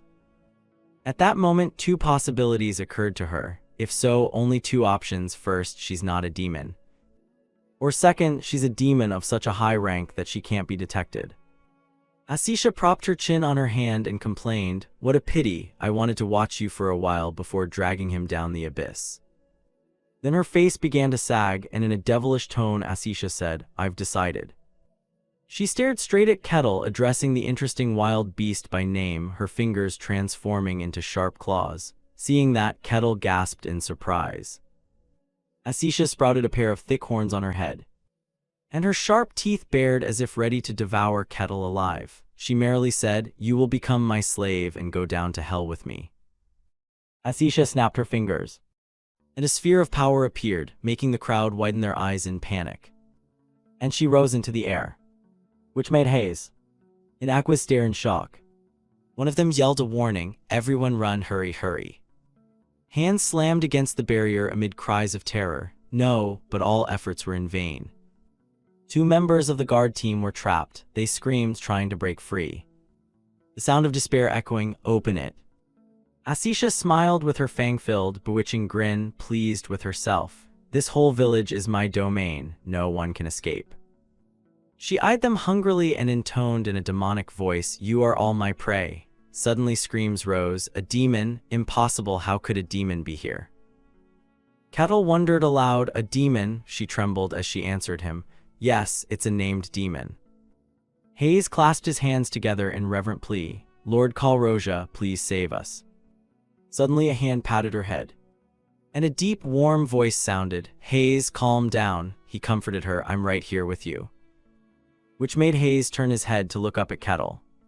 She immediately regained her composure, her eyes suddenly bashful and hard to read. He continued curiously, "But what does a named demon mean?" Which made Hayes flinch. She hesitated. "The thing is, not everything called a demon in this world is powerful. They're labeled demons out of convenience, but in reality most are just fragments of evil intent and magic energy. However, there are entities that can truly be called demons. They are born from darkness without a mother, naming themselves by their own will. They are genuine demons. Even the weakest among them can shake an entire kingdom."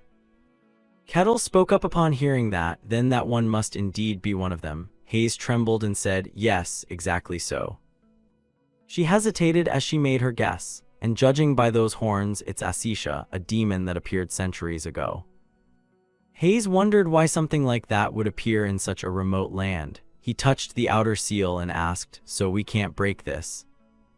She replied to Kettle, "No, this place has become a demon's domain. Unless the demon is destroyed, there's no way to break the seal." He poked the seal with a finger and scoffed, "Is that so?" Kettle produced a thick black smoke and smiled mischievously. Then he paused in thought. Maybe I'll just stand and watch a little longer." Kettle quickly waved his hand to make the smoke vanish, then chuckled in an odd, gleeful way. Hayes asked, puzzled, "Kettle, what are you doing over there?" He gave a reassuring thumbs up. "Nothing." She could only nod. "Got it, demon's prank, huh?" The sound of Aqua's grinding her teeth and her voice rang out. Asisha sneered and taunted, "Oh, isn't this fascinating? Doesn't it make you want to investigate more?" She recalled the warm loaves, the cutting board, and a pot of hot food and pondered. A village disappeared yet showed signs of recent life. It's just a demon's trick. Aquaz ground her teeth in anger. Perhaps it merely regarded the villagers as toys. She muttered, "What a sick game." The demon Asisha merely smiled, barring a wickedly sharp set of teeth. Hayes could only look on in exasperation as Kettle lounged there like someone at the cinema eating popcorn. A named demon? Summoning such a demon would require a huge sacrifice. A single village's population wouldn't be enough. And for an entire domain to be altered without anyone noticing should be impossible. So she blurted out a question the moment the thought left her mind. How did it descend into this world? She wrapped her arms behind her head and said lazily, "Do you really think I'd tell you?" Aquas frowned in anger at that. "Those pests sully this land." Asisha burst into a loud laugh. She crazily retorted at her, "Unclean, impure," she snarled mockingly, "at those dogs of your god." Asisha asked, "Do you think your god will save you?" Which made Aquaz's veins stand out in anger across her high brow. "Listen carefully, the cracks appearing in this world mean it no longer belongs to you alone." She called down from above, "Long, long ago, gods and humans fought demons. And the victory went to the gods and humanity. The defeated demons were expelled from this world." She grinned madly and continued, "From a hell of misery, I've waited for this day for a very long time." Asisha slowly set foot on the ground. She then spoke formally, "I am Asisha, demon of gravity. I will wash away past shame and dye this world black with malice." Asisha smiled mysteriously as she whispered. She retorted angrily, "Disgusting creature, this world belongs to the gods and to us, so go back to where you came from, demon." No sooner had she finished than Aquaz raised her hand. A shaft of golden light appeared, summoning the power of the god. The blinding radiance shone over Aquaz's body, making heaven and earth tremble. She donned gleaming armor and a scepter that sparkled with gold. He looked up at Aquaz and the demon, pondering her inscrutable expression. "Just as I thought, the demon won't attack while she's transforming." The golden scepter gleaming along with iron boots. A full suit of shining golden armor materialized, encasing Aqua's in potent golden light, all of which made the demon smile approvingly. How interesting.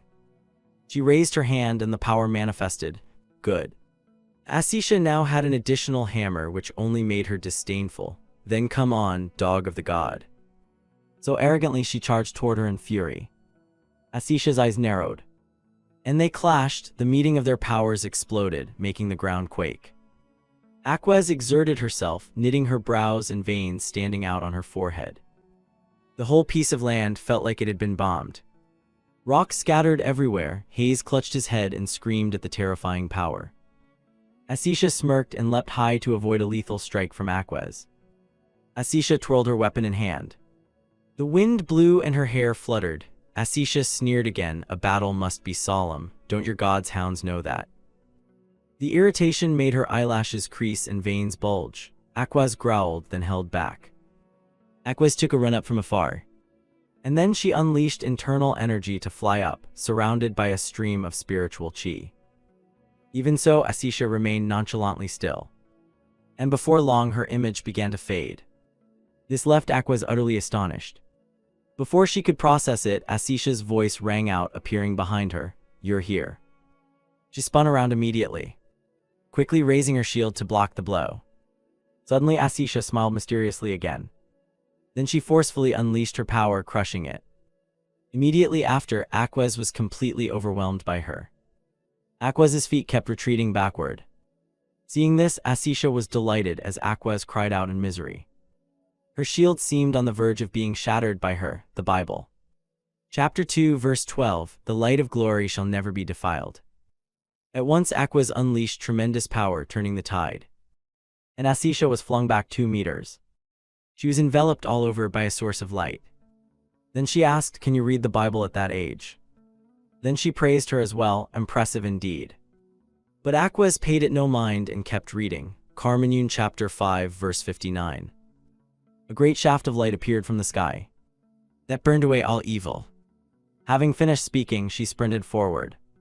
Instantly, Asisha focused to the max, and Aquas raised her weapon. The strike came down, but she luckily evaded it. Then she laughed with delight. Asisha launched a counterattack at her, quickly seizing the advantage and striking so hard Aquas was sent flying. Sweat began to pour from her brow, while Asisha was thoroughly amused. Soon after, they charged again, the 2 blades clashing with opposite expressions. Both immense powers erupted, creating a massive explosion that shook heaven and earth. It even reached Hayes, causing her to scream. And the others were no exception as the dark power swept over them. Please save me. The battle between Aquas and Asisha continued. Suddenly another light appeared between the 2 powers.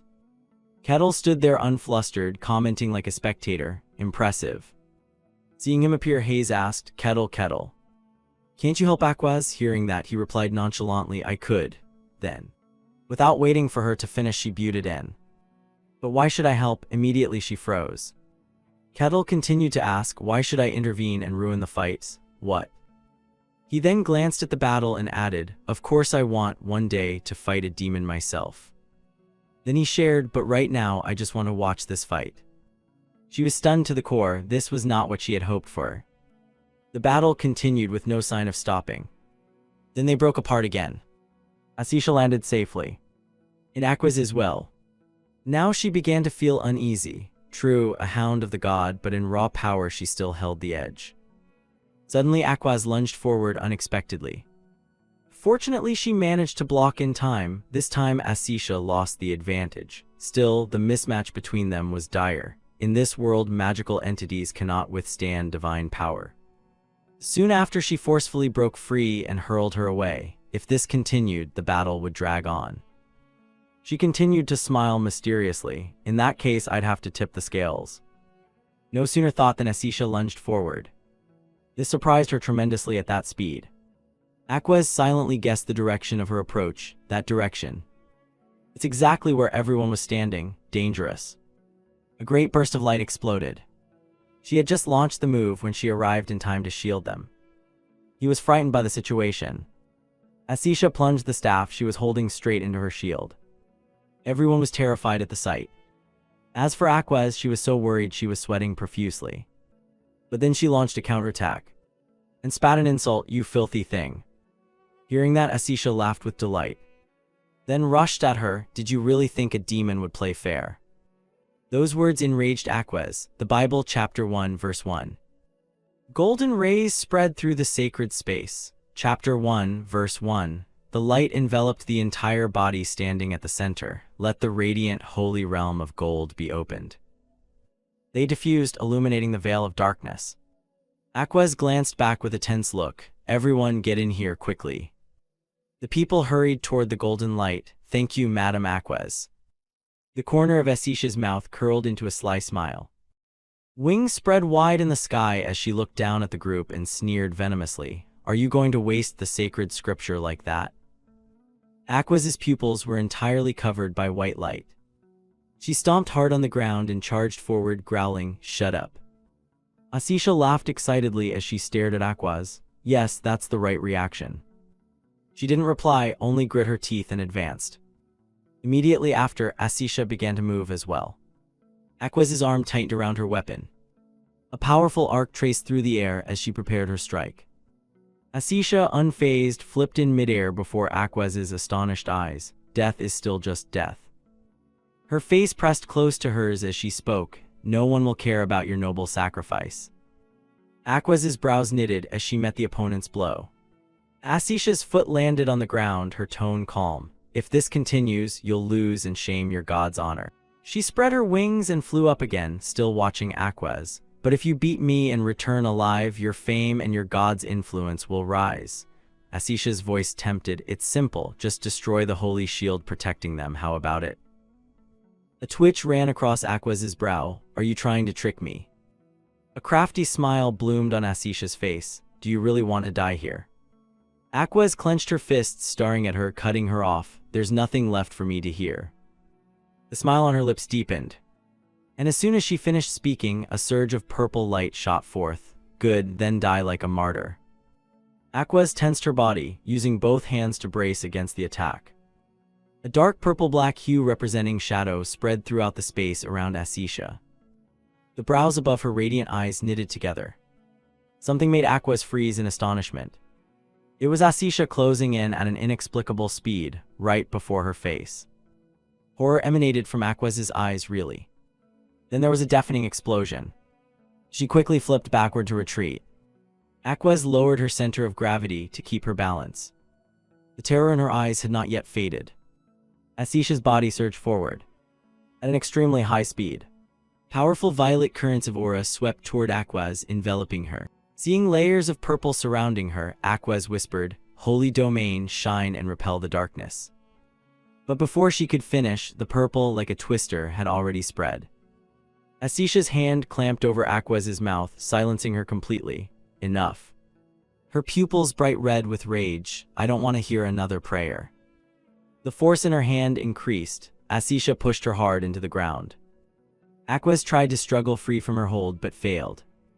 The ground cracked beneath them. Asisha pinned her down, raising her weapon-bearing arm high. The hand gripping Aquez's golden shield slowly loosened in helplessness. But a second later, she violently broke free and simultaneously raised the shield to block. Gold and purple clashed fiercely against each other. Aquez gritted her teeth, forcing the shield up, contrasting Asisha's nonchalance and triumphant grin. A loud crack rang out as the golden shield shattered into pieces, and two fingers snapped lightly with a click. Asisha strode forward slowly, savoring her victory. Aquez's whole body opposite was bound by glaring black chains as she screamed in pain. The golden barrier shielding the others began to crack. Finally, it shattered to pieces. The people were overcome with fear. "No, at this rate we'll all die." Asisha reached out a hand, smiling cheerfully. "I'll enjoy you all as dessert." Then, as if remembering something, Asisha suddenly turned her head. But first, her mouth pressed to the back of Aquez's neck. "I want to know what the god's hound tastes like." A set of sharp teeth opened, ready to bite down, when suddenly a voice cut across. "Stop," and a large hand landed on Asisha's shoulder.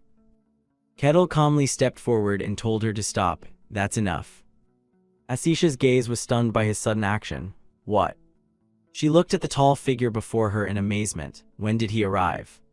The three of them remained motionless amid the wreckage. The hand on her shoulder moved slightly. Asisha kept thinking, I sense no aura at all, she won't get her spirit back. Kettle swung his arm and threw Asisha away amid her piercing screams. Asisha's body arced beautifully and slammed hard onto the ground. He smiled and reached out to Aquez. Are you all right? She stared at the person before her in stunned recognition.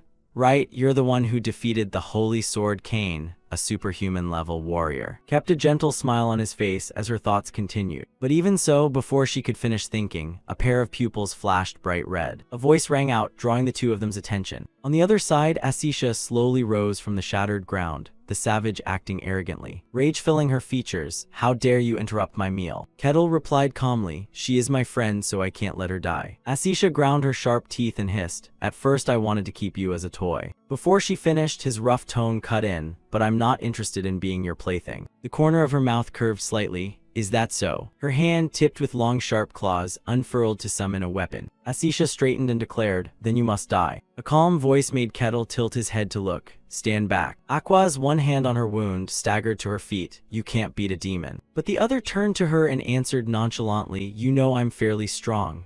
Aquez scowled at him and replied, no, this isn't about strength. Her whole body trembled, but she forced herself upright and continued, only divinity can expel demons from this world. No other power can do it. Her expression filled with resolve as she thought inwardly, this law was set when gods and demons coexisted, and besides, this place is a demon domain. There's no room for luck.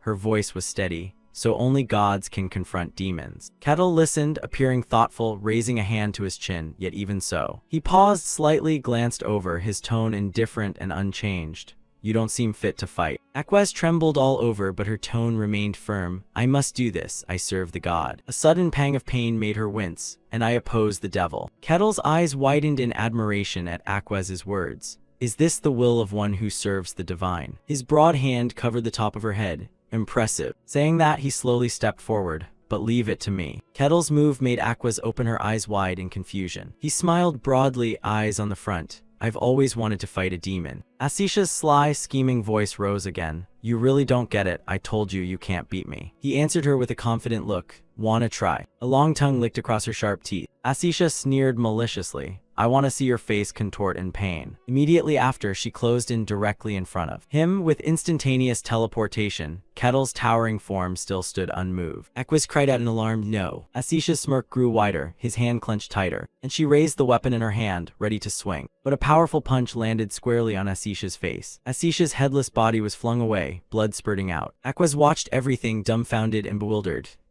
Kettle's recent move was completely beyond Aquez's expectations. He smashed the demon's head with a punch, the demon's head taken down with bare hands. He just stared dumbfounded at his hand, while she kept wondering how that could possibly happen. On the other side, Asisha's headless body was still flying through the air. Kettle's eyes suddenly flickered with surprise, as streams of dark purple light began converging in one spot. Asisha's intact body stood at the center of the glow. Kettle exclaimed excitedly, even a smashed head can regenerate. She answered him with a face full of hatred. Who exactly are you? The question made Kettle falter slightly. Me, I'm just. He said honestly, scratching his head with one hand. Just an ordinary pervert. That answer thoroughly angered Asisha. Don't be ridiculous. But then she fell into a moment of confusion, wondering what this strange sensation was. She could detect no trace of mystic energy, not someone who used aura or magic. If that's the case, Asisha's vertically slit pupils flashed, and a dark purple vortex suddenly appeared behind Kettle. Asisha's lips parted in a sly smile. She'd have to verify it herself. He sensed the vortex and turned his head to look back. And at that moment, her body suddenly materialized right above his head.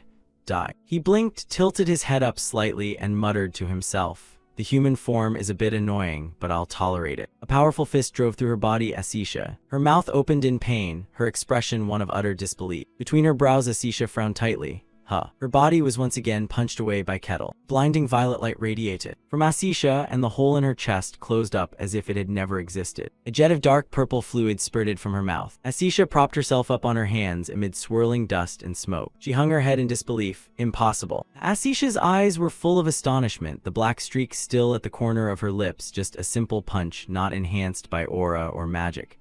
She kept muttering to herself that it was merely a pure punch, while Kettle's eyes across from her lit up with excitement. regenerate instantly. Asisha's bright red pupils glared up at him with hostility. Kettle's innocent gaze met hers again, his face turning serious as he asked sincerely, "What exactly is this principle?" He stamped his foot hard, cracking the ground beneath him. His towering body surged forward at extreme speed. Acid of doubt began to appear on Asisha's face. Her hand once more unfurled to summon a weapon. But before she could be ready, the other's fist had already closed in. Her bright red pupils glanced over in fear. Kettle's fist was ready to swing. Asisha's face contorted on impact. With that fit, her body was flung backward once more after the impact. The limp hand among the wreckage twitched slightly. Her body lay motionless, her head resting flat on the ground. Dark streams of blood-like energy coiling around Asisha's body. The sight made Kettle's eyes widen as he stared. Moments later, Asisha once again stood up intact, a soft laugh parting her lips. It seemed that if the head was smashed to pieces, an entirely new head would appear. Kettle watched excitedly and thought to himself, right, demons should have a bit of style like that. He murmured, so the core weakness is on the head. Meanwhile, Asisha's whole body was trembling. Her mind filled with rage at the moment. How ridiculous. You intend to face me with mere brute force. The black nearly consumed Asisha's eyes. Do you mean you don't need to use your full power against me? She straightened and snapped, you. Innocent Kettle pointed at himself. Asisha's voice continued, listen well, I am Asisha, the demon of gravity. She curled her lips into a smile, though a bead of sweat trickled down her cheek. Do you dare think you can keep fighting me with pure strength alone? Kettle fell silent for a moment after hearing the question, and finally answered honestly, pretty ordinary, you don't look special. That reply left Asisha dumbfounded. What? The sound of pride shattering rang in her ears. The demon's pride broken into pieces. Shouts of rage rose up, while Kettle had no idea what was happening. Immediately after, Asisha lunged forward. At extreme speed, the distance between them rapidly closed, and the hammer in Asisha's hand was swung out. The opponent's weapon came straight at him, but Kettle remained rooted in place. Then a hand reached out and stopped the hammer. A calm voice rose amid Asisha's terrified eyes. Not bad, you do have some power. No matter how hard she tried, the hammer in her hand could not move forward another inch. At last, Kettle's large hand closed around the weapon, and it shattered instantly. The fist came down targeting Asisha's head, and her body flew off again, headless once more. Streaks of blood sprayed through the air along with Asisha's thought. This is absurd. Her body emitted rays of purple light. The head regenerated. I am the demon of gravity. Asisha gritted her teeth and calculated. If I use full force, I can concentrate the weight of an entire wall into this hammer. The thought raced through her head, yet you not only caught it with bare hands but shattered it. A mere ordinary pervert hasn't even comprehended mystical power. Kent's gaze was suddenly snagged by something and got called out. Demons aren't exactly eloquent, never seen one stop. Asisha's body couldn't help trembling, that was absolutely certain. Countless streams of dark purple blood gushed out after the shout.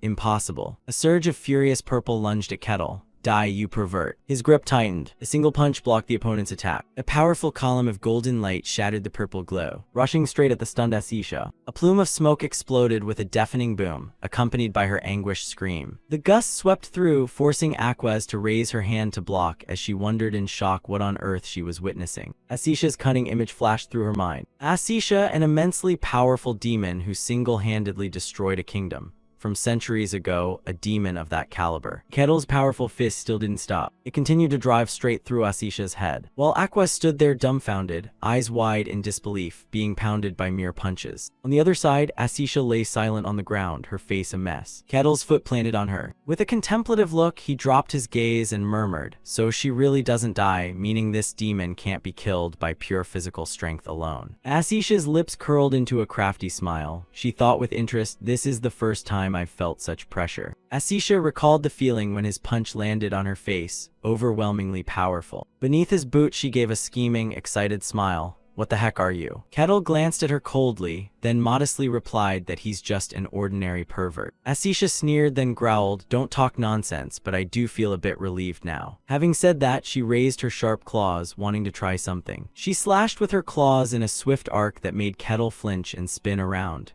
He stood there bewildered, not understanding, while Asisha, who had been watching him, had already gone pale. Impossible. Both of them stood frozen there, eyes wide at the meteorites, racing down toward the ground. Not stopping there, from the core of the magic circle, a huge purple sphere slowly emerged. Suddenly, the purple orb exploded, revealing a fiery female demon with massive black wings. She snarled, her eyes flashing with a murderous gleam. Asisha's voice grew colder. I will unleash all my power on you. With that, a volley of sharp spears hurled down from the sky. Kettle looked up at her with a challenging gaze, the full power of a demon.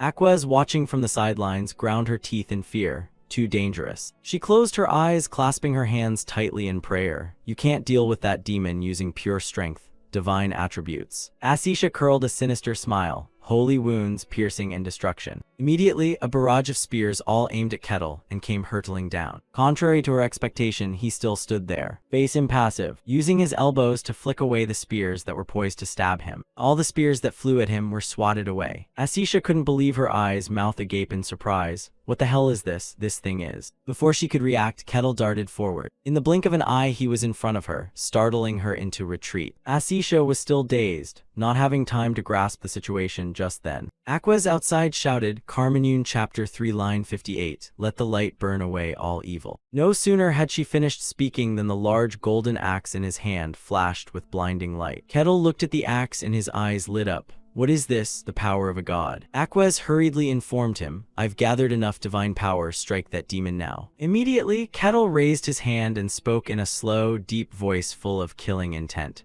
I wanted to observe a bit longer, but it seems that's not possible. Also fun, you demon. As he spoke, his hands also punched toward her. Asisha stared in shock at the blade arcing down to pierce her. What? In the moment she was still dazed, rays of divine power slipped into every nook and cranny of her body. Asisha's eyes slowly went blank and the thought appeared in her head. Did I lose to him? She was utterly defeated. Her body sprawled limply on the ground. Suddenly, Kettle gently stepped over to her. He sat down and expressed gratitude to Asisha. Thank you, that was an entertaining fight. She bared her teeth in a bitter smile. It's a pity to be summoned back to hell like this. She glanced at Kettle, but it wasn't entirely pointless, for I have confirmed that someone like you exists on this earth. Suddenly, Asisha seemed to remember something and asked, what is your name? He casually replied, I am Kettle. Aquaz panicked and tried to stop her. No, don't say it. But it seemed too late. Kettle stood there blankly, not understanding anything. Asisha threw back her head and laughed loudly. Oh, all denizens of hell, inscribe the name Pervert Kettle into your memories. At her command, an ancient castle with a sky, the color of blood, appeared. Aquaz trembled and collapsed to the ground. In that blood-red sky, a pair of terrifying eyes appeared. She kept chanting loudly, absorbing my memories and feeling them. The one known as Kettle, he stood there, hearing every word she spoke but still clueless. The red eyes from the sky began to descend toward where Kettle stood. Asisha laughed triumphantly. Now they belong to us. The red eyes formed a huge, grinning mouth. The eyes loomed forward to invade his body, but they suddenly froze, as Kettle went rigid as if a shield had struck him. His huge hands shot out, trying to grab them, which made them all recoil in fear. They quickly scurried far away from Kettle. He slowly opened his eyes. Then the scene before him left him speechless. Kettle bewilderedly touched his chest. What is this? It felt like something had just pierced into his body. Asisha stared at him wide-eyed. How? Surely the darkness ran from him into my body. Suddenly she materialized within his sight, making him itch all over, so he lifted his foot and stomped, causing her to vanish completely. Aquaz gaped in astonishment at the scene. Not only she, even Hayes didn't expect it. Kettle clenched his fist. Then he leaned back and stretched with a satisfying yawn. He smirked with pleasure. Have we finished the mission yet? Kingdom of Jehent, Bakan territory. A courier boy ran hastily through the streets announcing, urgent news, urgent news. News from the village that had gone silent earlier. The townspeople who received the notice first showed stunned expressions. Then a large, powerful hand slammed the paper onto the table. A demon, after the lick Asisha, appeared. The Lord was angry, bewildered, and fearful at once. What on earth is happening? How could such a disaster fall upon this small land? He sat back helplessly in the armchair behind him. A demon whose name is recorded even in ancient texts. In front of him, a knight stepped forward to report. Rumors spread rapidly throughout the territory. The Lord ground his teeth in thought. The only bit of luck in this calamity was that the heresy inspector of the sun god had driven it off successfully. The Lord lowered his eyes and, voice growing faint, said, we must carefully consider what to do next. Kettle sat there, arms crossed, speaking nonchalantly. The whole territory seems to be unsettled. Aquaz, who had just collapsed onto the bed, agreed. Rightly so, this isn't a small matter. The Lord must have a headache over it. By the next morning, sunlight streamed through a crack in the room. Kettle and Aquaz sat opposite each other discussing. Don't tell me you're leaving right now, won't you rest a bit first? She clasped her hands, eyes slightly downcast, and said sadly, no, I mustn't delay. I need to report this to the sanctuary as soon as possible. Knowing she couldn't be stopped, he could only helplessly advise, if that's what you want, I won't stop you. After finishing his admonition, Aquaz suddenly called softly, Kettle. He turned around in surprise. Aquaz now solemnly bowed and saluted. Thank you for saving my life. If not for you, I would have become that demon's plaything. Kettle waited until she finished speaking before replying. No need to thank me. He smiled and continued. The emphasized tone of friend made her astonished. I only saved a friend of mine, that's all. As soon as he finished, Kettle awkwardly pointed at himself and asked, Ah, so we're friends now, right? Although unspoken, all the emotions she felt were written across her face.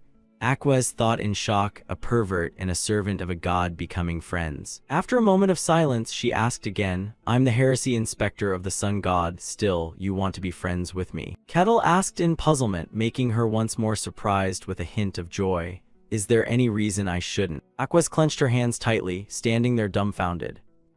Ah no, but seeing her bewildered expression made Kettle laugh. Then that's not a problem, right? Aquaz gave a small smile and replied to him, You're right. After the romantic mood settled, Kettle suddenly put on a goofy face and walked up to her. By the way, I want to ask you something. Aquaz answered gently, What do you want to know? Kettle propped his chin, wearing a thoughtful look. Is it forbidden to let demons know your name? She spoke in a mysterious tone. It's because of the mark. Kettle asked in shock, a mark. Seeing his bewilderment, Aquaz explained in detail. Listen carefully. Demons use names to etch a dark mark onto a human soul and use that mark to summon evil spirits. Those who bear the mark become like a scent, emitting an aroma that lures malevolent things. Saying that, her gaze dropped as she recalled the distant past. Ancient tradition holds that those marked must undergo a baptism to be saved. Otherwise, dark forces will hunt and destroy them. Kettle pointed at himself in bewilderment. So I'm marked too. She worriedly squeezed her hands. Not like that, you aren't marked, Kettle. However, your name has likely become known to entities in the underworld. Indeed, that's the case. The troubling question in Aquaz's mind remained unresolved. She spoke to reassure him. Still, don't worry too much. Without a mark, they can't locate you.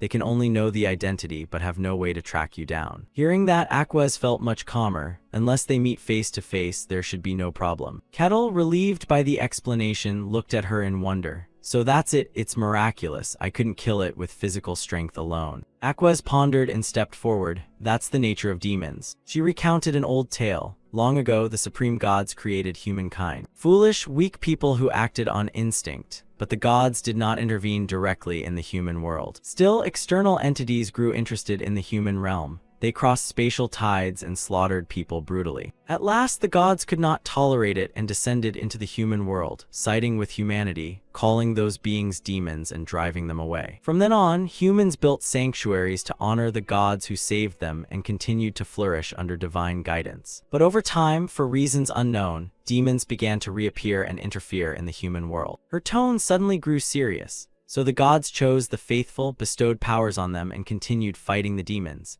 Demons are creatures that can only be destroyed by divine power. Kettle, having heard the whole story, couldn't help but exclaim, so that's why we don't belong to this world and therefore can't be killed by ordinary means. Aquaz continued explaining, yes, from the very beginning we are not creatures of this world. He put on an amazed face. I see, if those things start showing up regularly, that would indeed be a nightmare. Hearing this, Aquaz objected. No, titled demons can't appear that easily. She told him her recent suspicions. It seems the demon realm, which ought to be sealed, is influencing this world.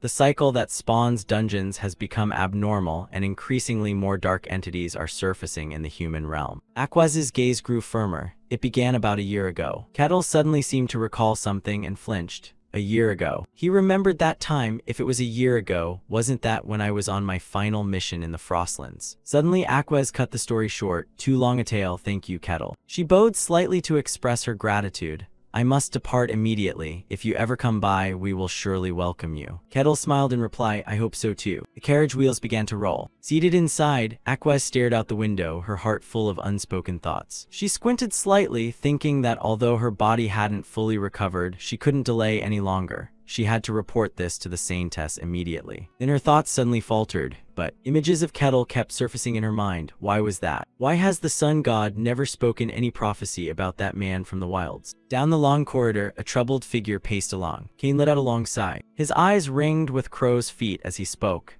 Meeting His Majesty always leaves me exhausted. Suddenly a voice rang out. It seemed the man had had a rough day, causing him to open his eyes wide. Cain turned his head back, and a long mane of hair down the back and a noble red outfit met his eyes. Cain looked bewildered and puzzled. He pondered. The Archmage of the Tower of Magic, where all mages and mystics of the world gather, the powerful master of the tower, finally decided to speak up and asked, "So what brings you here?" Lick, standing on the balcony, answered, "You know, just routine contact, but what brings you here?" Cain glanced aside, turning left evasively as he replied, "Lick, I only came to report the mission results. The reconnaissance of the demon realm, right? The quiet forest where everything falls silent." He put a hand to his chin and asked in mock seriousness. Cain responded, "Yes." Lick pried further and asked, "How was it?" He broke into a sweat. In a hoarse voice he said, "It's beyond our understanding of this world, a truly terrifying place, just like its name, the Quiet Forest. Not a single sound could be heard. Even aura-sensing spells acted erratically, and even if I shouted, there wasn't a ripple." Cain recalled the scene and continued, "Then before we knew it, the soldiers vanished one by one, a silence that made your skin crawl, an intensely unpleasant place." He snapped, "Why on earth does His Majesty want to conquer the demon realm, to rule the whole world perhaps? Who knows what mad thoughts dance in the minds of the powerful?" The other replied, and upon hearing it he curled a smile and said, "But I must say, the demon realm is an intriguing place." Lick folded his arms. "I find it a little intriguing as well." Cain answered solemnly, "As for me, I don't want any part of that place. I prefer a normal life." Suddenly Lick snapped his fingers, turned him into a matrix. They both stepped into a matrix full of details bathed in the blue-green hues of the galaxy. Cain looked at the formation, thinking it was a teleportation spell. He asked the other, "What is this? Why suddenly?" He merely smiled. "Calm down, Cain, no need to be so formal." Lick stepped forward a step and spoke,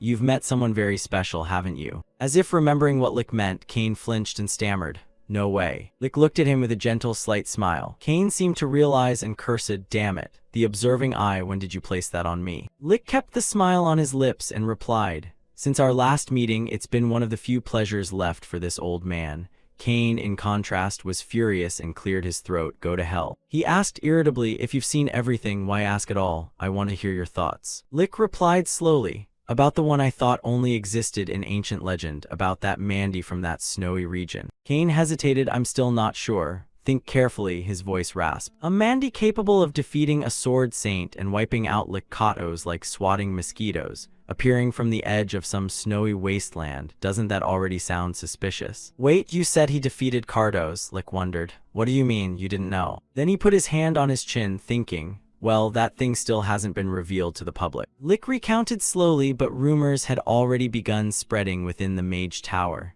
"The wizard Katos once shook the whole continent. I heard he tried to resurrect on the periphery but failed. So I went there to pay my respects to him." Half his face returned to a bare skull. Lick spoke in a low tone, "One of the few liches who was my friend has departed. It's a bit sad." Cain was surprised to see another side of him. "I didn't expect you to feel sadness," Cain said. "Of course, friends are indispensable for someone who's lived as long as I have," Lick replied. However, Lick pondered. It seemed no one had found any relics in that lair. Cain panicked. "Didn't they collect all the relics when Kardos died?" "For the most part, yes, but the most valuable treasure wasn't." But Lick remained optimistic, wondering where it might be now. "Anyway, forget that. I want to hear your opinion." His narrowed eyes spoke dangerously. Lick asked, "Do you really believe that Mandy defeated Kardos?" Cain thought to himself and after a pause answered, "I think it's possible." He reminded him, "By the way, you haven't reported this to the Emperor yet, have you?" Upon hearing this, Cain clenched his fists. He retorted fiercely, "Why should I? He's throwing precious manpower into the demon realm like trash. If that mad emperor learns of the Manda's existence." Cain thought of bloodshed on the battlefield. Clashes would surely follow.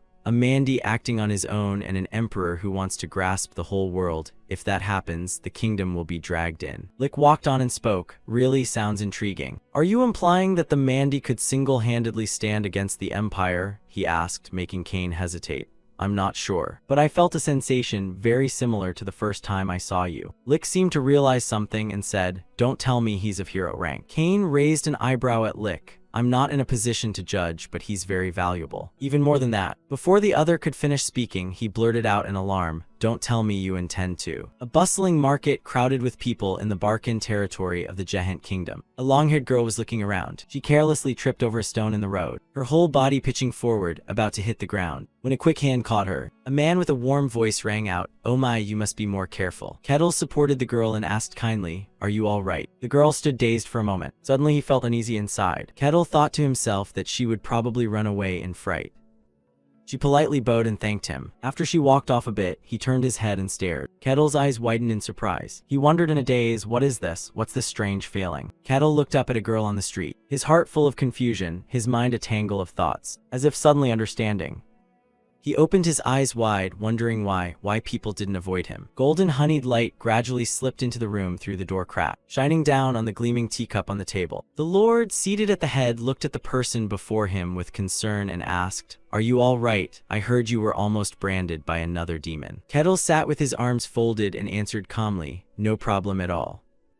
Actually, I don't even know much about marks." He listened and then lowered his eyes in deep thought. "I see, I know you're very strong, but even so." The Lord couldn't help but blurt out, "It seems everything around you has changed." Kettle asked back, "Do you mean the people?" He calmly added information, "The people in the territory." He replied with a somber face, "Probably because of rumors." The Lord began to recount the story. The guards and surviving mercenaries returned and spread the word loudly. They said that after Aquaz was defeated, everyone fell, leaving only one standing. And when he woke up, Kettle's axe shone with a holy radiance. Witnesses believed Aquaz had bestowed divine power upon you. So they began calling him the one who fought alongside Aquaz against the demons. Kettle froze as if understanding and said, "So that's it." Meanwhile, the Lord bowed his head and apologized. "I'm sorry about that, but by the time I tried to correct it, the rumor had already spread too far." Unfazed by worldly matters, he thoughtfully propped his chin and said, "It's fine, maybe that's why people are no longer afraid of me." Seeing him still bow his head in agreement, "Perhaps that's it.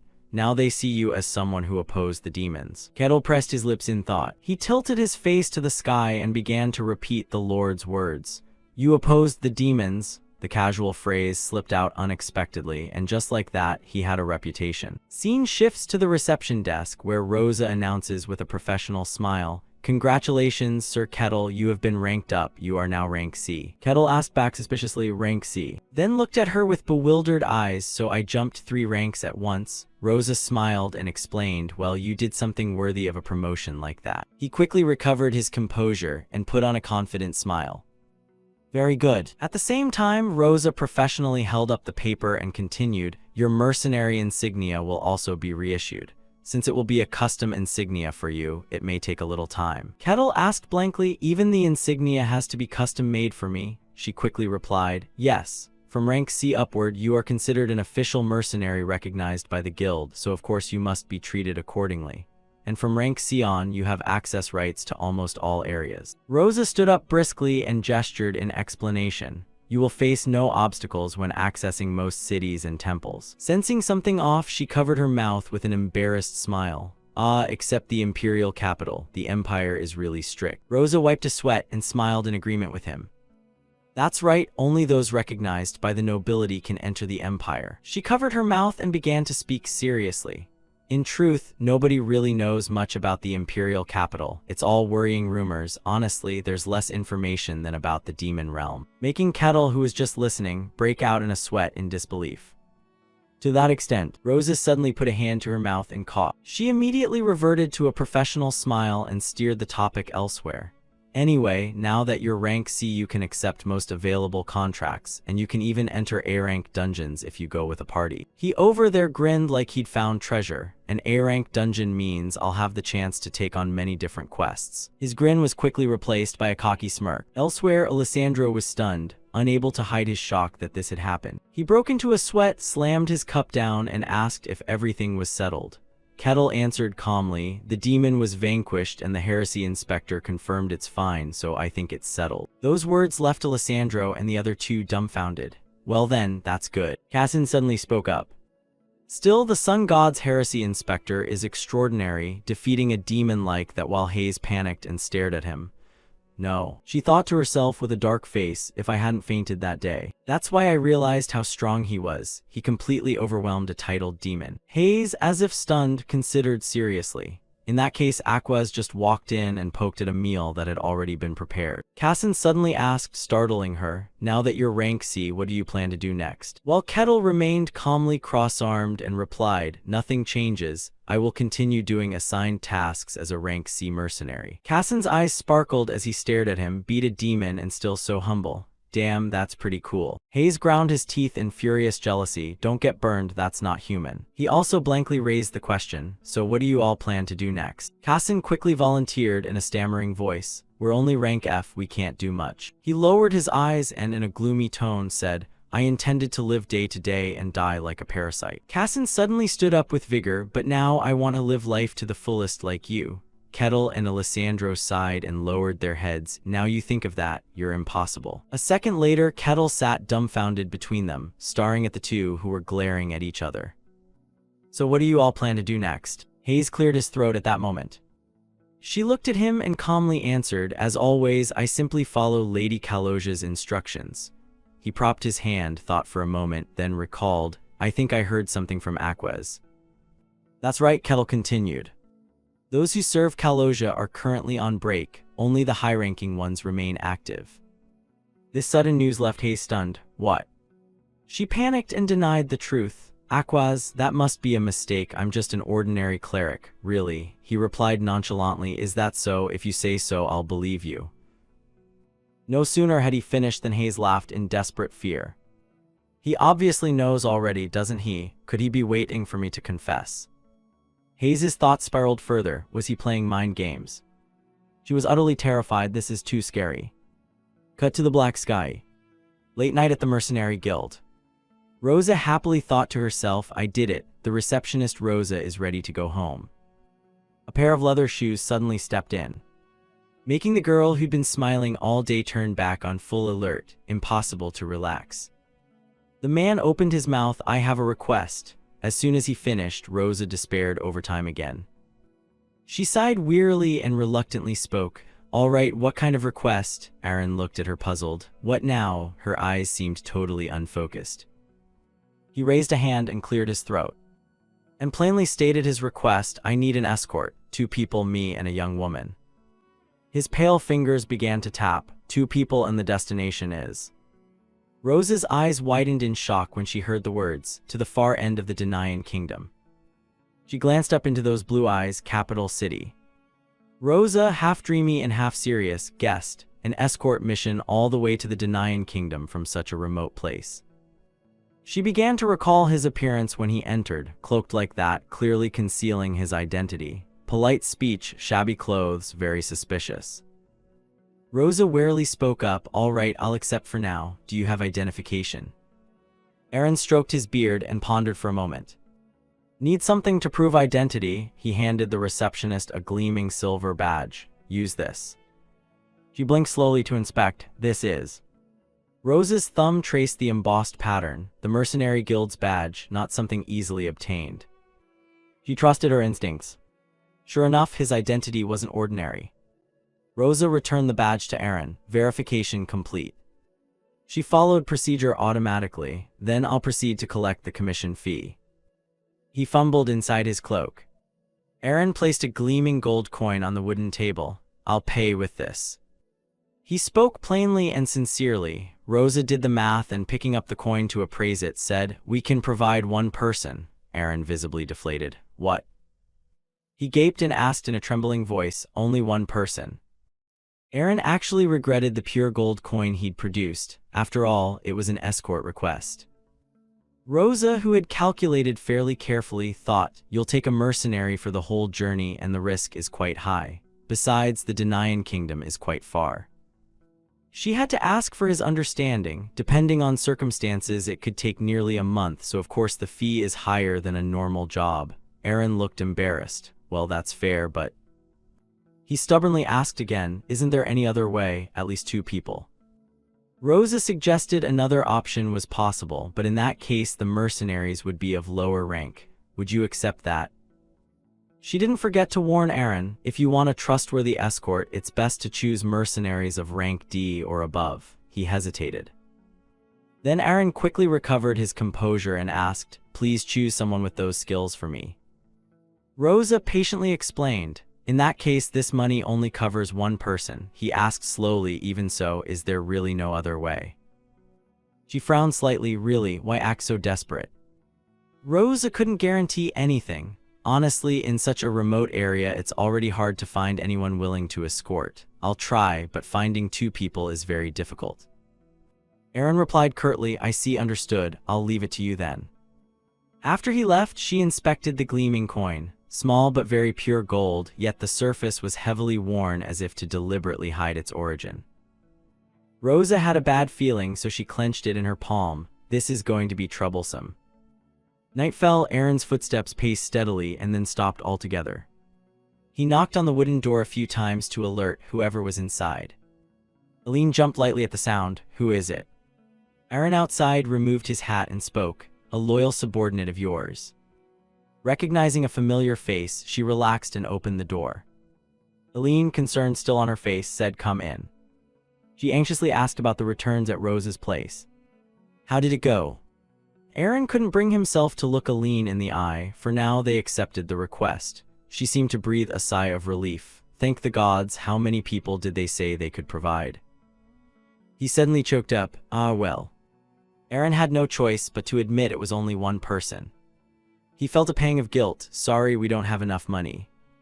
Aline just lowered her eyes resignedly. She couldn't blame him. Aaron began to blame himself. If only I weren't so foolish as to be tricked, she immediately interjected. No, that couldn't have been avoided. Even if it were me, it probably wouldn't be any different. Both of them commiserated so much that their eyes began to water. He and Aline broke down like two children. Suddenly a shout echoed from inside. Silence. They both whimpered and swallowed their tears. She quickly returned to the main topic. By the way, Aaron, how long do you think it will take? Aaron gloomily, I don't know, we're trying to find someone trustworthy, so it may take time. Aline tried to reassure herself. I see, then we can only wait. She smiled faintly. It's late, rest a bit, you've done well. He nodded in obedience. Yes. Immediately after, Aline didn't feel much better. Not again. Aaron put on a look of shame. I truly feel ashamed. Only then did he realize it seemed very hard to find someone genuinely trustworthy. She bit her lip. This is going to be troublesome. Aline turned her head quickly to look back. Supplies were starting to run out. There's no choice, we'll have to go hungry for a while. Aaron kept apologizing. It's all because of my incompetence. His remark made her flustered. It's not your fault, Aaron. Aaron scowled. Even so, telling the Lord here about our situation, Aline cut in. We can't do that. He was a little surprised, noticing her trembling hands. Aline raised her head and declared, we can't trust anyone. Even hiring a bodyguard is very risky. We can't take any more risks. Her expression was unusually grave. Aaron, remember why we had to abandon the kingdom and flee. We don't even know who's friend or foe.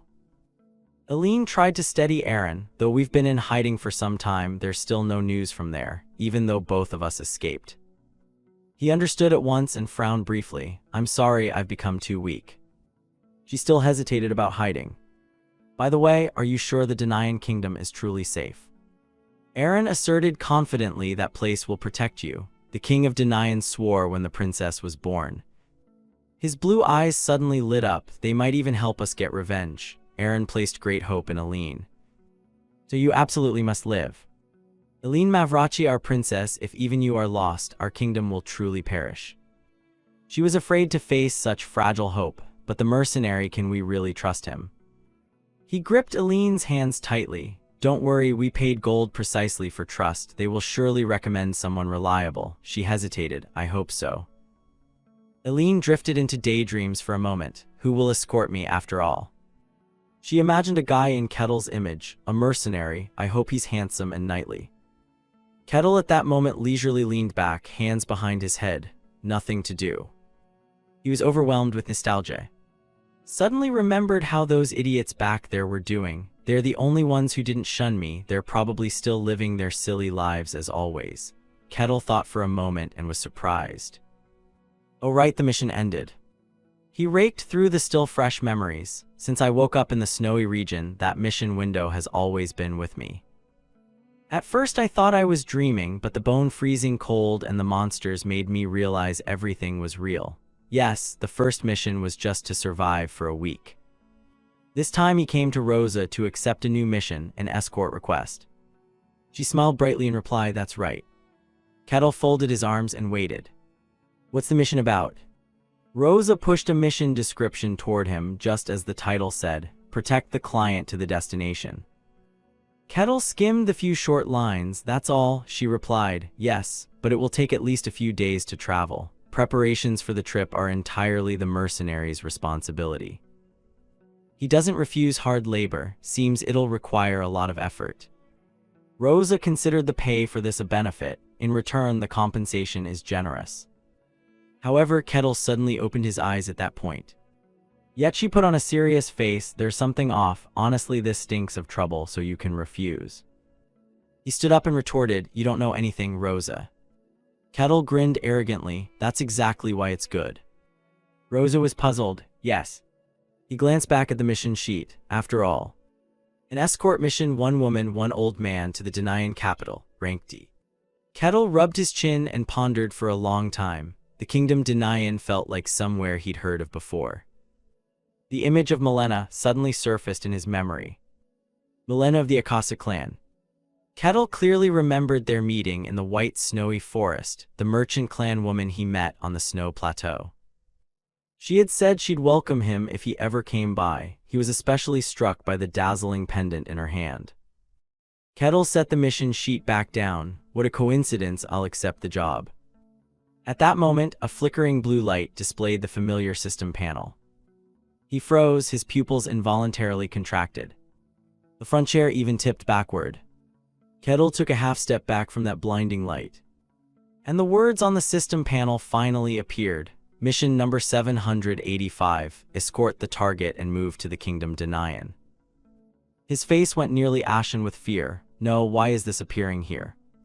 She noticed Kettle's odd expression and worriedly called out, "Lord Kettle." Meanwhile, over at Aaron's place, he strode quickly like a breeze. Eileen heard the urgent knocking and felt a twinge of unease. Still, she decided to open the door. Aaron stood there panting. Eileen stared in surprise at Aaron. She peered around cautiously. "What's the matter? Don't tell me it's pursuers." He drew a heavy breath and delivered the news. "The mission has been accepted." Eileen blinked in surprise and asked again, "Yes." Aaron suddenly felt a surge of pride. "In this territory, the only C-rank mercenary has accepted our mission."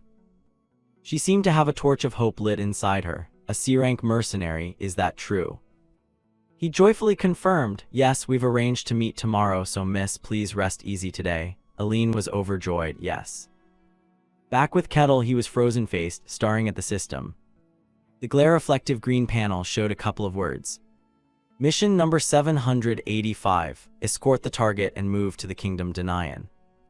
Kettle still had the nagging question why it appeared now, after having been silent for so long. He bowed his head and pondered for a moment. Kettle suddenly discovered something. And he raised a big question to himself. Could it be that this isn't something meant only for the snowy plateau? Kettle's eyes briefly sharpened. Could something be happening? At the guild, thunder rumbled loudly. Rosa straightened up the thick stack of papers. Eileen suddenly felt a flicker of tension. She and Aaron sat facing Rosa. The atmosphere was dead silent. Eileen was lost in thought about what kind of person this might be. She was so curious she conjured up an image in her head. Since he's a mercenary, he'd probably have a sharp edge to him or be covered in scars. For some reason, he just seemed very cool. Kettle's powerful stride splashed into a puddle of rainwater. He pushed open the guild door with a creak. Rosa, though familiar with his face, still greeted him politely. "You have arrived." Kettle's head was taller than the doorframe. Eileen whipped around to satisfy her curiosity. At last he strode in, tall and hulking. His intimidating presence froze her the moment their eyes met. Both master and servant stood there utterly stunned, staring at Kettle. He took heavy, measured steps toward them. Eileen's eyes went wide in terror. Did Kettle just exhale smoke? "Nice to meet you," he said. Her tears brimmed in sheer fright. "Lord Mercenary." Eileen finally let go and fainted. Aaron hurriedly caught her. He barked at him. "No, you're not Lady Eileen. Who on earth are you?" Kettle's gray pupils flashed a hint of menace. "It's been a long time since anyone was this wary of me. After I defeated the demon, people in this territory stopped avoiding me. He ignored them and turned to Rosa. Are these people my employers? She answered curtly, yes. Rosa still held the stack of papers neatly in both hands. Let me introduce you. She calmly announced that this man would be in charge of escorting them, Lord Kettle, a man-demon. Aaron heard those last 3 words and found it hard to accept. What? He exploded in anger and protested. A man-demon? That's absurd. I demand another mercenary at once. Rosa replied coolly, so you mean right now? Her face suddenly went dark. Are you doubting the mercenary guild's decision? Aaron immediately denied it. No, that's not what I mean, Rosa said sternly, if you doubt the guild's judgment. She flatly brushed off her sleeve, then consider this deal never made. We'll refund your deposit. He stammered, unable to find words. That's not what I mean. Kettle, an outsider, also broke into a sweat, feeling as if he'd suddenly become a ticking bomb. Aline, having just come to, immediately agreed to the terms. I will accept. She pushed herself up using her hands. Aaron tried to persuade Lady Aline, but he was truly surprised by the outcome. Aline extended her hand toward Kettle. Please help us. She seemed to have overcome her momentary fear. My name is Aline. Soft footsteps approached. Following behind were Aaron and Aline. Kettle seemed to realize something and paused. He turned back and asked them suspiciously, aren't you standing too far away? Kettle spoke to the 2 who were trailing far behind. I think we should come a bit closer. Aaron and Aline awkwardly declined. No, we're fine. They reasoned for the moment that there were no signs of anyone around. And he acquiesced. Why, I don't really understand, but if it makes you comfortable, fine. Kettle then continued walking. Watching the back of him as he walked ahead, Aaron and Aline silently followed. They kept their guard up around him. Aline felt a bit awkward and thought to herself that this had turned out quite oddly. Last night at the Mercenary Guild, Kettle had cheerfully shaken her hand and introduced himself. Later I hope to be of help. I am Kettle. Aline pressed her lips and stared at the huge hand before her. Is this for real? Kettle's eyes gleamed with enthusiasm as he looked at her. Just trust me and leave it to me. As long as I escort you, I guarantee your safety. Aline forced a smile and replied, yes, sir. In her heart, she quietly wept. Is this really the best choice? Kettle's voice suddenly pulled Aline back to reality. First, we'll spend the night here. He looked at her alarmed and asked, are you all right? Aline startled and answered Kettle, yes, sir. He had to explain again. As you can see, it's getting dark and visibility is poor. That's because we set out at night at your request. Hearing that, she complied. Yes, let's do that. Watching Aline's expression, Kettle thought to himself that she seemed to fear man-demons more than he had assumed. This trip will probably be a long one. After a moment's thought, he took the small pouch at his hip. For now, I'll prepare a place to sleep. A huge object was pulled out from that tiny pouch, and it unfolded into a tent. Aaron exclaimed in astonishment, a treasure. Aline was also stunned, thinking, a treasure of this level, how can a man-demon have it? Kettle looked at them calmly. You mean this? I've earned it from diligently completing missions. Hearing that, both Aaron and Aline were horrified. He went on, but there's only one tent, so you'll have to share it. What do you think? She suddenly asked softly. Kettle immediately reassured them, I don't mind. Thinking to himself that he's used to sleeping outdoors anyway, compared to digging into an ice river to sleep on the snow plateau, this is paradise. I'll also handle the watch by myself. On the snow plateau, I once stayed up for a whole month because I was chased by monsters.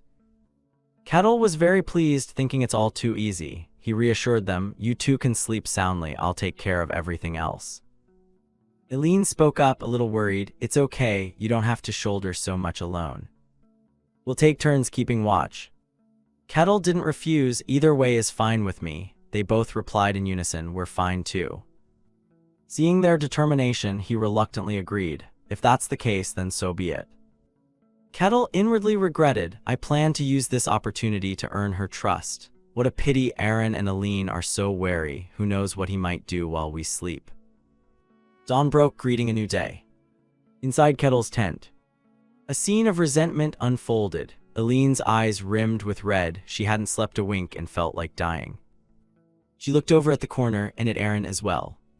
When Aline lifted the flap and peered outside, her stomach immediately gurgled loudly. She's starving.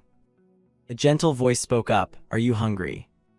No wonder you haven't had a proper meal. Wait a bit." Aline startled and looked over. "Yes, sir." Kettle looked at her. "I'll cook for you."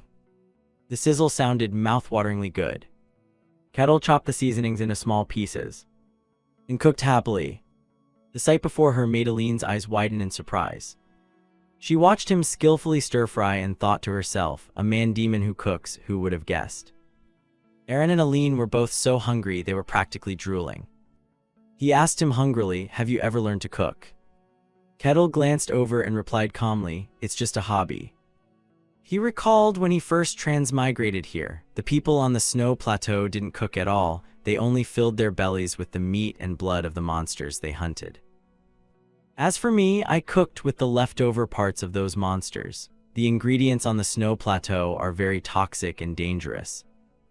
So there were times I nearly died, but after countless trials and errors, I finally managed to cook perfect dishes. I studied cooking in a place where even making a fire was hard, like the snow plateau. There's nowhere I can't cook.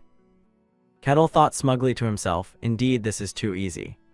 After a moment he carried out a plate of noodles. Here, it's done. Seeing the glossy, aromatic plate before them, the two were almost hypnotized. Aline suddenly snapped back to her senses. She frowned and looked down. "No, thank you, I'm fine. I don't really like greasy food." Aline pulled a piece of food from her bag. "I already have this." Aaron cleared his throat at the sight. "Me too." Kettle blinked at them. "Oh, you prefer jerky." He leaned over, took a bite of the noodles and said, "What a pity, I'll have to eat them by myself then." Seeing Kettle eat heartily, Aline clutched her jerky, craving a taste. But how could she trust the food of a man-demon enough to actually eat it? On the third night of the journey, Aline pulled her legs in against the cold. She curled up, trembling and miserably uncomfortable. Aaron looked on worriedly as she grew worse. "Princess, are you all right?" Aaron worried, thinking that 3 days had passed. "We've been trekking on this arduous journey without proper food." He bowed his head in silent pain. For someone raised with love and pampering like her, enduring this was probably impossible. I should have paid more attention. Aline turned to him gently to reassure him. "Aaron, I'm fine. I'm sorry for making you worry." Aaron replied softly, "It's all right." She smiled and asked, "And Aaron, are you okay? You kept watch in my stead. You must be tired." Aaron patted her hand and said, "I'm fine." He offered a reassuring smile. Older people don't need much sleep anyway. Aline nodded sincerely. "Thank you." A little while after Aline fell asleep, Aaron thought briefly, she really is pitiful. He sat up solemnly, keeping watch over her. Aaron vowed silently that he would protect her, even at the cost of his life. A few hours later, outside the tent, by the fire where several fragrant dishes were grilling, Kettle stood by the stove, gently flipping a slice of beef on the grill. Nearby, Aaron and Aline sat nibbling on jerky, practically drooling. They kept staring intently at his grill spot. After a while, Aline's rumbling stomach jolted Aaron back to reality. She suddenly felt embarrassed and hurried to stand up. Aline bowed her head and hesitantly said, "I'll step away for a moment." Kettle turned curiously and asked her, "Going to the bathroom?" Aline snapped softly, "How rude." He suddenly realized and replied, "Sorry about that." Aline, still a bit frightened, turned away. "It's fine." She wondered to herself, what's this? A man-demon just apologized to me. Then Aline lowered her head and continued, "Well then." She hurriedly turned and left. Aline quickly went into the forest behind them. Aaron watched her go with some worry. "Your Highness." Kettle beside him suddenly spoke up. "I know you don't trust me." He continued, "But I'm your guard." Kettle said this as he flipped the meat. "I hope you'll trust me a little. I'm human too, I can be hurt." Hearing that, Aaron was momentarily stunned. Then he muttered sheepishly, "Is that so?" Kettle then turned to Aaron and said, "Take this." He slid over the freshly grilled meat and asked, "It's venison, would you like some?" Aaron eyed the plate of meat, hesitating for a moment, and his eyes suddenly lit up in surprise. As for Aline, she was softly crying by a stream. The clear stream glittered under the sunlight. Aline looked at the beautiful scene, nibbling jerky and sobbing quietly. She softly sighed, "I'm so hungry." Aline mumbled, "My feet hurt so much." She hurriedly wiped away her tears, thinking she mustn't. Aline silently told herself to endure it. Aaron must be having it worse than me. A little later, when Aline returned, she suddenly froze in alarm. Nearby, Aaron and Kettle were leisurely enjoying the food. The atmosphere between the two seemed fairly harmonious. At the same time, Aaron, who was eating, suddenly stopped. Aline softly called for Aaron. Aaron heard and looked up in a panic. He quickly dropped the piece of meat he was holding. Aaron sprang to his feet, Princess, this is a misunderstanding. Kettle looked at his behavior with some surprise. Then he sneaked a glance upward. Kettle looked at Aline before him, wondering about the princess. Aline clenched her hand in anger. What on earth is this about? She recalled Aaron's words, be careful with that man-demon and protect each other. We promised that. Aaron stammered, trying to explain, it's not like that. Actually, he murmured, he doesn't seem dangerous enough to warrant that much caution. Aline asked in astonishment, you're saying that now? Kettle quickly cut in, I asked that you all calm down. Aline suddenly startled and turned toward him in alarm. Kettle briefly questioned, so you refused to eat what I cooked for that reason, and purposely took turns standing guard because you don't trust me. Hearing that, both Aaron and the others went pale. That was a mistake. Aline stammered awkwardly, it's not like that. Seeing their frightened expressions, he fell silent, wondering how to resolve this. He thought to himself that the world holds strong prejudices against man-demons. Of course, I'm a man-demon from the Snow Plateau, so I don't know all the details. Maybe man-demons outside the Snow Plateau have done plenty of nasty things. He pondered that if he now claimed he wasn't a man-demon, no one would believe him. Then Kettle thought up a solution and smiled slightly. Try this. He quickly spoke up, you all have a misunderstanding. Aline and Aaron looked at Kettle with some confusion. He smiled gently and said seriously, I'm not a man-demon. Kettle explained softly, to be precise, I was born a man-demon. He continued, but I wasn't raised like one. Aline and Aaron were immediately frozen. Both of them wore puzzled, bewildered expressions. Kettle quickly invented a story and recounted it. Just a week after I was born, my tribe was wiped out. After that, an adventurer found me, and I grew up under his care. He felt a twinge of guilt, thinking to himself that of course he had just made that story up, but it was fine. Sometimes a lie, used appropriately, can be an effective remedy. Kettle said softly, so although I'm a man, I was raised like a civilized person. He added, of course I know it's hard to believe, but... Kettle earnestly requested, I hope you'll understand that I'm just like you too, no different. He thought inwardly, it's all a tangle. Kettle looked at the two's awkward faces and thought, just look, isn't that pitying gaze clearly on display? Aline, a bit embarrassed, said, so that's what happened. She felt some regret, recalling that out of fear of the label man-demon. She had refused his goodwill and the food he offered. Even so, Aline felt a pang of guilt, thinking that this person still cared for and respected them. Perhaps his whole life he has had to endure countless prejudices and discriminations simply for being a man-demon. Then she blurted out, I'm sorry, Kettle, to be honest, until just now I still couldn't believe you. Kettle quickly replied, it's all right. I completely understand. He smiled inwardly with delight, success. Aline, on the other hand, felt remorseful, surprised she doubted someone like this. She truly felt ashamed. Kettle gently reached out and said, then from now on I hope to be of more help. Aline, a bit surprised, asked, yes. Kettle still smiled at her in a friendly way. Aline looked at him with slight bewilderment. Then she finally smiled and replied, yes. Nearby, someone was watching them and Kettle threw a magic screen. What is it? The other person was the master of the magic tower. Lick was in disguise. He was a bit curious. Suddenly, they seemed oddly close. Lick murmured, I'm observing with the eye of insight, but sadly I can't hear their voices. He propped his chin and said to himself, but that fellow really is as strange as reported. Lick pondered, what on the Snow Plateau could produce a man-demon like that? He asked in disbelief, strange indeed, how does he even seem more socialized? Are man-demons outside the Snow Plateau usually like that? Lick kept watching Kettle's group, thinking to himself, wait a little longer. He took a quiet step toward them to get a closer look. At the same time, Kettle suddenly became alert and turned toward where Lick stood. Seeing that, he startled in alarm. Just caught sight of me. Aline, noticing Kettle's guarded posture, asked, Lord Kettle, is something wrong? Kettle replied in a low voice, someone's here. Aline jumped, frightened. Yes. Kettle quietly told her, wait here a moment. He quickly moved toward the forest ahead. I'll be right back. Kettle pushed off with his foot, and in an instant, he darted into the woods. In the forest, the wind whistled as something rushed through. Ken swiftly ran to where Lick was standing. He widened his eyes in terror. What? No good. Lick hurriedly used magic to try to stop Kettle. But in that instant, a huge explosion erupted where the two were standing. After the blast subsided, Lick looked at the scene in horror, unable to believe it. He thought in panic that he had clearly already erected a barrier in that moment. Lick wondered incredulously whether the veil could withstand even a bolt from a divine crossbow. He feared, was it useless again? At the same time, Kettle had already seized Lick. He warned sternly, you'd better not pull any foolish stunts. Kettle glared down at Lick, and quietly said, if there's so much as a hint of something off, I'll snap your neck right away. Lick, flustered, hurriedly said, I greatly admire you. Kettle looked at the man on the ground in bafflement and asked again, admire me? Lick answered up, yes. A few minutes later, Kettle grabbed Lick by the collar and asked, what's your name? he hastily made one up, Patrick. Eileen and Aaron watched Kettle swinging Lick before them, somewhat speechless. Meanwhile, Lick was secretly crying in humiliation. That fellow is in this state too. A moment later, Eileen, suddenly worried, asked, Lord Kettle, this person is. Kettle replied softly, the one who was tailing us, but he suddenly claimed to admire me. Eileen, a bit incredulous, asked again, yes, what does that mean? Suddenly Lick spoke up, literally that. He put on a serious face and said, I've always wanted to become a powerful adventurer. Lick gushed with admiration. To me, Lord Kettle, you helped the heresy inspector defeat demons. He respectfully continued, you are my goal and my idol. Lick thought in fear, for now I'll just make up a backstory. After all, the original goal was to get close to him, so consider it half a success. Kettle suddenly asked, so that's why you were following me? Lick scratched his head and replied sheepishly, yes, I admired you so much, Lord Kettle, that I unconsciously did it. Kettle fell silent for a moment, then said,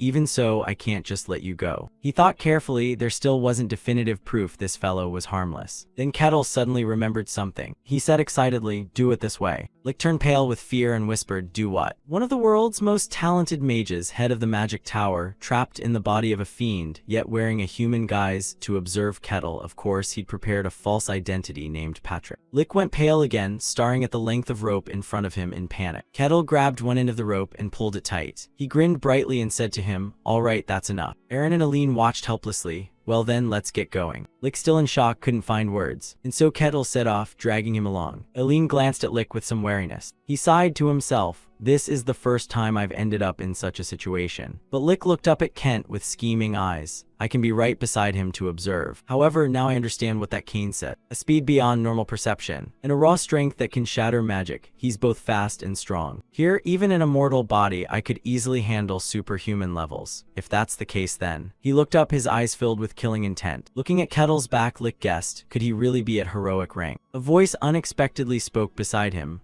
Lord Kettle, I have something to say. Eileen was the one to speak. She looked at him hesitantly. Kettle turned his head, somewhat surprised, and said, finally decided to speak up. Eileen, astonished by his question, said, yes, could it be that you already knew something? Kettle answered, explaining he deliberately set out at night to avoid attention, took a roundabout route, and avoided main roads. He folded his arms and feigned nonchalance as he looked at her. Hiding something is far too easy to notice. Eileen froze and could only stammer, is that so? Finally, Kettle reassured her. It's fine, I understand it's probably hard to trust a stranger like me at first. Eileen lowered her head and spoke with difficulty. That I've kept silent until now. She clutched at her garment. I'm truly sorry. If you don't mind, I'll tell you everything right now. Eileen didn't dare look up, saying tensely, if after hearing the story you feel you cannot continue this mission, please say so. Kettle suddenly interrupted her. Wait. He glanced to the side, frowned, and said, we have an uninvited guest. Eileen was surprised. Yes. She looked toward where Kettle was looking. Eileen, on guard, guessed, could it be? A pair of armored feet stepped out, followed by helmeted soldiers closing. Kettle turned to Aaron and Eileen. It seems they came looking for you. She turned pale and cried out in fear, impossible. Eileen blurted out a name in shock, Rukento. The soldiers all bowed politely, and their leader, Kan, spoke. Captain Rukento of the Azure Green Knights pays his respects to the princess of the kingdom of Ludian. Hearing that, Lick thought to himself, the kingdom of sea. Rukento stepped closer toward them. He spoke, princess, not knowing where you were, we searched everywhere for a long time. Now please come with me. His Majesty has been very worried for you. At these words, she widened her eyes in terror. Rukento turned to Kettle. You look like a mercenary. The person you're escorting is the princess of our kingdom of Ludian. He folded his arms and asked wide-eyed, then why is the princess here? Rukento explained that the princess had run away from home not long ago. He looked toward Aaron, even bringing along loyal attendants. Anyway, mercenary, from now on this matter is ours. Eileen suddenly cut in. No. Rukento asked her suspiciously, the princess? Eileen's face darkened. Who are you? He frowned in confusion. What do you mean by that? Eileen clenched her fists and said coldly, you. She stared straight at Rukento and asked in a cold voice, who exactly are you? He stammered, I am Rukento of the Azure Green Knights of the Kingdom. Before he finished, Eileen angrily shouted, don't be ridiculous, I don't know you. I know Rukento Edenhamer, but you are not Rukento. You all infiltrated the palace unnoticed and are impersonating friends.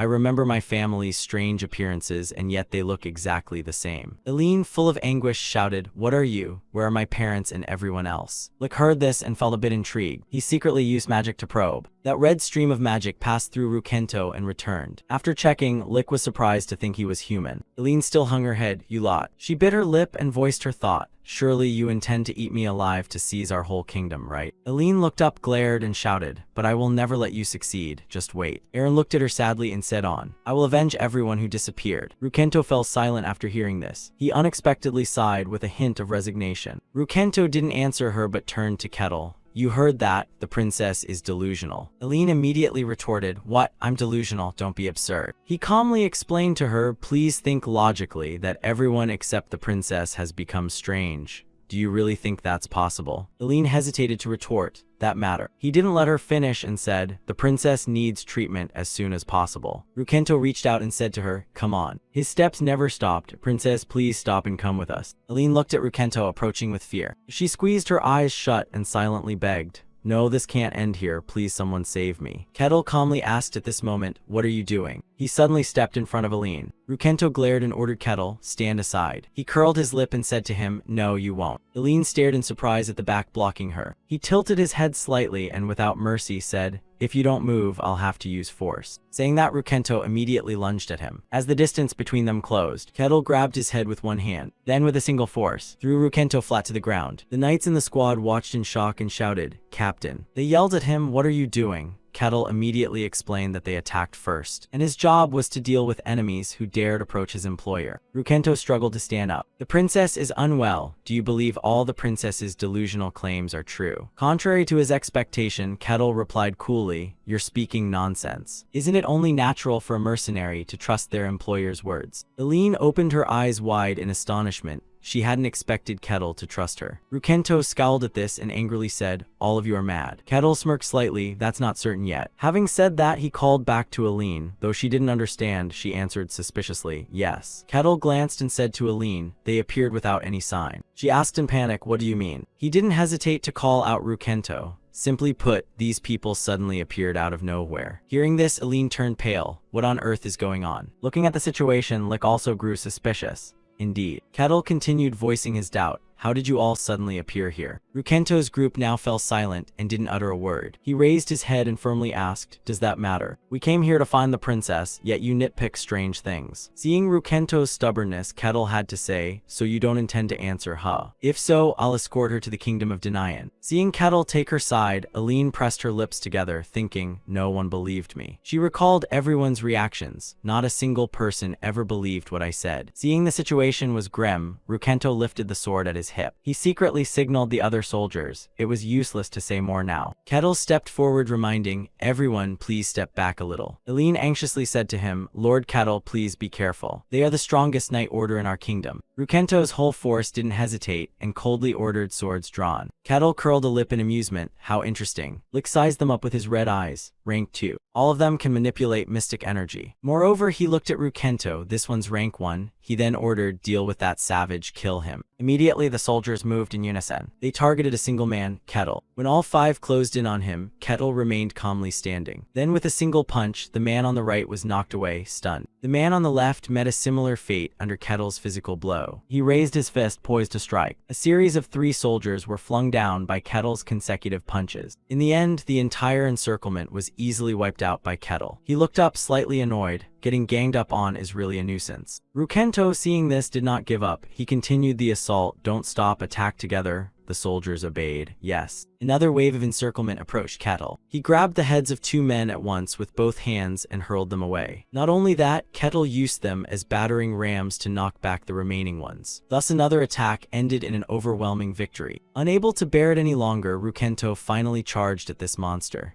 He shouted in fury, die. Seeing the blade closing in on Kettle, Eileen cried out in alarm, danger. But the sight before her made her freeze. Kettle used his sturdy jawgear to block Rukento's sword path. He gaped in astonishment. Rukento watched as his sword was driven and snapped in 2 by him. He was knocked back in thought, blocked by teeth, really. Kettle clenched his hand and said, want to continue. Before him, all the soldiers lay strewn about. Rukento struggled to stand and with difficulty said, everyone retreat. At his words, those who had been on the ground vanished as if enchanted. A voice called to Kettle, Lord Kettle. Eileen stepped closer and asked him, are you all right? Kettle answered, I'm unhurt, no need to worry. Eileen, I will carry out the request as promised. However, I want to hear the whole story in detail. She clenched her hands, nodded at Kent. Of course, sir, I will tell you the entire affair. Aura is the essence of the mystical. It can easily shred steel and even sever magic. In other words, there's no way to break aura with mundane matter. Yet even when someone tried to bite into Kent's aura, they couldn't leave a single scratch. Lick watched Kent intently with an expression full of judgment. A body that can withstand the mystical. Could his very body itself be a kind of mystery? After everything was settled, the group sat around a campfire. He asked, "So how did all this happen?" The two of them were silent and thoughtful for a moment. Then Aaron began to tell the story of how our kingdom had been replaced by something else. By the time the princess and I realized the truth, the kingdom had already collapsed. He continued, "So that was why you two fled." He replied, "If we stayed there, the princess and I would have been replaced." This distortion began about a year ago. Hearing that, Kettle was a little startled, thinking, what, a year ago? Was it a coincidence? Come to think of it, Aquaz had said the same. He recalled what she had said.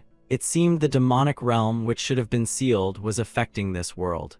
Dungeon appearances became irregular, and countless evil entities began to manifest in the skis starting a year ago. He kept thinking at the time he didn't pay much attention, but since it was the same year and that person had said some strange things. The strange name I heard during the final mission. I thought it was the flailing of someone about to vanish, but could it be that I was wrong? Aaron interrupted his thoughts. I don't know where it all began. When the princess and I sensed something was wrong and asked the mages and mystic artificers to investigate. No one could find the cause. On the contrary, many of them were replaced as well. He thought for a few seconds, then turned and asked, "How did you two realize it?" He explained, "It's hard to put into words exactly, but the atmosphere and places where they gathered felt very different. For example, even though they spoke and acted normally, I still felt an unbearable sense of alienation." He pressed, "Was it really just a feeling?" He replied, "At first when the princess mentioned it I was skeptical too, but then strange things began to happen. I was in charge of managing and supervising the servants in the royal city, and among them was a timid, easily frightened child named Cassie.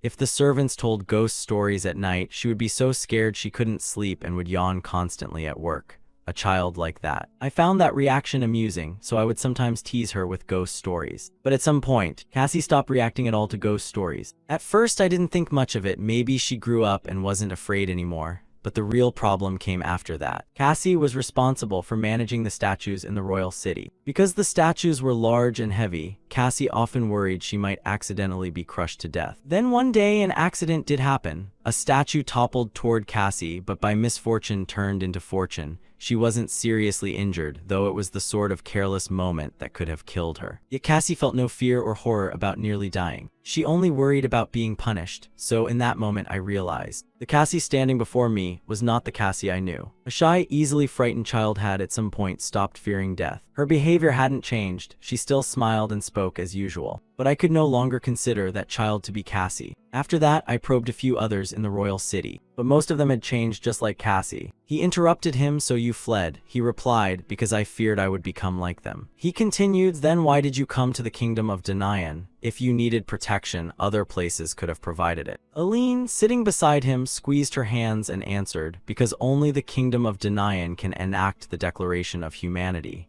He was very puzzled by this. The Declaration of Humanity, what's that? She explained that long ago it was said humans once lived alongside other races, but a man wanted to create a purely human kingdom. That man sought out an unnamed god and voiced his desire. The god granted him a power, the ability to distinguish who was human and who was not. Afterward, that man founded a kingdom. He added that that kingdom became the present kingdom of Danayan. She nodded in confirmation. Yes, that's right. Those who carry Danayan blood can enact the Declaration of Humanity, which made him extremely curious. There's even such a thing. He thought to himself that the world truly never gets boring. Then he exclaimed, "So you two plan to use that power to find proof? That's actually a good idea." The young woman asked anxiously, "Is Lord Kettle all right?" He smiled and replied, "Nothing's changed. I will continue to escort you as promised." This moved her deeply. Stammering, she said, "Thank you so much. If this matter ends, I will grant whatever you wish. Whatever." He replied warmly, "All right, I'll be looking forward to it." Her words startled Aaron a little. He thought to himself, the princess. After the remark there was a quiet moment, the campfire crackling. Then suddenly a voice rang out, "Lord Kettle, do you trust her words?" The voice caught his attention. He glanced at Patrick beside him, who pondered for a few seconds and then assessed, "I'm not certain, but it's possible." Patrick voiced his thought. "The Azure Knights are human, you yourself have clashed with them, so you surely know better than anyone." Seeing he recognized this like I did, I turned and replied, "I think so too." Patrick hesitated for a few seconds, then warned, Lord Kettle, you are standing against an entire nation. His words made him reflect on what he had done. He continued, even if her words are true, that's problematic. They will find ways to kill people. You know this truth. Are you truly accepting this mission just to fulfill a contract? He mulled over his thoughts and after a few seconds turned to answer, somewhat reluctantly. Then he stood up and explained, but above all, a story this entertaining. Wouldn't it be a shame to miss it? Saying that, his eyes widened, and he stared straight at Patrick, making him a little uneasy. Who thought to himself, what are you talking about? You barbarian, is this whole situation just a joke? His voice took on a touch of madness. What more do you need? He replied, an alternate existence that no one knows about is indeed very special. This will be interesting. He analyzes these things. That way of thinking is also characteristic of those barbarian tribes on the snowy plateau, right? I really want to study that body. I want, bit by bit, the existence of that Kettle fellow to understand its principles. The next day, the group continued their journey. He walked behind and I kept thinking, an existence of three sides that just follows its own whims. There are a dozen things I want to explore, but I must be patient for now. Right now, I'm just an ordinary person admiring Kettle. Then suddenly from somewhere, an arrow shot straight toward their group. He remained calm, not startled at all by the situation. Then a loud shout rang out in the air. Immediately he caught the arrow with remarkable ease. This surprised Aline and Aaron greatly. He smiled, is this guerrilla warfare? Not a bad tactic. At once, countless soldiers from the forest edge rushed out and attacked him from behind. He turned his head, his voice cold, though it wasn't exactly a perfect answer. Without hesitation, he flicked his hand lightly. 3 soldiers were instantly flung backward. Countless cracks appeared across their armor. The force of the attack was so strong that one of them couldn't bear it and coughed up blood. Then the 3 fell to the ground. They turned to run, cough cough, withdraw for now, this monster of a man. He looked toward them and sighed in exasperation. Aline stepped forward to praise him. Awesome, they weren't weak, were they? Her compliment piqued his interest a little. Huh, really? She stared at him then, curious. But why did you spare them? If you did it out of concern for us then. He interrupted, it's not really for you guys. This decisive answer made her a bit embarrassed. Ah, so that's it. Then he glanced at the swords they had left at the scene. I just have something I need to confirm. After a while, 3 more soldiers rushed out. One of them shouted, bring out the princess, that barbarian. Their constant appearances annoyed him. Do they never get tired of coming? The soldier shouted, you damn barbarian, let the princess go now. He didn't answer them, but immediately lunged forward and grabbed the soldier by the throat, making him tremble all over. In just a few seconds, he easily dispatched all 3 soldiers. This armor is the one I cracked a few hours ago. His assertion made Aline curious. What? He explained, I still remember the scratch on that armor. It's identical down to the details. Quite interesting. Then he threw the soldier to the ground. The 3 of them retreated and turned into the forest. The repeated actions made Aline worried. Wait, what does this mean? He replied, it's not simply that they're being resupplied, but those smashed armors and swords have been fully restored. He asked, magic can do that too? Aaron answered, it can, but it needs a lot of equipment and at least a full day. He began reanalyzing the situations that had just occurred. The armor I broke 5 hours ago, so it's probably not that method. He thought to himself, by now I can vaguely guess. After being driven back and a certain distance away, their presence completely disappears. And then they reappear as if being reloaded. Now only the final confirmation step remains. Sure enough, they came back once more. Hand over the princess, you barbarian. He watched them for a while, then turned back and called to Aline. She understood what he meant and nodded slightly in agreement. Immediately he drew his weapon, preparing to face them. A few seconds later, his weapon was stained with fresh blood. Looking at the soldier lying on the ground, he began to analyze. After all, they have human form, so there's a bit of hesitation, right? But doing this will make things more certain.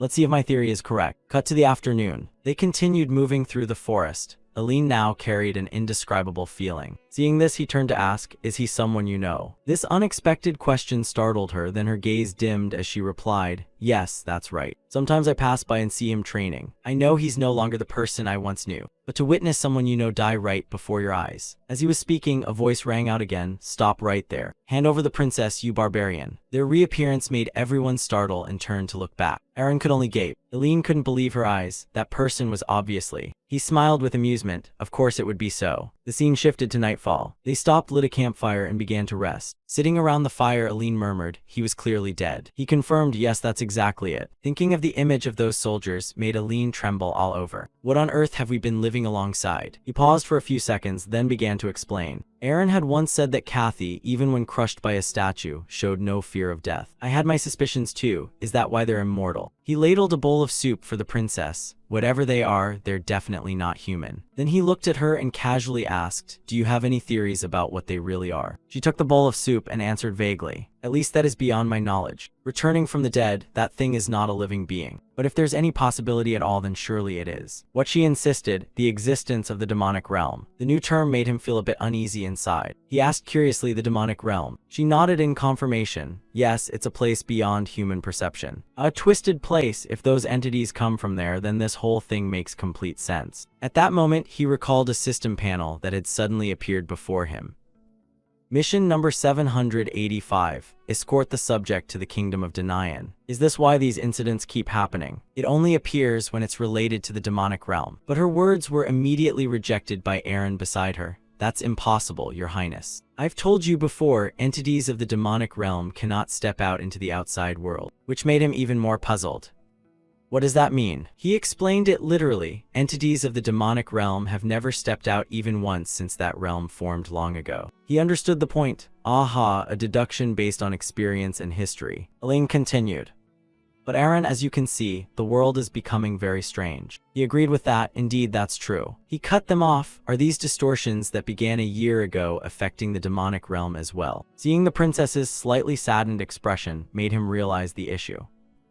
Indeed, that's highly likely. He stroked his chin, thinking, entities of the demonic realm. So, are those things spilling out into our world? This is very bad. Patrick watched him and judged, you're the newcomer, aren't you? So a long night passed. The next day, those three soldiers returned to confront them again. You barbarian, hand over the princess now. Seeing them block their path again, the corner of his mouth twitched. Here we go again. This time's result was the same as the others. They were beaten to a pulp. Counting this time, they've died 3 times already, and each time they returned perfectly intact. From behind, Aline exclaimed, truly disgusting monsters. He was a bit intrigued now. At this point, I'm getting curious about their purpose. The princess added, surely they want to swallow up our kingdom to quietly expand their power. They plan to use it as a stepping stone to conquer the entire continent. Contrary to her thought, he denied it. Not so fast. I don't think things are that simple. If their real goal was to swallow the kingdom, they could have just killed you. He waved his hand, knocking aside a few arrows flying toward them. They wouldn't need the trouble of capturing you like this. Over the past year, they had countless chances to kill her. Moreover, they don't attack at night. Just like humans need rest when night falls. Not only that, this hit-and-run tactic is also downright illogical. Why would those immortal monsters bother splitting up to attack? They could just rush all at once, die, and then resurrect. Problem solved. They don't behave like animals. Their words and actions don't stray beyond the bounds of human behavior at all. It's as if they truly believe they're human, which is why I say I have a brilliant idea. Witnessing the plan he was putting into action made the princess's eyes widen. After reviving this time, the soldier was tied up by him. He screamed angrily, hey, take these bonds off me right now. His bossy voice drew everyone's attention. He clapped excitedly, come on, let's try talking to him. Facing each other without even knowing what the other wants, what a pity. Well, seeing this made Patrick exasperated. This guy is really crazy. Aaron asked, puzzled, what on earth are you doing? He explained, I've said it already. Let's have an honest conversation and see. Are you insane? Aaron shouted. You want me to talk to those monsters? Being called a monster made the soldier deeply hurt. What is Lord Aaron saying? He explained, I am human. You know who I am, right? I'm not a monster. A dense aura of demonic energy emanated from him. Aline screamed in terror. Shut up, all of you. Disgusting monsters, don't you dare imitate him. You've died and come back to life so many times right before my eyes. And now you expect me to believe you're human. He kept explaining, that doesn't matter, does it? We aren't monsters. We're humans. The princess just misunderstands. She rejected those words. Don't treat me like I'm crazy. Your voices, do you think I don't know them? You swallowed my father and mother and now turned me into a monster, right? Are you planning to replace everyone to conquer this continent? He continued to struggle. No, it's not like that. The princess will remain as she is forever. Aline's voice dropped. Then what does that mean? He went on, I don't fully understand that either. But one thing's certain, both of you must return to the kingdom. This time she decisively turned away. Enough, there's no point in talking further. They only parrot meaningless, confusing words. Clearly you can't communicate with monsters. Then her gaze suddenly fixed on him, who had been watching her every second. She asked, what's the matter, Lord Kettle? Is that really so? He sighed. This is getting interesting. Elaine, do you really think you're human? The somewhat absurd question made her startle and blurt out, huh, isn't that obvious? A spark of magic flared in his eyes. Is that so? She explained, are you thinking I've been turned into one of them? Is that it? A hot line of blood suddenly welled up, making Aline's eyes widen. In an instant, her gaze dropped to where the wound was spurting, and it came from her own chest, because at that moment, Kettle had driven his hand straight through her chest. Witnessing this left Aline unable to find any emotion. She cried out in fear, what? A voice now rang inside the princess's head, Princess Aline. The call repeated until she suddenly shot her eyes open. She came to in the tent, breathing heavily, sweat-soaked and exhausted, and the one calling her was none other than Aaron. He asked anxiously, are you awake? She glanced around and asked, Aaron, this is. Her gaze suddenly halted as if she recalled something. She looked down at her chest, wait, just now Looking down, she found that her body bore no wounds at all. Kettle's voice sounded from outside. You're awake, huh? He slowly stepped into the tent, his cold eyes fixed tightly on her. This made her feel a little embarrassed and afraid. She began to explain what exactly happened, clearly Lord Kettle. He confirmed as well, indeed I did do that. She had clearly suffered a mortal wound that would have killed an ordinary person. And the result stood before her. Unable to believe this truth made Aline's face go pale. What the? So what exactly are you saying now? He explained, exactly as you heard. Right now you've been restored as if nothing ever happened. Just like those nights, moreover, while you were unconscious. I also confirmed that Aaron was in the same condition. Her whole body trembled, trying to stay calm. No, impossible. Could it be that I have? He watched her for a long moment, then turned and left the tent. Outside.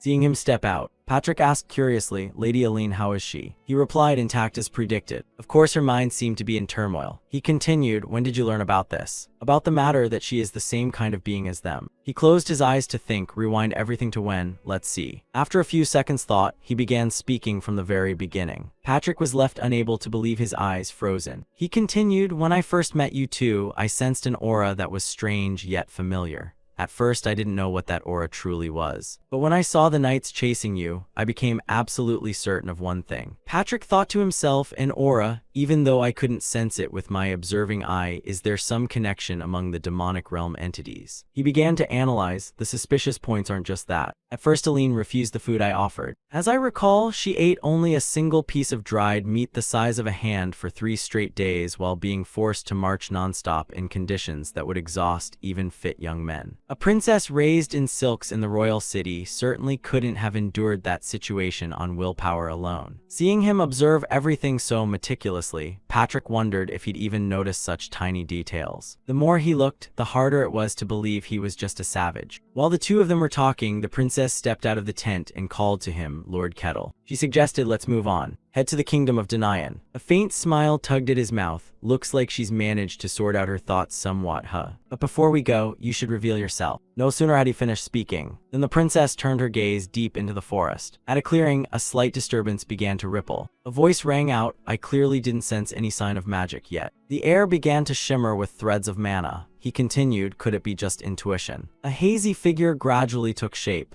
After a few seconds, an old archmage appeared. He replied, intuition. The sudden arrival of this man drew the eyes of both the princess and Patrick. He murmured inwardly, is that invisible magic? The man introduced himself, I am Adamant Ragesh, of the Polychrome Jewel School and the Archmage of the Kingdom of Ludian. I have come here to talk. He asked in surprise, talk, weren't you coming here to fight? The man's voice was calm, perhaps we don't need to do that, since it seems you have already explained everything clearly to the princess. He extended his hand forward. Come now, stubborn princess, please return to your kingdom. If the princess crosses into another nation, it will create a diplomatic issue. The proposal made her pause for a few seconds, then she replied, what meaning does that have at this point? She clenched her fist in anger. I'm nothing but an imitation monster pretending to be Aline. He asked, a monster? It's true we have changed compared to before, but that doesn't mean we are no longer ourselves. I am still Adamant Ragesh, Archmage of the Kingdom of Ludian. If anything has changed, it's only that things have become more perfect. And you remain the Princess of Ludian, the woman who will become our future queen and who will be even more perfect. The ship of Theseus. The people of Athens cherished and preserved the ship of the hero Theseus for generations. As the planks of the ship decayed over time, they would remove the old planks and replace them with new, sturdier ones. At that point, can we still call it Theseus's ship? Those thoughts kept circling in his mind. The Kingdom of Ludian is currently a gigantic ship of Theseus. Then the old man stepped toward the two of them. He continued to plead, please return, your highness. The only place the princess belongs is the Kingdom of Ludian. Princess Aline stammered, I. As she was about to answer, he approached from behind. What will you do, Aline? If you don't want to, I'll drive him away. Seeing him suddenly meddle in their affairs made the old man a little angry. Get out of the way, he's a savage as you can see. We're of the same kind, there's no reason to stop us. He replied, so what of it? I don't care what the likes of you are. I stopped you only to protect the one who hired me. Tears welled at the corners of her eyes, her voice growing strained. But I'm not Aline, I'm only. He cut in, no, to me you are Aline. Not knowing what the previous Aline was like.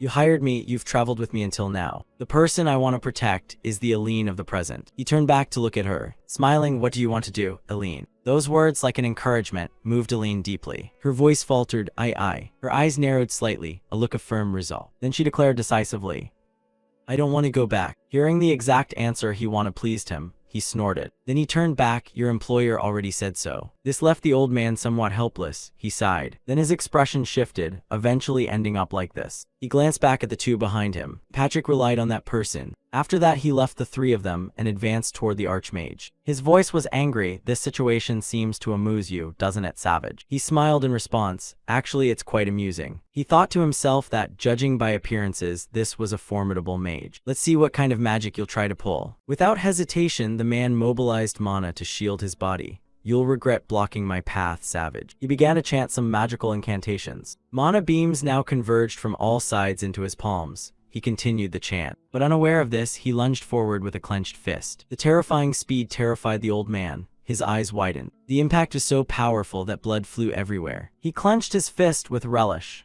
The first way to deal with a mage is to finish them before they complete their incantation. But then the blood on his hand turned into dust particles, then flew off to gather at a point in front of him. He also understood what was happening. Sure enough, it was as he thought. Finishing him the usual way wouldn't kill him. He had prepared defenses beforehand and was lucky enough to use mana to reconstruct his body, but he couldn't help being surprised. What the hell is this? What just happened? The speed was so great there was no time to react. He praised limitless regeneration. No sooner had he finished speaking than the ground beneath his feet trembled a little. He turned to look, when immediately from all four sides countless boulders rose from the earth, slowly encircling him. He gaped amused. This trick works too. Adamant didn't hesitate, channeling his magic into two boulders to slam them together. Then he punched his arm forward with great force, summoning more spells. From the ground, vines began to surge upward, reaching to wrap around the rock that held him tight. He growled and shouted, reduced to ash. Then added a fireball technique, intending to turn him into roast pork. The large flames roared up, causing great alarm among those outside. Aline cried out in fear, Lord Kettle. Patrick watched the situation, thinking that the mage was unleashing spell after spell, consuming enormous mana. Could his mana restore itself as well? A mage with infinite mana. If news of this got out, it would surely cause a huge stir. But he'd picked the wrong opponent, because inside he easily shattered the mage's attack with a single simple punch. This left the mage somewhat stunned. He immediately closed in from behind. Patrick's thoughts continued.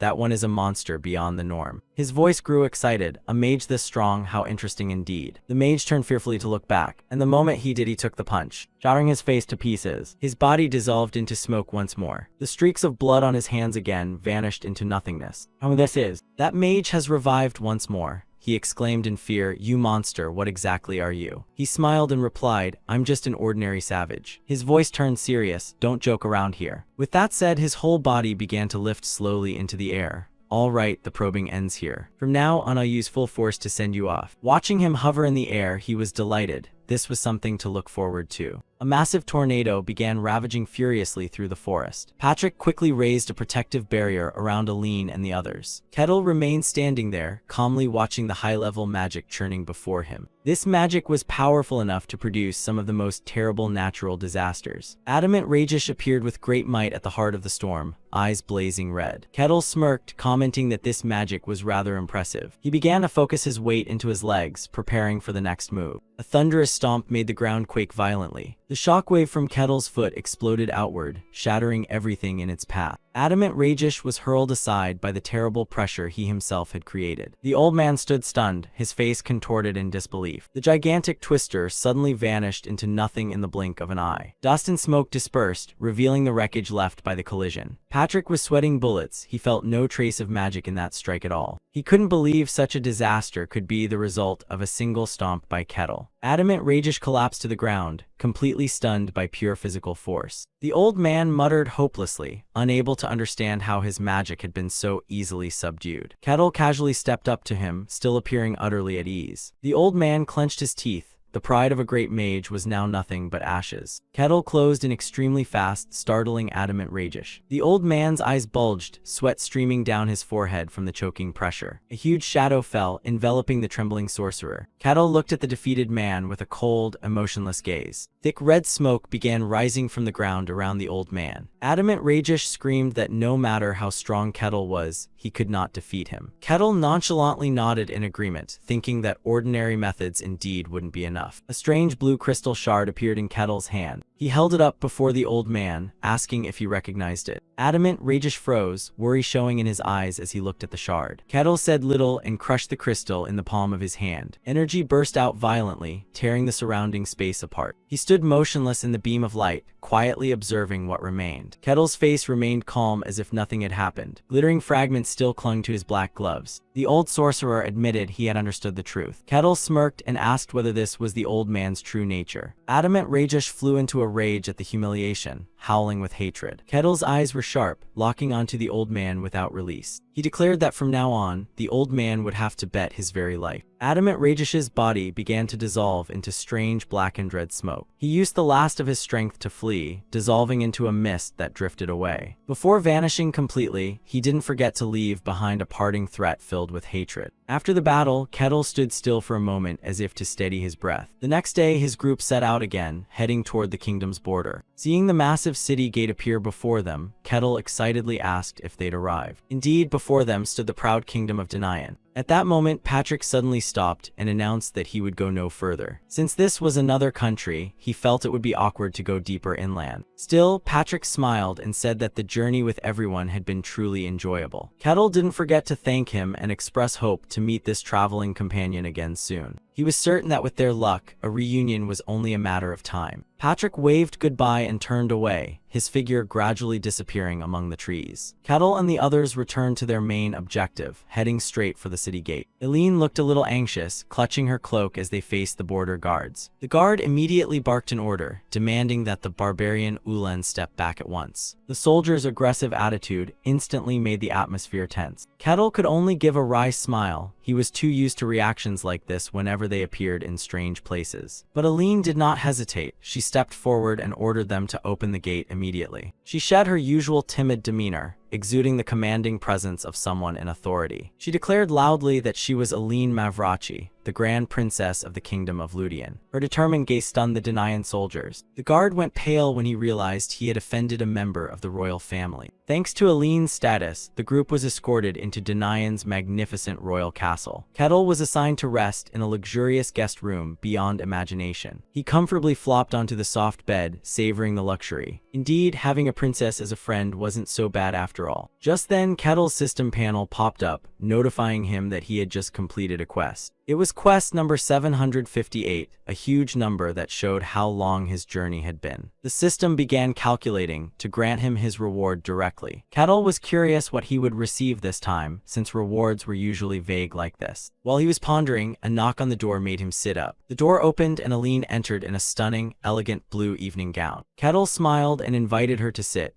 Now she truly looked every inch a princess. Contrary to her radiant appearance, Eileen sat down weighed down by a heavy mood. Kettle asked about the upcoming audience with the Denian king. Eileen said everything had been arranged for the next morning, but that didn't seem to be what troubled her most. She sighed, saying that once this matter was over, perhaps everything would finally end. Or maybe this was only the beginning of darker secrets to come. Eileen fell silent for a long moment, as if locked in a fierce internal struggle. She looked up at Kettle, her eyes heavy with gloom and a plea for help. She asked Kettle whether he knew what was truly manipulating her kingdom. Kettle sighed softly. He knew exactly what was happening, but hadn't found the right moment to speak. Eileen begged him to tell her the truth about what she and her country had become. Her question was like a confession of utter terror in the face of a horrifying truth slowly coming to light. Kettle spread his hand open, revealing a small, glittering crystal fragment that sparkled brilliantly. Eileen leaned in curiously, bewildered as she wondered what this strange thing could possibly be. He calmly explained that this was the true nature of the things replacing people across the kingdom. The princess froze at his words, admitting she had never seen anything like it in her life. A close-up of the crystal showed it gleaming like a jewel, yet hiding the terrifying secret of the Nano's species. Kettle said they were normally so tiny the naked eye couldn't see them, so he had to compress a bunch together into a lump like this. He watched in silence, waiting to see if she could grasp what he had just said. In his head, Kettle thought that explaining modern science in this magical world really wasn't easy. In an age before microscopes, the concept of a microscopic world did sound like science fiction to them. But surprisingly, Aline nodded and said she was beginning to understand the issue. She immediately thought of mana and aura, things invisible until concentrated enough for the eye to perceive. Kettle was rather surprised and quietly praised the princess's acuity.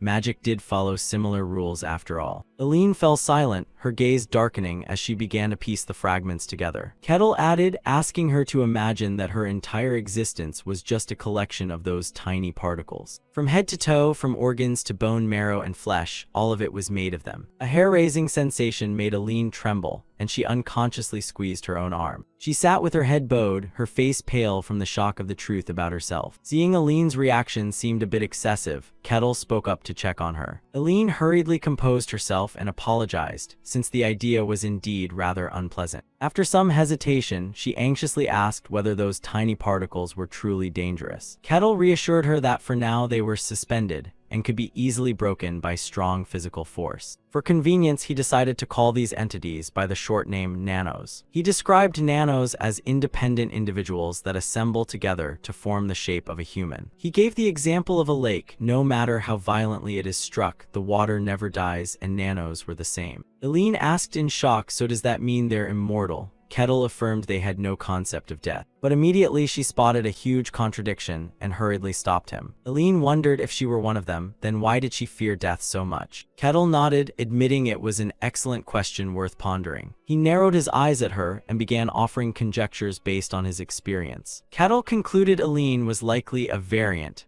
a rare individual possessing a soul and will distinct from the mindless nanos. This answer left Aline stunned. She looked up with wide-eyed astonishment. The next morning, radiant sunlight bathed the magnificent castle of the Danayan kingdom. Meanwhile, Kettle was still lounging on the bed in the lavish guest chamber. He propped his head on his hand and stared at the ceiling, wondering how the report to the king was progressing. At the thought of the king, Kettle quietly closed his eyes in contemplation. He pictured a solemn monarch receiving mysterious power from the gods. A smile appeared on Kettle's lips. He was genuinely curious to meet the leader of this place and see what he was like. Just then, a sharp knock sounded at the door along with a call of the Barbarian. Kettle snapped his eyes open, cutting off the drifting stream of thought. Sir Maximus entered with a stern face, announcing that the king wished to see him. The man looked at Kettle with sharp, prejudiced eyes, the very way a noble would view a lowly barbarian. Without arguing, Kettle silently stood and followed Maximus deeper into the palace. Maximus added a warning, telling him he'd better keep his mouth shut if he wanted to stay alive. The knight glared at Kettle menacingly, clearly trying to intimidate him. Kettle merely laughed and said he'd remember that, unfazed by the knight's threat. Standing before the throne hall, Maximus loudly announced he had brought the barbarian to the king. The palace doors slowly opened, ushering Kettle into the splendid interior. He entered with confident bearing, his eyes quickly scanning everything around him. In the hall sat the king majestically on his throne, beside him a strange man with long black hair. Barbossa Danayan spoke up, curious about the barbarian who had escorted Princess Aline home safely. Kettle bowed his head slightly, but his demeanor remained brazen, fitting the nature of a wild warrior. He boldly introduced himself as Kettle, the simple name he used while in this world. Maximus broke into a cold sweat, astonished by Kettle's blatant rudeness before the king. Even Barbossa was taken aback for a few seconds by this lack of deference. The king cleared his throat softly to regain his customary dignity. He admitted that, as Aline had said, Kettle was indeed very different from ordinary barbarians. Kettle scoffed, saying it seemed everyone thought desert warriors were all the same. Then he suddenly glanced at the man beside the king and unexpectedly uttered a name. Patrick. The name startled the Tower Master. He froze and stared at Kettle. Princess Aline and Kettle were both bewildered, not understanding why Ulan had called the Archmage by that unfamiliar name. Barbossa quickly explained that this was the Tower Master, the head of the kingdom's supreme magic tower. The mage hurriedly denied it, his voice a bit shaky as he said he had never heard the name Patrick before. He forced a strained laugh, saying Kettle must have mistaken him for someone else. But deep down, the mage was in a state of utter panic, unable to understand how Kettle had learned his true identity. Kettle shrugged, casually apologized, and said he must have simply missed cutscene. Seeing Kettle didn't press the matter, the mage sighed in relief, thinking the man was probably just testing him. He was confident in his perfect disguises. Everything from his mana flow to his manner had been completely altered. He told himself there was no way a mere barbarian could glance once and see through this earth-shattering secret. Even as an entity from the demon realm, he believed his magic was utterly undetectable. The Tower Master covertly glanced at Kettle, his face still showing a trace of anxiety. Kettle realized the man was terrified of being exposed, so he decided to let it go for now and enjoy the little show. He turned to ask Aline how the confirmation of her human identity had gone. Barbossa Denayan declared loudly that people like Aline were fully human. The king quoted the ancestors' teaching that if an entity believes itself human and acts morally, then it is human. He affirmed that Aline and the others who had been replaced were not at fault, and their nature remained unchanged. Aline was deeply moved. She bowed her head gratefully, relieved to finally be acknowledged. Kettle watched and felt happy for her, though she called herself a monster. Deep down, she had always yearned to be human. He gave a small smile, feeling he had lifted some of the psychological burden from his companion. Barbossa Denayan returned to the main issue, asking why Kettle wished to meet with him. He said Aline had told him everything about the strange entities called nanos. The king's face grew gloomy as he recalled losing his closest friends to those entities. Although the Tower Master was temporarily trying to stop them, the king knew it was only a stopgap measure. Barbossa feared that at this rate the entire continent would soon be swallowed and completely replaced by the nanos. He looked Kettle squarely in the eye with hope, having heard that Kettle was the only one who knew how to eradicate them. Kettle stood tall in the great hall, hands gripping his axe shaft as if ready for a new battle. He silently regarded Barbossa Denayan, calculating his next moves. Kettle smiled enigmatically at the king's talk of conquest.